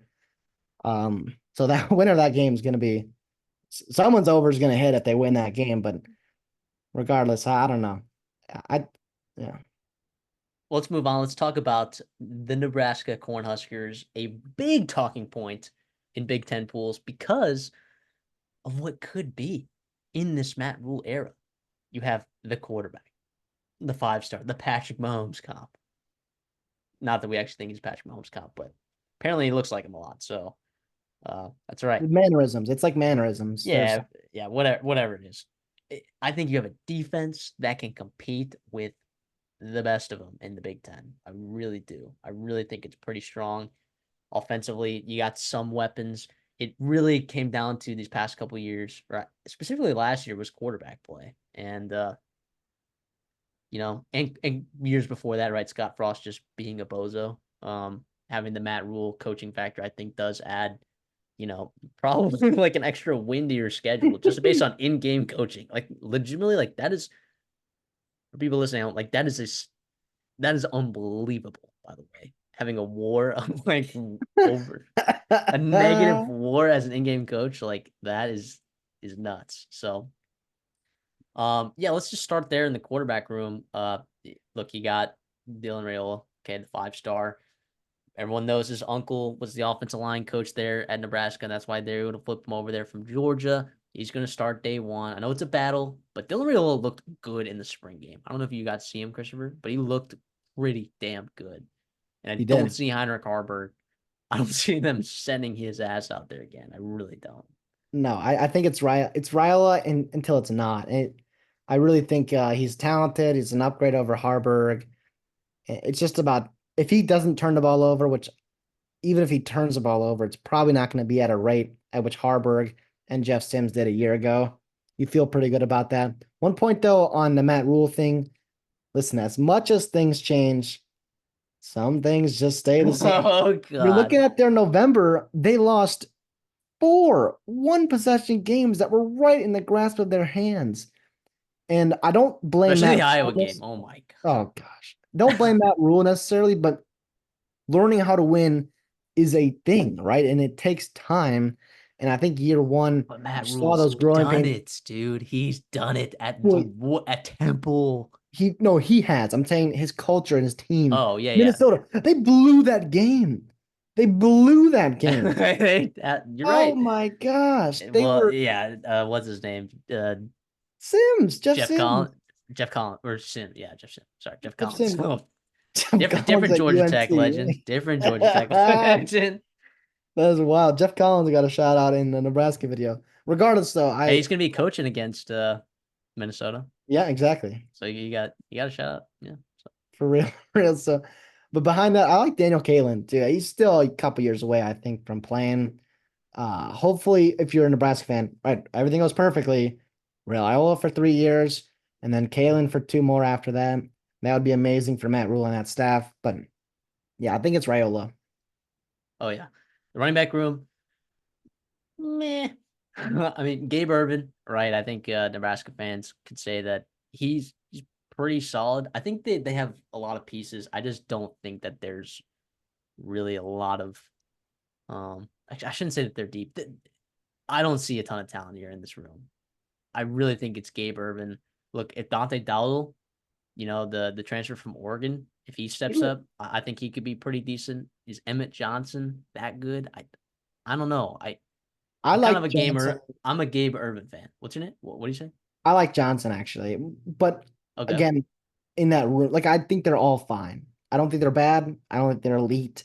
Like I would take most running back rooms in the Big Ten over this one, but it's not a bad room. I would take almost all of them, to be honest. Yeah, that's what I'm saying. So Like it's not like like literally almost every single one, maybe. well, maybe think about Wisconsin, Washington, and maybe Okay. not Northwestern, although Cam Porter's not bad. Regardless, though, yeah, Emmett Johnson, Gabe Irvin, Dante Dawa, or I guess Ramir Johnson, but not really. Yeah. For a team that likes to run the football, it would be nice to have a difference maker back there. It would. But it is what it is. At least you got three, four guys that are replacement level players that, aren't gonna, the floor is not gonna fall out of you where you can't run the football anymore and whatnot.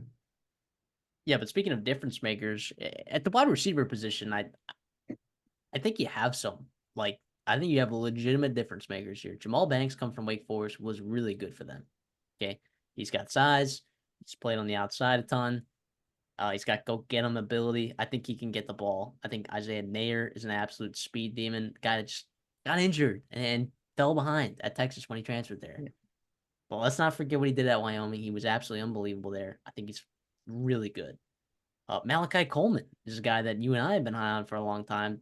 Well, I say a long time. He's only a sophomore, but when is he going to get his action? Like if he's out there, does that mean uh, is Bonner going to be out there playing as well? Like I think Jalen Lloyd. I think there's some really good players in this wide receiver room that I think people are sleeping on a little bit. I think Dylan Rayola has some weapons that he can throw it to. Did you say Isaiah Garcia Castaneda as well? No, I haven't. Coming from New Mexico State a couple years ago, and Nebraska fans remember him. I think he opened the season right against Northwestern. He had a big touchdown and he flashed a little bit, and then he's been hurt. Right, it's kind of stinks for him. But Lloyd's an interesting guy because he caught like 5 catches, right, or whatever it was, 6 catches, and six different games, and it was like just big explosive plays, like three over 50 yards, and it's like holy cow. Um, and that obviously broke some of those games open, or extended what you were doing.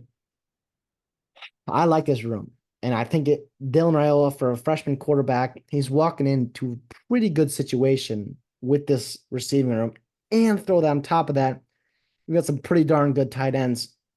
I'll start with Carter Nelson, who's starting his career at wide receiver. It sounds like he was a high 4-star tight end. Rule thinks it's easier to get on the field early for him. He's a guy that's flashed. I don't know how much he'll give you because it's a pretty deep wide receiver room as it is. But it's kind of exciting to see that they want to get him on the field and they're kind of switching him to wide receiver, similar to what Bama's doing It's with kind of Caleb. crazy because like we'll talk about their tight end room in a second, but I, I don't know. I I don't know the last time that I've seen this kind of speed, size, and talent at the receiver position from Nebraska. I not since I've been watching football. No, and even like Nebraska of old too was always run the football. Like it was your Taylor Martinez at quarterback, Adrian Martinez at like it was guys that like run the football, explosive, right, with their legs, but it wasn't like pushing the ball down the field, being multiple with your wide receivers. Yeah, I'm with you. This is an exciting time. Matt Rule, Scott Satterfield. Say what you want about Scott Satterfield. He's got some fun weapons, and hopefully you can figure him out with that wide receiver room. You mean Marcus Satterfield? Wow, jeez. Say It's what all you want good. about Marcus Satterfield too, and Scott Say what you want Taylor, about man. Scott and Marcus Satterfield. Yeah.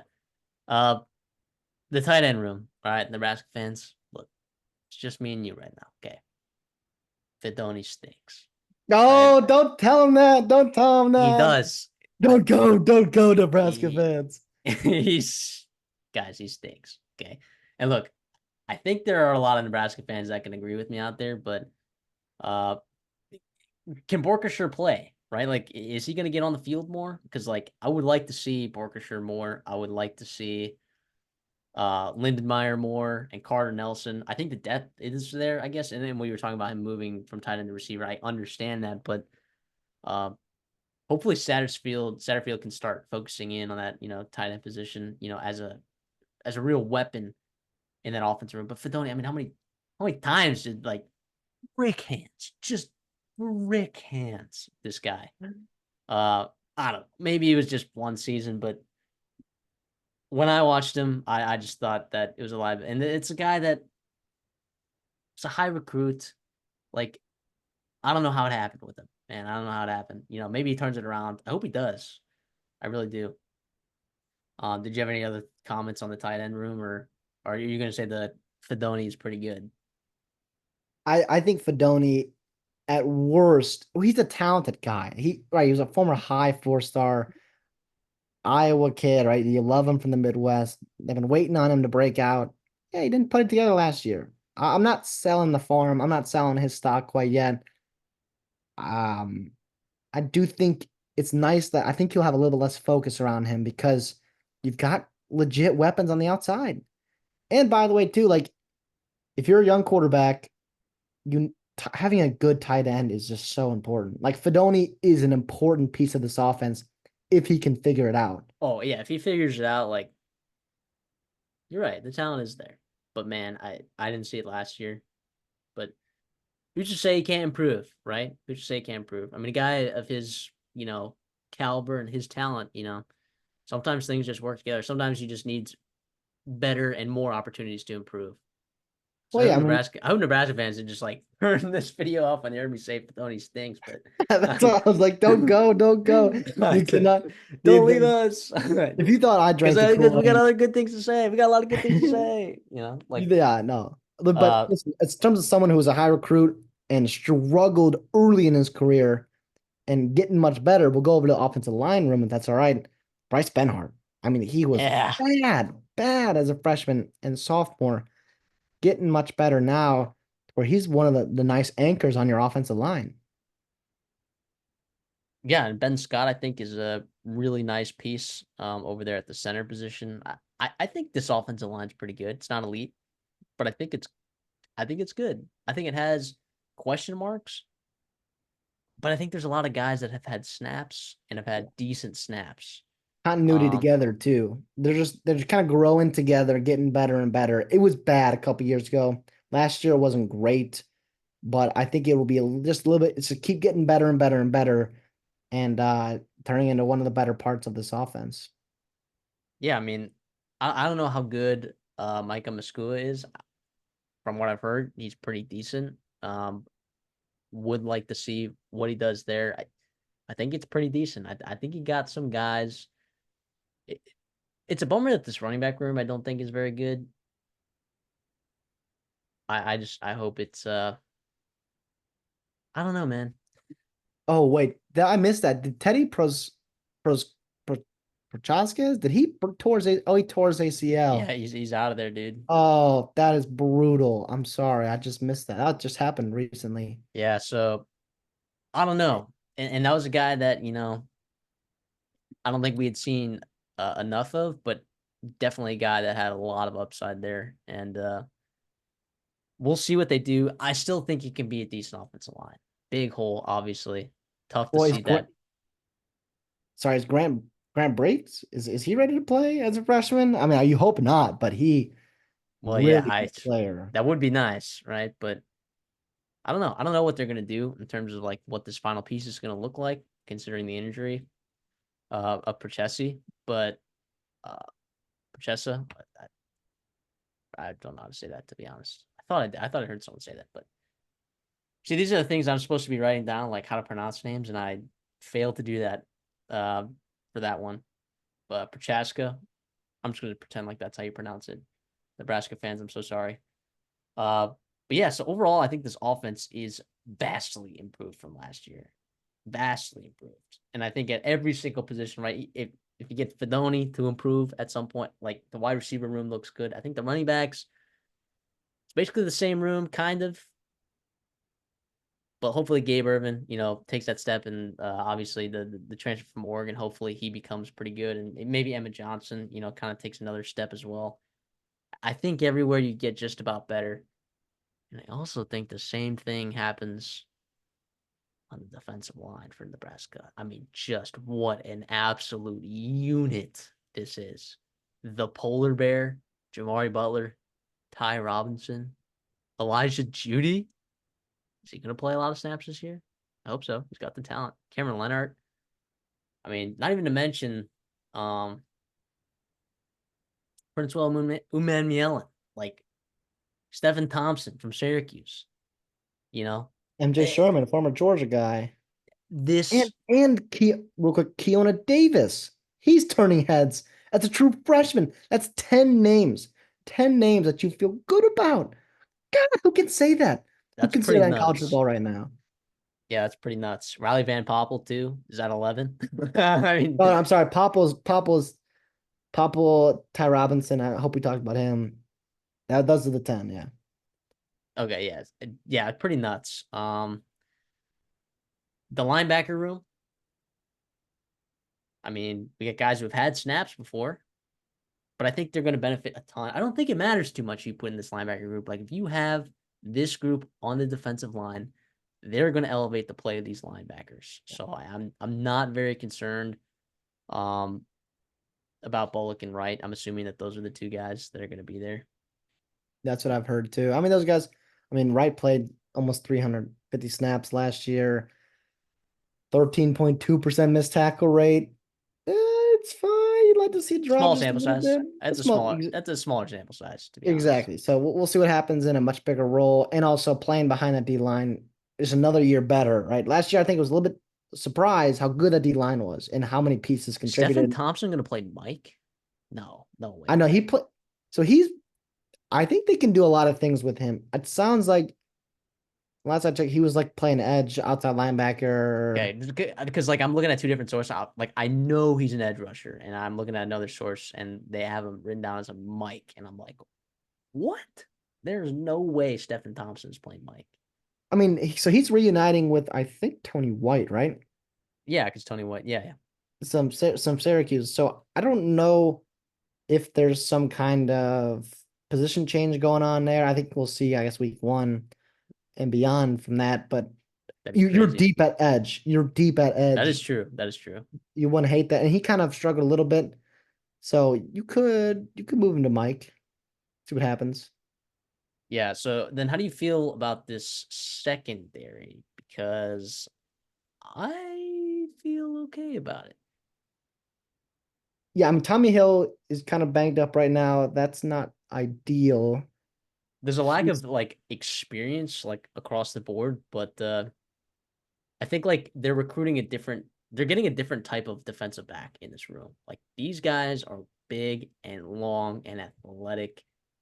I think like Gifford and Hill are probably two of the better players on this entire defense, even with everything that you have on the defensive line, I think. you said yes. Oh yeah, yeah. I mean, I like so Singleton was a guy that was hurt after the first 4 games last year. Right? So he got hurt in that fifth game.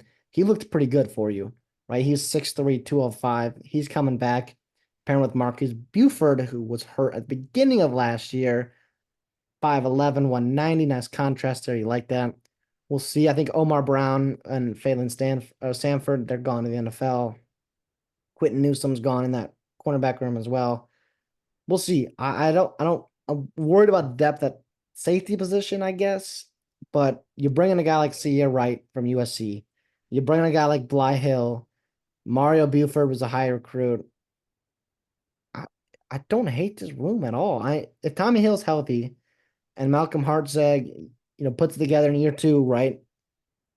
You kind of like that, especially I think, especially how good your pass rush is going to be, and you're not going to be in 3rd and 6, 3rd and 4. You're going to be in 3rd and 8, 3rd and long.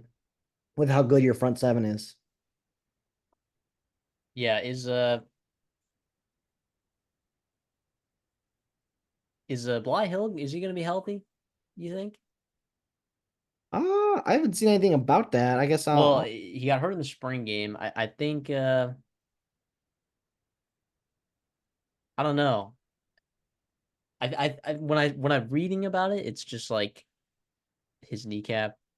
They just mentioned it as like a kneecap injury. I don't know about the timetable, but so. regardless, I think they still have enough pieces here in the secondary to kind of fit Yeah, something together, even if he's not playing Matt Rule necessarily said right away. at Big Ten Media Days that he's trending in a really good spot, much better than I thought he would be. It Nice. said he was supposed to miss some time into September, but if he's a couple weeks early, that's great. They're bringing Sayer right, like I said, Yeah. and then Jeremiah Charles was a redshirt freshman guy that Rule mentioned to potentially take his place or to be elevated in that depth chart. So we'll see, especially if Tommy Hill has to miss early time and Bly Hill's also hurt. You could see some mix and a match in there, but if those guys get healthy come October, November, that's pretty good. Yeah, and I'm just looking at special teams right now. I did not study Nebraska punt teams, but to be averaging 37 yards per punt is pretty terrible. Like net yards. Yeah, net yards, and they're running out the same punter. Yeah, I don't know if that's. I mean, I don't know. Like, Hopefully you're shouldn't. not punting much. Yeah, hopefully you're not punting. Well, that's actually a big deal because your offense gets better. That is something that you got to think about, I guess.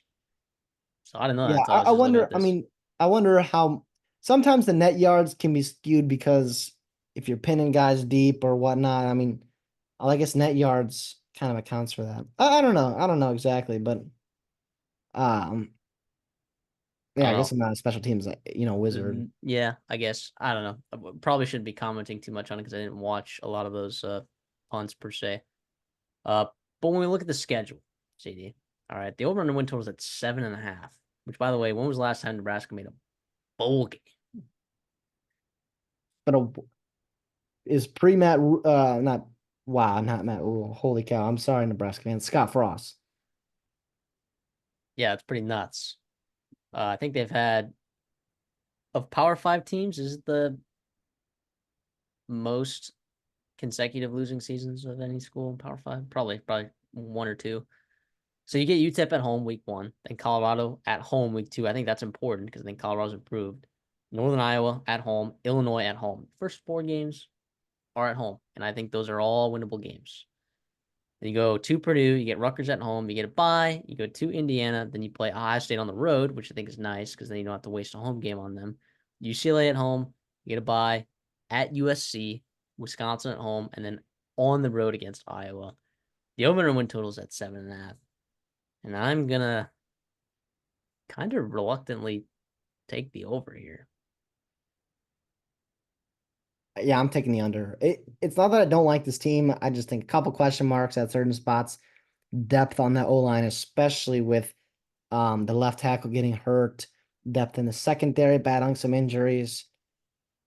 And also that schedule is low-key tough. I mean, I know you have Ohio State, right, on the road, which is, it's probably lost, right? But then you got to go to USC, to Iowa, Wisconsin's on there, at Purdue, Illinois Friday night, who, by the way, going to Illinois. Oh, I'm sorry. Yeah, you're hosting Illinois, but that's a revenge game for them. And Colorado, too. I mean, say what you want about them, but they could give them fits, especially in that secondary, if they can learn how to block that front seven somehow, right? I think they could give them some real problems.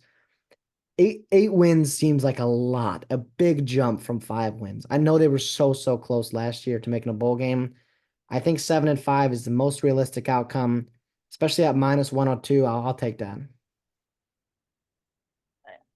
I just think that getting some of these games at home is a big deal. I think getting Wisconsin at home is a big deal. I think getting Rutgers at home is a big deal. I think getting Illinois at home is a big deal. Colorado at home is a big deal. I think out of conference they can go 3-0. Okay. I think Colorado could beat Nebraska, but I do think, look, Nebraska, that was a brutal Nebraska team to watch early last year. Brutal team. That offense that they put out there on the field was absolutely abysmal. I think that defense is going to give Colorado fits. And if Colorado cannot score, then Nebraska will have a chance, I think, to maybe win that game, right? So I think that Nebraska can start 4-0. And then from there, you got to find four more wins. I think you can beat Purdue. I think you can beat Rutgers at home. I think you can beat Indiana on the road. And I think you can beat UCLA at home. Right? Like there's a chance that they could hit this over by the time that they get to Wisconsin. Although if they get to Yeah. Wisconsin and they're at 7 wins, then they got to win that game because I do not think that they're going to connect in winning that game. Well, after that bye week, week 11, it's at USC, Wisconsin, at Iowa. I'm sorry. It's a tough way to end the season. That's a tough way to end the season. Yeah. So here's the thing. I just I feel good about Matt Rule. This is also a Matt Rule play. All right. This is not necessarily like, oh, I'm not trying on the offense or I'm high on the offensive line or oh, I'm high on this, I'm high on that. Like, yeah, it is those things, right? Obviously, better quarterback play is going to lead to magnificent results. And I also think that this wide receiver room is very good and can compete and give some of these secondaries in the Big Ten problems, especially some of the ones Yeah. that they're going to be playing. I also just think Matt Rule just adds wins, man. Like at the end of the year, they were just playing someone like I know that they lost those games, okay? But like quarterback play was so consistently bad all year long. And I know the schedule, I guess, was it more favorable last year? I have to go back and look, but I just think that they can get to 8 wins. And I think that would be a gigantic, massive. I think getting to a bowl game is a win for Matt Rule, by the way. I don't think just because they don't reach their 7.5 win total, it's a failure of a season. I just do think that they can reach the 8.5 win mark because of the upside of the defensive line, that wide receiver core, and just having better quarterback play and a coach that doesn't fuck shit up every single time he walks on the field. No, I'm with you. I did think their schedule last year. I mean, Minnesota, Colorado, Illinois, Purdue, Michigan State. Those are all teams that missed bowl games, and you only won two of them, right? And so we'll see. We'll see, I guess. But you were 5-3 going into November last year, and you lost to Michigan State. Maryland was kind of like it was so doable to win 8 games last year. To win 9 games last year was so doable. I know, but they Uh, say that every year with Nebraska, though. That's but their schedule though was, I mean, they didn't have Penn State, they didn't have Ohio State, they didn't have Michigan, or they had Michigan, but they didn't have Penn State, Ohio State, and their crossover was Maryland. So Maryland, well, Michigan State. I'm sorry, but yeah. I don't know. Listen, I'm with you on Matt Rule being high on Matt Rule. Just let's pump the brakes here. I think 7 wins, very successful season. Hits the under. Move on. Let's head over to Evanston, Illinois. Let's talk about Northwestern. David Braun. He's got new coordinators this year. Because if you remember, David Braun was promoted to the interim head coach when Pat Fitzgerald had his whole situation go down in that locker room. Y'all, I mean, if you're interested in that, you can read about that stuff. But so David Braun was calling the plays. No longer is David Braun calling the plays. That's going to go to Tim McGarrigle. Now he was on this staff. He's been with the staff for a while now. He's with Pat Fitzgerald.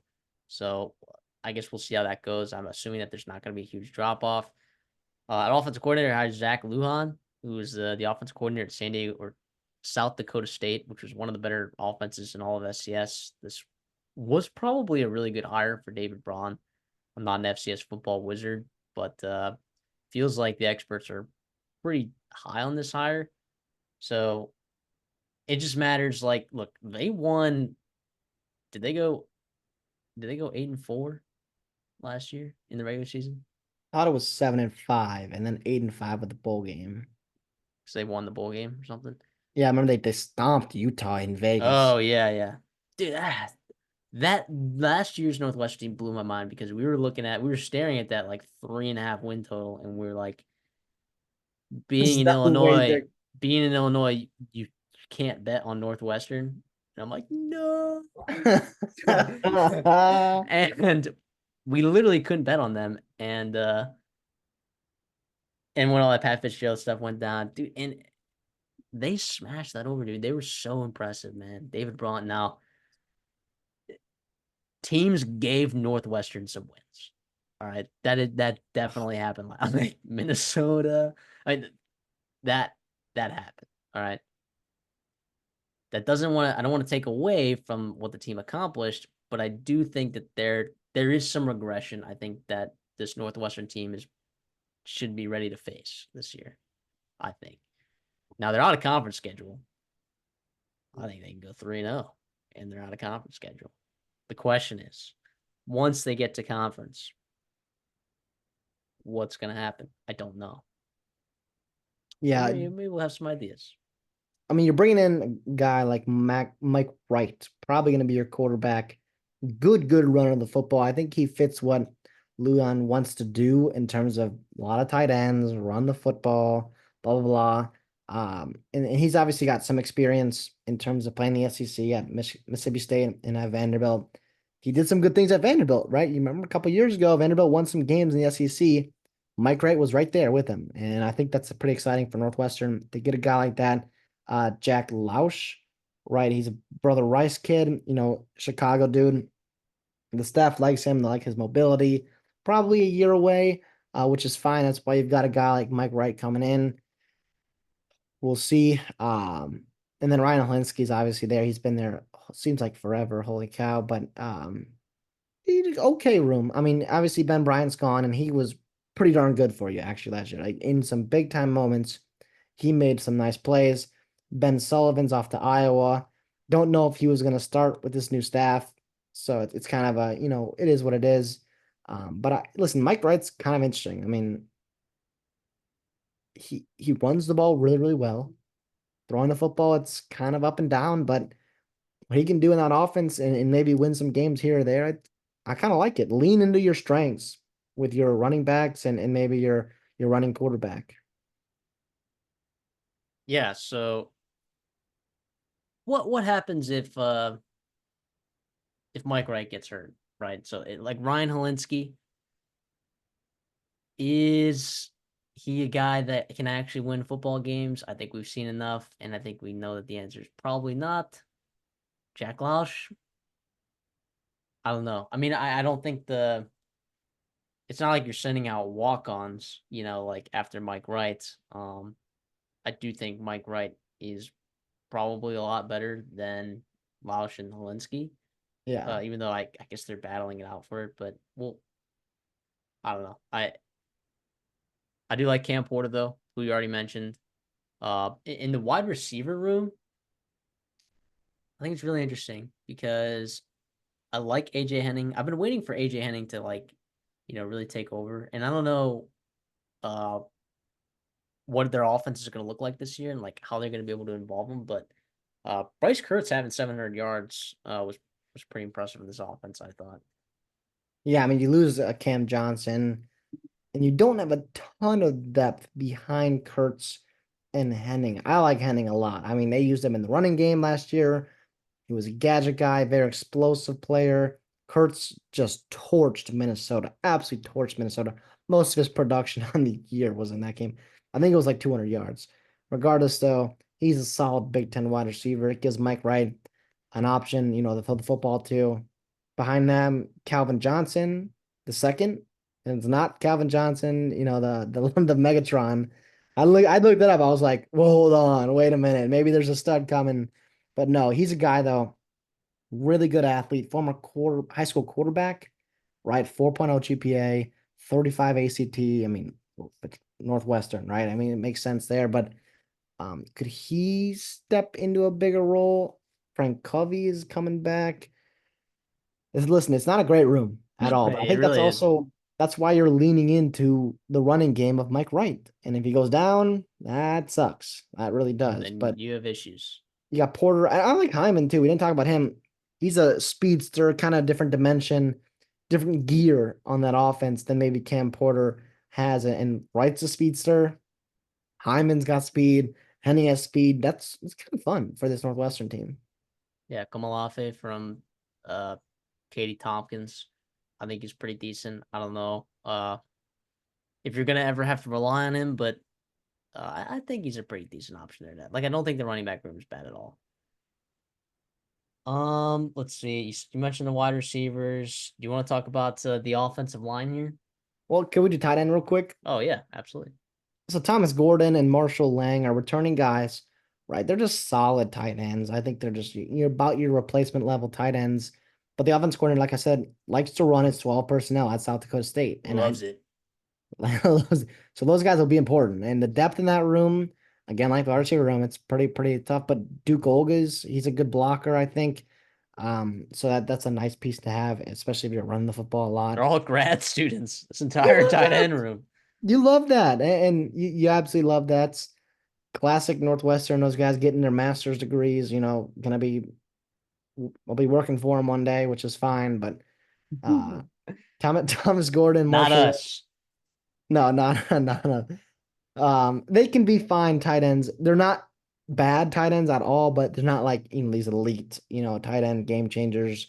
Your Colson Loveland, your other players in Thomas Fedone, dare I say. Yeah. Benoni? Oh. If you watch the Nebraska video, if you're watching the full length video, you get that. But go check out if you're watching just this short cut up. First of all, like and subscribe, but also make sure to watch the other Big Ten videos in this part one. So we'll see though. Again, can you block? Can you make some catches? That's going to be that tight end room, and they're going to use a lot of them, which is fun for them. I love ground and pound football in the Big Ten. I love it. Oh, yeah. Absolutely. The offensive line. Is Ben Rather going to play tackle? Is that what I'm seeing here? Potentially. Listen, I That's crazy. okay. So Maybe it's not Jack that Bailey, crazy. I'll say so. Caleb Tillian, I'm sorry, Tiernan, he's pretty good. He'll be the left tackle. Jack Bailey comes over with Bill O'Boyle, who's the offensive line coach at Colorado. And don't let Colorado's offensive line last year taint how you think Bill O'Boyle is. Like Bill O'Boyle is a solid, respectable offensive line coach. Um, he comes back to Northwestern. He brings over Jack Bailey, will probably be the starter there at center. Not this elite guy, but again, familiarity with Bill O'Boyle and also just a veteran guy. Jordan Knox is a young kid. Is he going to play guard? Tiernan's Josh good. Thompson. Uh, we'll see. But you also bring in a couple transfers, which is awesome for Northwestern, right? Especially at the Yeah. offensive line. So Matt Keller from Texas Tech and Cooper Lovelace, both those guys have tackle guard flexibility, which is fantastic. It sounds like there's going to be a lot of new faces and new spots, but internally there's a little bit of optimism, which, it's not a bad thing. Yeah, I mean, because, I mean, it wasn't great last year, but it He did the still won. trick. He I still know. won 8 games. That schedule, And Ben though, Bryant was not mobile either. He was not mobile. He no. stood from his pocket. Ben Bryant wins football games, man. Ben Bryant won football games while he was a college football quarterback. I don't know how he did it. I literally do not know how he did it. Ben Bryant won so many football games. And this is, I don't know, this might be like one of my hottest takes of all time. I think like NFL teams should literally just give him a chance to at least compete for spots. I know he's not that talented. Let him go 4-0 in the preseason. Let him go 4-0 in the preseason. Or Just 3-0, whatever it is. let him stick around in your practice squad. Something about that guy. Everywhere he went, he won enough football games. Everywhere he went. And he went to a lot of places. Well, So, Cincinnati twice, Eastern Michigan, then at Northwestern. yeah. And he won everywhere. He won everywhere. No, I'm not Well, saying he's like he all won. He didn't win like conference championships, but like I mean, the Cincinnati team he played for was pretty good. And I guess you could argue that, like, maybe they didn't reach their full potential because of Ben Bryant. They still won football games. Eastern Michigan won football games. Northwestern, well, I guess Brendan Sullivan still played pretty well for them as well when Ben Bryant was down. But I don't know. I love Ben Bryant for no reason other than he just wins football games. So hopefully Max Wright can do kind of. I like Max Wright at Vanderbilt, and I thought it was a good get for Mississippi State when he went over there. It just I don't think worked out necessarily for him. So, yeah, that'll be interesting. But yeah, the offensive line, like you were talking about, I think this starting group is decent. I know you like Lovelace and Keeler. It was kind of huge that they got those guys because if they didn't, the depth of this offensive line is pretty horrendous, if you ask me, in terms of just lack of experience and I think lack of readiness and talent. Uh, so that those were big gets, I think, despite not necessarily being high profile guys to get in the transfer portal. I think those are really, really, really important. Uh, so this team doesn't bottom out in case something does happen, like Tiernan or rather, or Exactly. or Jack Bailey. Listen, the strength of this team though is going to be that defensive line. Dare I say? Whoa. Yeah, I like this defensive one a lot. Listen, everybody returns. And it was Everybody good. It was returns. good last year. Real solid group last year. Very deep group. I mean, it's on the edge, right? So you've got your Jalen Pate, right? You've got Richie Haggerty. Adrian Hubbard returns with 6 sacks. Anto Saka, 5.5 sacks last year. Where'd that come from? Young guy getting his feet wet. Sean McLaughlin's also experienced. He had 5 pass deflections. Michael Kilbane, young kid, played well when he did. It's an exciting group. Exciting group. I mean, there is, talent in that room, especially on the edge. You can get to the quarterback. You can win some football games in the Big Ten. If you're going to win, your defense and this room especially is going to be a big part of it. Yeah, I hope so. I mean, there were some teams last year that they played against that had explosive plays, like teams were able to put up a lot of points in Northwestern in some Yeah. games. Minnesota, Duke, uh, Illinois, Illinois, Maryland. I mean, there were teams that were able to put up a decent amount. Howard. Did Howard put up 20? Goodness gracious. Howard was one of the best teams in the FCS though, or in That's true. They did play in the Celebration Bowl, didn't they? yeah. What they in it? So yeah, I like the defensive line just like you. I mean, you value production and returning production, and Northwestern definitely has that. Um, this linebacker core. I mean, you get Xander Mueller back. I mean, I thought he was really good last year. So then, like that second linebacker spot, is it finally going to be Mac Uline? Dude, I think it is. Okay, so first of all, we can't do a linebacker segment of Northwestern without talking about Bryce Gallagher. He was the heart and soul of that team for so long. He was so good. It's gonna be tough to replace him. But replacing him though is Mac Uline. I mean, it sounds like Xander Mueller is staying at will, right? And he was an all-conference guy, playmaking, 5 sacks, 3 INTs, 110 tackles. He's still gonna play well. It sounds like Mac Uline, highly rated recruit, one of the top guys in the uh state of Illinois, where we play a really good athlete. He's been that guy in waiting, going to step in that Mike linebacker role. There's optimism around him, right? So that's pretty nice. And then Kenny Soares, right? Also there, 37 tackles last year, 2 sacks, a nice third piece. It sounds like they might play a little bit more 3 linebacker sets since you're replacing a guy like Rod Hurd. Regardless, though, I still Yeah, think I think they're gonna run. It's gonna be like a 4-3, right? Isn't that what they run? I think so. So, but you'll get in a nickel and dime a good amount. But regardless, though, Mac Uline, I'm excited to watch him. I've been waiting. Year 4, I think he's ready to go. And he's just behind 2 really good players. You're not going to take off Gallagher. You're not going to take off Mueller. It's Uline's time, to shine. I think he won't beat Gallagher, right? But he'll be really good. Yeah, I think so too. I mean, I, I think he can be though. Like, do you not think he's like as talented though? Like, I know like Gallagher was like the heart and soul, of that team, but I think they've been waiting for Mac Uline to like kind of nudge. They've had really good linebackers at Northwestern these last couple of years. Oh yeah, Uline's talented. I mean, he's one of the highest rated recruits they've ever gotten. He big, physical, fast. Yeah. I mean, Gallagher just played 2,200 snaps, right? I mean, that's just a lot of production to replace. But yeah, if Uline is, yeah, he's ready to do it, I think. Yeah, I mean, he was played both ways in high school. Uh, really good player. I was just trying to pull up the stats in the game that we played him against, and I was just gonna. He was tough. He ran the ball Yeah, well. He oh was my their best player. gosh, And that was a team with Riley Mills, Riley Mills, who's starting at Notre Dame.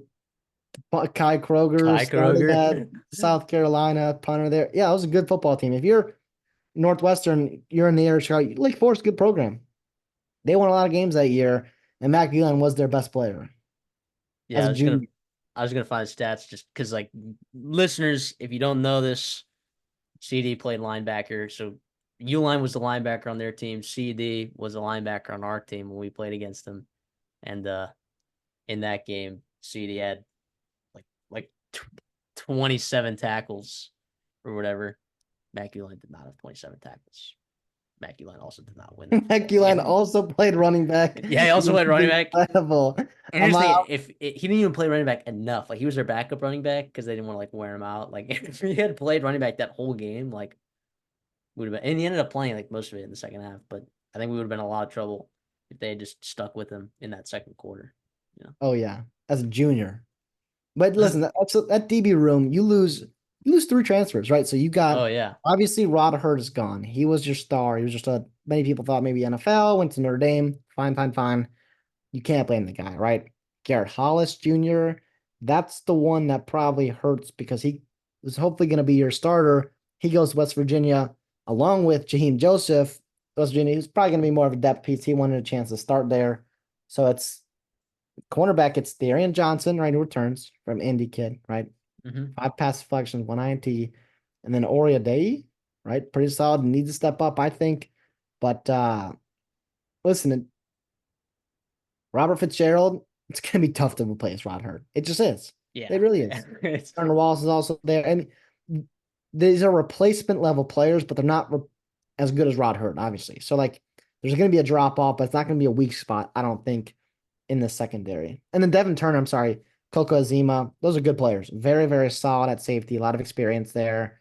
Like which you like to see them. Well, yeah, we just talked about the front seven being pretty solid as well. So you can kind of count on, maybe that assisting in some ways, that secondary or at least the replacement um of Rod Hurd in that position. Now, when we look at the schedule, right, and I'm trying to find teams that may be able to take advantage of like Northwestern's defense in that way through the air, and honestly, there's not a ton of them on this schedule. As is when you play in the Big Ten, Yeah, sometimes, dude, it is. sometimes you get a draw like that. This schedule for a win total of 4.5 feels pretty manageable to me. Your first three games, Miami, Ohio. Wait, are you seeing 4.5 or are you seeing 5.5? Oh, I wrote down 4.5. Is it 5.5? Let me I'm get up to 5.5 at the under is 5.5 at minus 210. Crazy it. number. So I guess 5 is probably where it is most places. But it's just fan. I was at Oh no, FanDuel. I'm seeing 4.5. Oh, fuck. I'm seeing Oh, four it's and a half. because dude, because I can't see it. It's because I'm in Illinois right now. That's why. Okay. Yeah, so you're seeing an old one. Yeah, yeah. Okay, so Oh, it's four and a four and a half. half. 4.5. That's what I'm saying. Give me the over. So Miami, Ohio. Okay, you get it home. Duke, you get it home. And by the way, Duke might be really terrible this year. All right, Eastern Illinois at home. You start 3-0. You go to Washington. That is surprisingly a winnable game. Like, oh, and then by Indiana at home, Maryland on the road, Wisconsin at home, at Iowa, at Purdue. You get a bye. Then you get Ohio State, and then you go to Michigan, and then Illinois at home.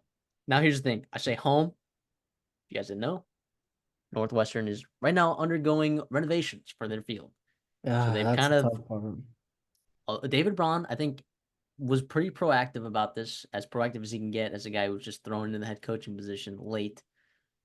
They kind of have like a temporary setup, and they're playing neutral site game. I think one game's the Illinois game is at some one of these games like at Wrigley Field. Like there's a couple of these guys that are scattered a little bit. So that's why I think that's numbers at 4.5 and not 5.5. Is that I think you have to account for not really having that full home field environment. Plus, when you play Duke week 2, are are the students even back yet for that game?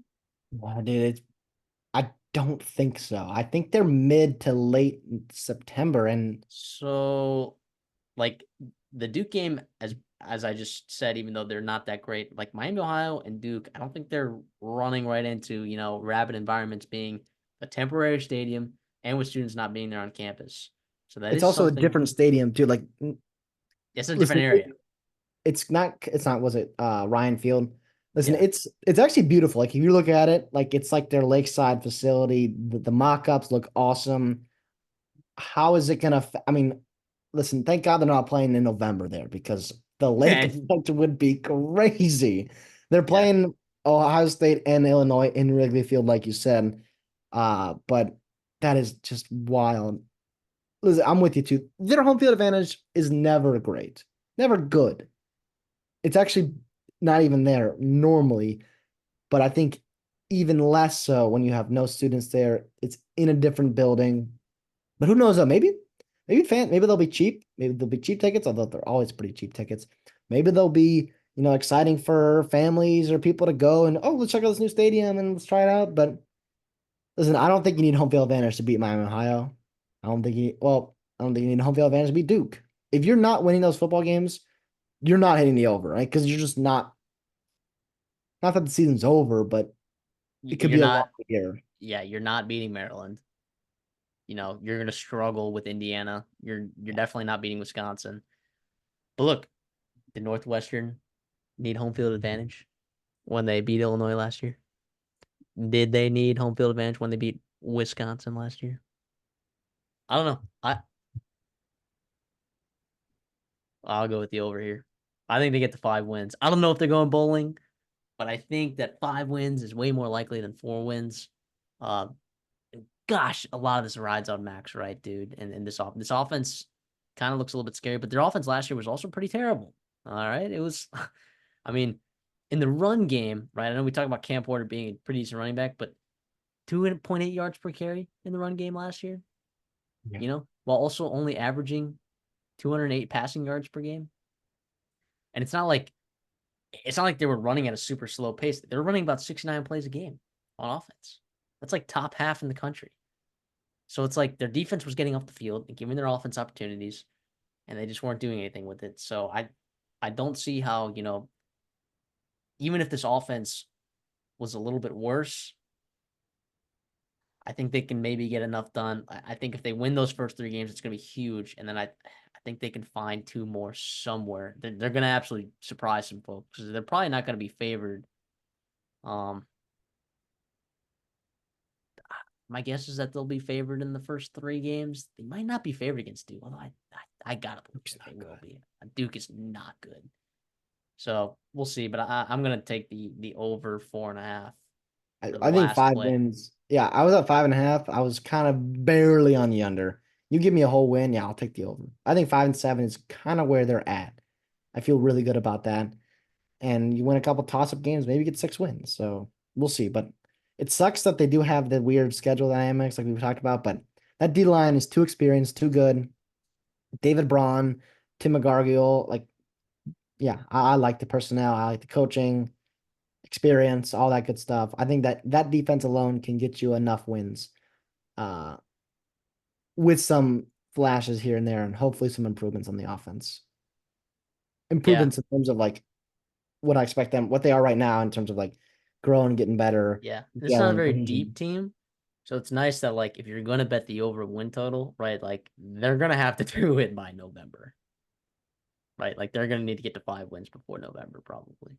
Well, yeah, that Purdue, that first week of November, yeah, it'll be Is that that the game. first week in November, Purdue? I Yeah, think it's they it's got. like the first, Okay, yeah, okay. So yeah, so that first weekend, I think you by that Purdue game, second. you need to have that over hit, basically. Because like I don't know if you have the depth necessarily to go the distance, win more games than that, make a bowl game, beat Illinois. I don't know. I don't know that you have the depth to do that. I know you beat Illinois last year, but I Well, think that was a little listen, different. let's say you got Purdue and then you got a bye week. And you got Ohio State, Michigan. You could Michigan before Ohio risk. State. Like, Whoa. no, That would be, eggs oh my gosh. That would be at nuts. in Ann Arbor too. But I'm saying like yes, you'll be It's not beat up, but happening. you could rest guys. Like if you have guys on the verge of playing, Well, maybe like the don't push second, them. yeah, I guess the second half of those games, Yeah. you Oh, might but be. might be letting some other folks play. Yeah, if Caleb Tiernan is, coming off an ankle injury and you got the bye week, maybe you rest him a couple more weeks until Illinois and then And you then run let back Max up Wright on. die. Why? See, that's where you get the young guys a chance. Like Jack Sorry, it's been this is almost hour 5 here. We've been recording. We've been having a great time, but it is Yep. a long night. Better call it. Thank you all for listening to our Big Ten previews part 1. Of course, as always, we put a lot of effort in these videos, hundreds of hours. That's not an exaggeration. We would appreciate the likes, right? We would appreciate the subscribes, right? We would appreciate all the support that you guys can give us at any time. We love doing this. But we also, do it for you guys. Every like gives us a little bit of dopamine, a little bit of something that gets us knowing that at least we're doing something right. At least we're trying hard. The production value's been going up. The research value's been going up. I think this season has a chance to be freaking awesome for the Redshirt Sophomore, and we're hoping that everyone is a part of it. And be sure to check out Big Ten Preview Part 2. It's coming out on Thursday. CD, anything for us on the way out? No, I echo all that. This video long enough. We thank you for watching. You got the best. We'll see y'all in the next one.